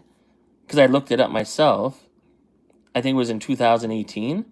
But they came back and they do, I don't know what the term is, but they do like maybe like strip mall stores. Like they do different style of stores instead of stores inside of big malls. I don't know how to explain it, but Claire's did go, I don't know if it's bankruptcy or a business at one point, but they're back in a different way though. So they're not actually going out of business or something. They reformatted their structure. I don't know what the right words are, but he cherry picks because, yeah. Like they did go under at one point in a certain way. I forget what the terminology is, but they're doing just fine. So, but he cherry picks it in front. Yeah, KFC. Yeah, but the thing is, he is more of a character than anything. But he doesn't. He only explains that once every few videos, and not many people probably know that he's just trying to be an ass clown. So, but then again, he's one of the guys that was investing in MetaZoo to make a lot of money, which isn't a horrible thing. I don't blame people for doing that. And I guess I can't totally relate to their pain because when I collect MetaZoo, I don't really plan to sell any of the cards that I have. There's some that I should sell just to make back money to buy a better MetaZoo product, but I just like it. I like the cards, I like the artwork, I like everything about it. Except, ironically, the company, the way it's being managed right now. But yeah, I just like it. These are awesome cards. I can care less if it went to 0 tomorrow and like they weren't worth anything. I wouldn't even care. They're still nice cards. So, but yeah, yeah. KFC. He's well. The guy I didn't like the most. There was I can't remember his name, but there's Purple Elf,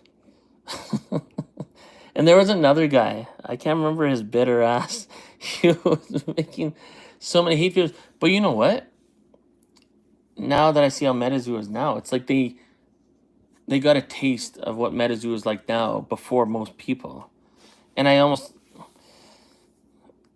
still think they're idiots because MetaZoo is still awesome. I mean, maybe MetaZoo rubbed them the wrong way first before a lot of us. But, I mean, they got to look at the big picture too. Well, some of their complaints were, yeah, I mean,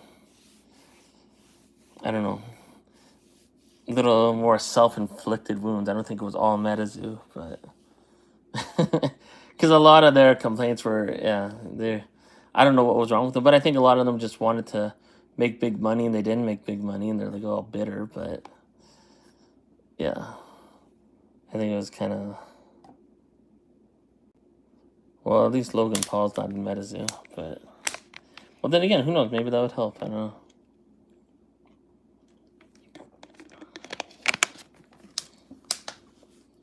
Just MetaZoo could do a lot better. Everyone knows it, but I love it. Today when they announced the artist thing is,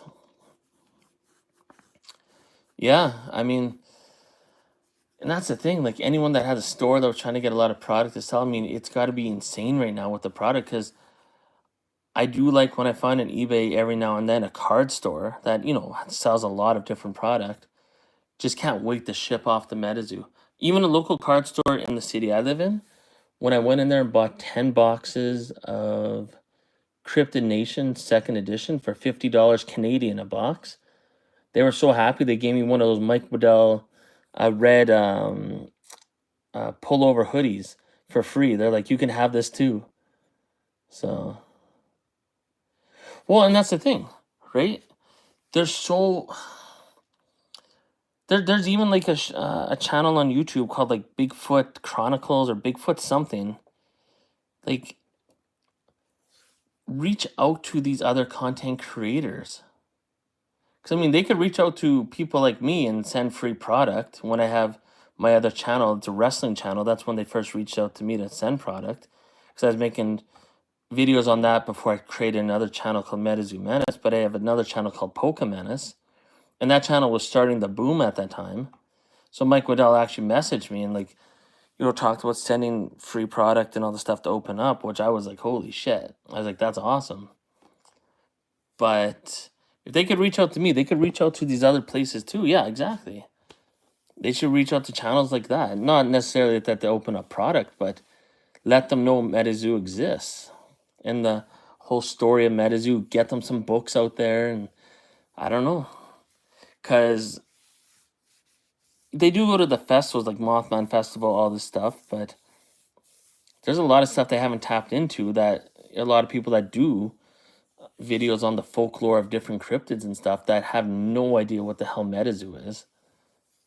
So, but it's whoever's in charge. I don't know why Mike Waddell stepped back, but maybe it was Sanrio. I honestly think that I know some people don't agree. Like in the EpicTube HD stream earlier, they didn't agree that I'm like the OG era is over and the Sanrio era is beginning. And I'm not saying that it's going to be all Sanrio sets necessarily, because obviously SCP isn't. But I think Sanrio is going to be pulling the strings behind the scenes. That whatever MetaZoo's doing right now is going to be because Sanrio wants it to be done that way. The only thing I don't understand is why a Collecticon could go by a week before Hello Kitty's coming out and there's nothing mentioned about Hello Kitty at that Collecticon. Some people are defending like, oh, maybe they didn't have any product or this and that. Bullshit. Why couldn't they have product? They didn't know that Collecticon was coming. Of course they know. It's on the schedule. Everyone knows the Collecticon schedules that's involved in going to Collecticons. So I believe Sanrio has a lot to do with what they're doing right now, but at the same time, if they are pulling the strings behind the scenes, then what the hell are they doing with the Hello Kitty? Like, they're not promoting anything. Like, it's dead. When people get it, it's going to be fun to watch it. A little more hype will get built up. Singles are going to sell for quite a bit on eBay at first, but the new audience they could have drawn in, Overstep Sam, yeah. And the new audience they could have brought in, they totally missed the mark. It had to come out before Halloween. And if they knew they couldn't get it out before Halloween, and they must have known that. I refuse to believe that they didn't know they couldn't get this out by Halloween. Then why didn't they just, instead of Kuromi's Cryptic Carnival, because I watched some Hello Kitty to try and understand this. Yeah, Kuromi's birthday is Halloween and all that, and it's actually a pretty cool little show to watch. It's actually entertaining. Why don't they just make a Christmas set and then have that come out December 11th? Like, this isn't rocket science. If they knew they could not get this out by Halloween, or if there was even a chance that they couldn't get this out by Halloween, why not just not go in that direction? Just be like, fuck it. We're going to let's just focus on getting a set out that's going to be maybe 2 weeks to a month early than the specific occasion. That would work a lot better. And there will be a Christmas set. Guaranteed there will be. I think Argos confirmed that already and other sources. There will be, but it's like the thing that makes me laugh about the Christmas set when people are defending like, oh, SCP's got pre-orders 4 months ahead of time. Like, that's better than, it being delayed. At least we know. I'm like, okay. So if we're ordering something now that's coming out at the end of February, why isn't the pre-orders for the Christmas set yet? Exactly. Like, you're surprised, right? Exactly. Where's the pre-orders for the Christmas set? Because Christmas is in a month and a half. And they haven't mentioned shit. We all know there's one coming. There's a set coming. But if the set in late February is being pre-ordered right now, who's going to believe that the Christmas set's going to be out in time for Christmas? Right? I mean, Valentine's Day, no one for the NFTs received a gold heart NFT card. Why isn't that shipped out yet? Why even send out the plushie without the card? As cool as the plushie might be, and I think those plushies look ugly. I have one of the original plushies for the Valentine's one. I haven't heard anyone say it yet, but they look ugly as shit. Those plushies look like shit. Like, I'm sorry. They look ugly. Like, those are the ugliest plushies I've ever seen in my life for the the Valentine's Day. Even if no one agrees with that, that's fine. but they're ugly. The promo card was kind of cool though. But and I like Argos's video, like plushies or whatever it is taking over. Like there's so many plushies. There's not really that many plushies from MetaZoo, to be honest, but it's not that crazy. But Argos does what he can to hype stuff up. I remember when he's hyping up the second anniversary or New Year's New Beginning second edition card. Yeah, that didn't go anywhere. Now he's trying to hype up the Chibis and the Valentine's promo set. That's not really going anywhere. I did see a few more people listing that stuff, but it's not really going anywhere in value. But how come that NFT thing isn't out yet with the gold heart? How hard is that to make? Like, why is that not out? And if I was an NFT holder, I'd just be like, man, I thought we were like the top of the food chain. Like, we're going to get the best treatment. Like, NFT holders are getting screwed over just like everyone else. I think you're an NFT holder, right? I think you were saying that, maybe. But that makes no sense why that isn't available yet. But oh well. And then where's it going with that? Yeah, she was on eBay and they totally sold that here. Oh, you don't have an NFT, okay. Oh yeah, you said you wanted to buy the NFT box from Argos or somewhere for $179, the seance one. That's right. That's why I thought that. Chibi's on eBay. I totally forgot about them when they sold after. Yeah, right? And it's just, even those Valentine's Day boxes are very easy to find. And the one thing that surprised me is the Magic Cast boxes. I thought there was only 10,000 printed, which is a lot. I don't know why anyone thinks 10,000 is not enough. But Magic Cast boxes have gone down in value drastically. But I do think the full hollow Mothman from Magic Cast, that's why I have quite a few of them, are severely undervalued. And those are going to be a huge chase in the future because it's the only Mothman that really looks like a true, like, gentle moth. And it's from Magic Cast, which is the original name of MetaZoo, which not many people know. Just because MetaZoo doesn't really do anything to get that info out there. But yeah, I think that's a highly underappreciated set. And if it ever goes anywhere, that April Fool's card with the staff members on it, that is one of the most undervalued card too, because that's one of the most unique cards. That should be like a business card, and the business cards sell for so much. But yeah, right. And it's and the 30th anniversary one is a huge jab at Magic the Gathering. Yeah. But even the 30th anniversary set, I mean, I do like that Invisible Ink.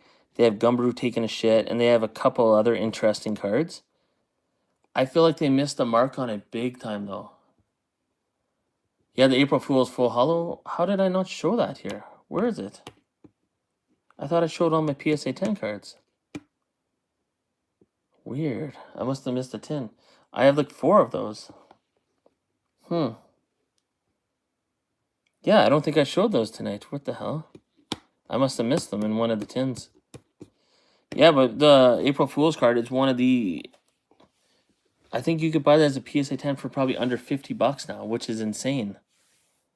Because I used to buy them for like $35 or more raw. But that, it's got the whole team on there. That, I think, will be legendary in the future because that's like the original group.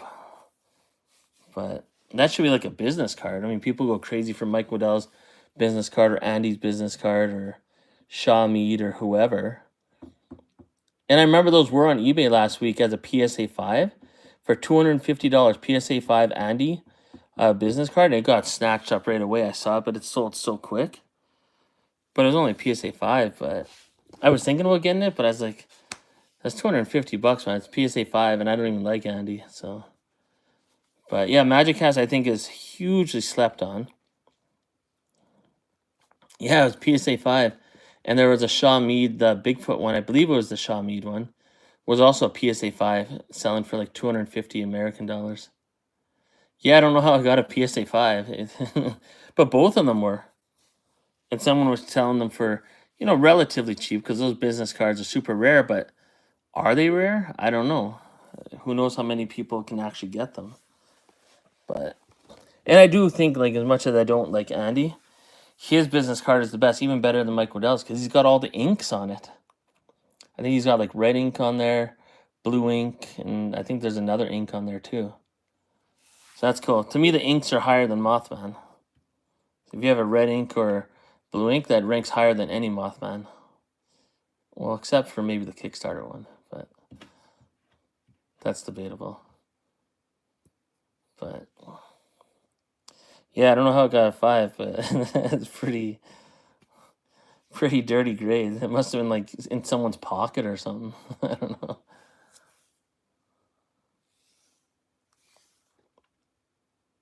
Oh yeah, they need to have a real black ink and green ink. Yeah, because I was only in the poker sets,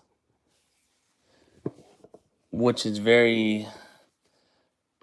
Yeah, I can't believe I have 2 black inks.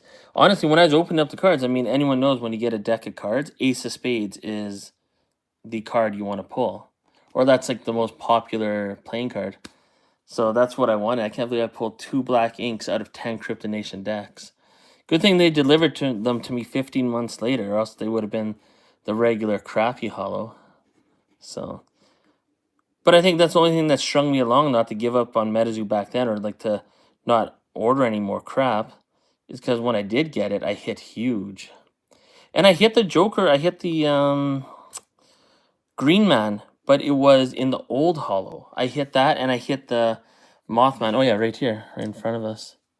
The Mothman, but it's the old holo. Probably can't even tell it's holo on here. So, but yeah, I got the Green Man holo as well, but the old holo. But I mean, when you compare it to, I mean, it's insane the difference.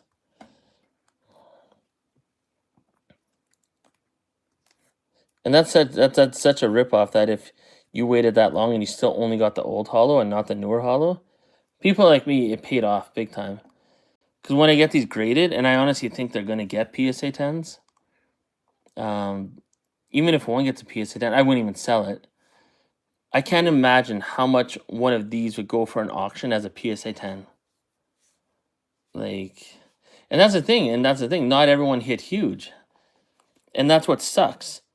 Like, MetaZoo should have made sure, even if they sent out everyone's order with the old holo, when they were doing this holo, everyone that ordered something that had to wait over a year should have got some of these for free anyway, some decks with these for free to have a chance. So, like, that was another huge ball that they dropped. Because this was part of my order, the old holo, but I got that part of the order first. And then there was half the order they didn't ship for some people. And I was one of those people, when they shipped the second half of the order, then I got the good holo. So, but I mean, I would have had this Mothman in this holo if it would have came later. And same with the Joker, the Green Man. So,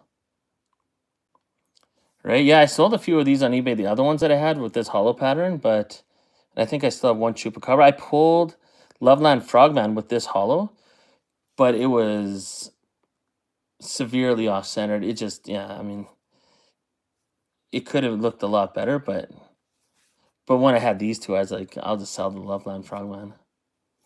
New USA, bought a few on eBay. Red tracking. Yeah, that's rough. Like, that's... MetaZoo should have rectified that, because that Kickstarter project was a huge waste of money for anyone that bought into that. All the promos are worth nothing. Even if you're Archcaster or Headcaster, even those promos numbered out of, what was it, 1,000 or 250? Not worth much. Even the poker chips, all that. I have all the poker chips, like the gold ink and the silver ink, obviously, if you're Archcaster. But, I mean, they're not worth anything. But, yeah, this was pretty sweet. I mean, these are probably 2 Grail cards I never think about because they're not graded yet, but how many other people even have a good hit from these? Not many.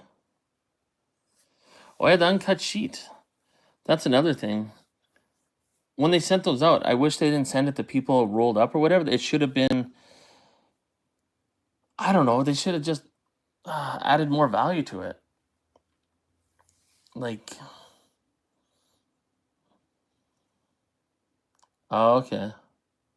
Uncut sheet. Oh, and the gilded. And, well, the biggest thing, I know Pee Wee's mentions it quite a bit, but where's the original art they were supposed to send out? Remember, they're selling for $5,000, and they said they were going to send out some art in random orders to people? Well, that's clearly not happening. Yeah, see, it's still in the tube, and I don't know. I wish they would have, I don't know. I don't know how else they could have sent it better if it was already framed or something, but. Or maybe send like a frame you can construct. So when you get it out of the tube, you can put it in the frame. Like, I don't know. Something. It just, I don't know. Like, it's an uncut sheet, it's in a tube, but. I don't know.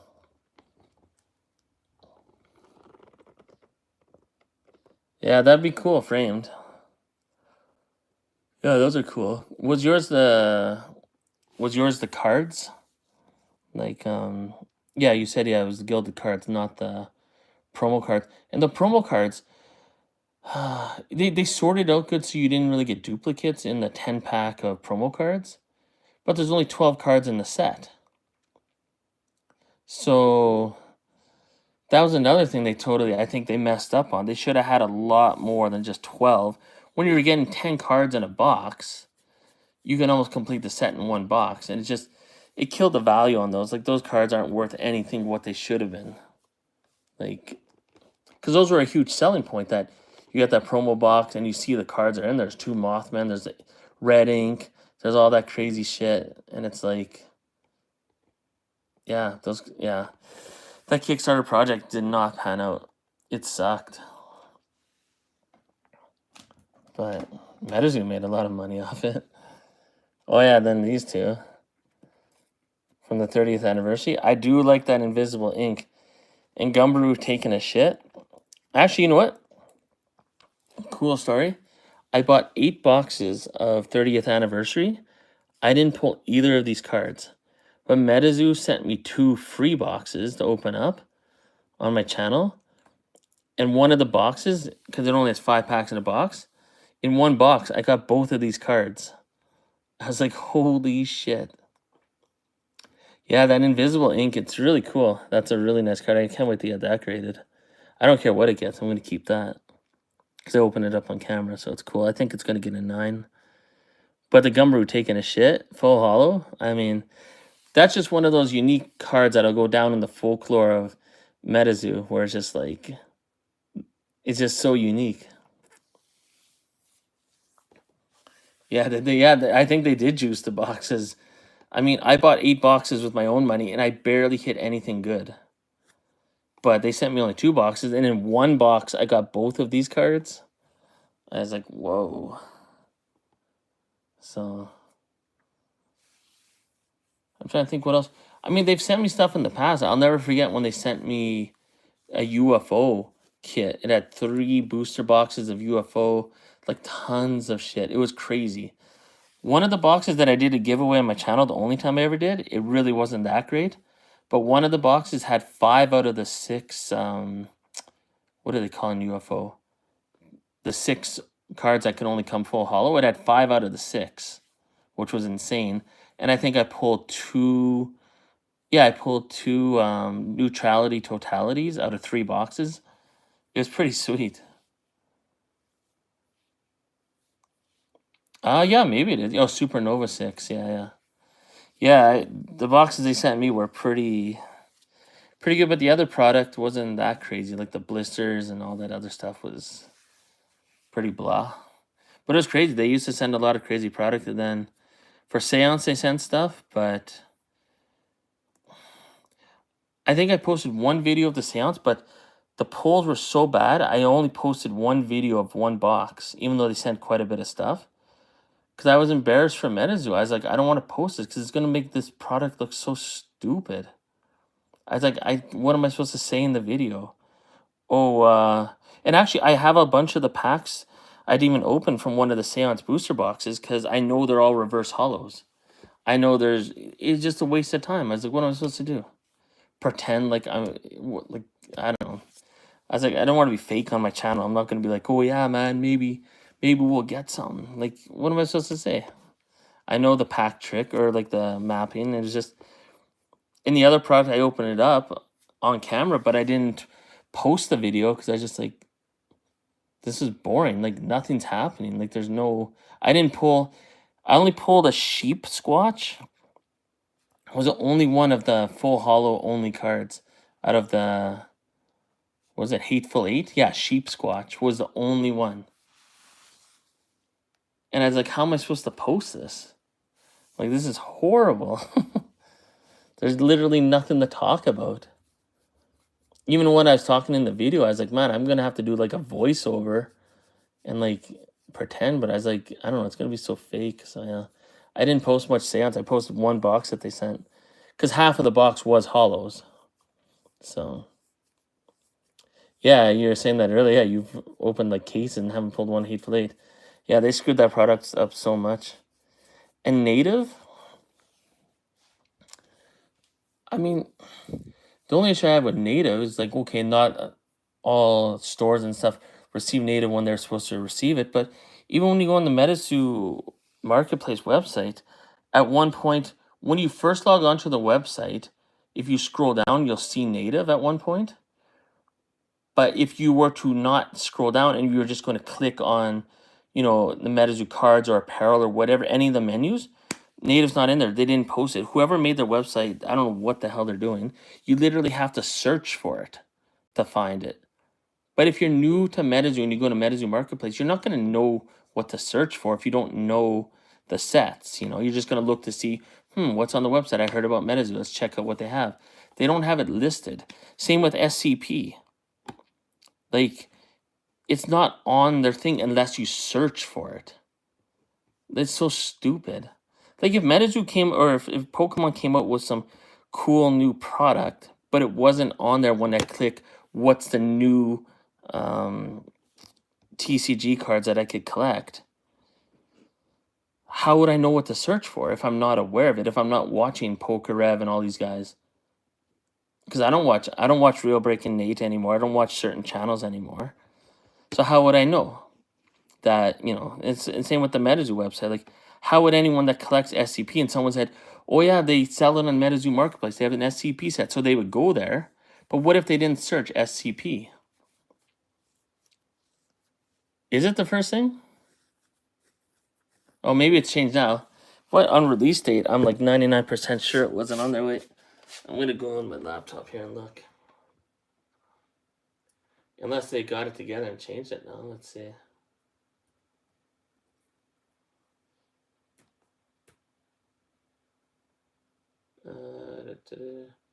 I hope I'm wrong.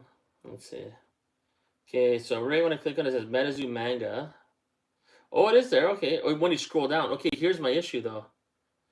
But say you didn't scroll down, right? And you saw the top titles, cards and accessories. Let's see what's in cards and accessories. Boom, nothing. So that's my issue. You're right. When you go right on the website, you'll see SCP if you scroll down. But the way I work, to be honest, like I wouldn't scroll down when I go on a website. Like when I go on Pokemon Center, I don't scroll down or anything. I instantly go to trading cards or whatever, and I click on view all, and then I go to, because they instantly give you what's relevant, but then I click on the tab, then go to new. So it shows me a new product. If you do that on MetaZoo, you don't see SCP at all. So, okay, well, have a good night. Yeah, it is getting late, eh? And yeah, I'll probably go live tomorrow earlier in the night and probably show more cards and yap some more and be a little salty. So we'll see you next time.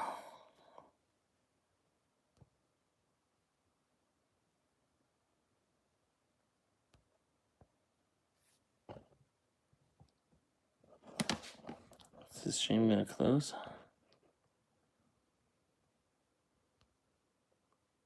Maybe, maybe not. I guess before I go, is anyone else here? Probably not. I doubt it.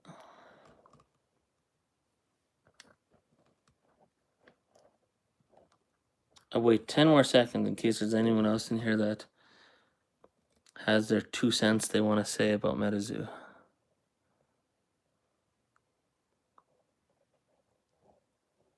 Invisible ink. Very nice. In an obscure set now. How many people know about this?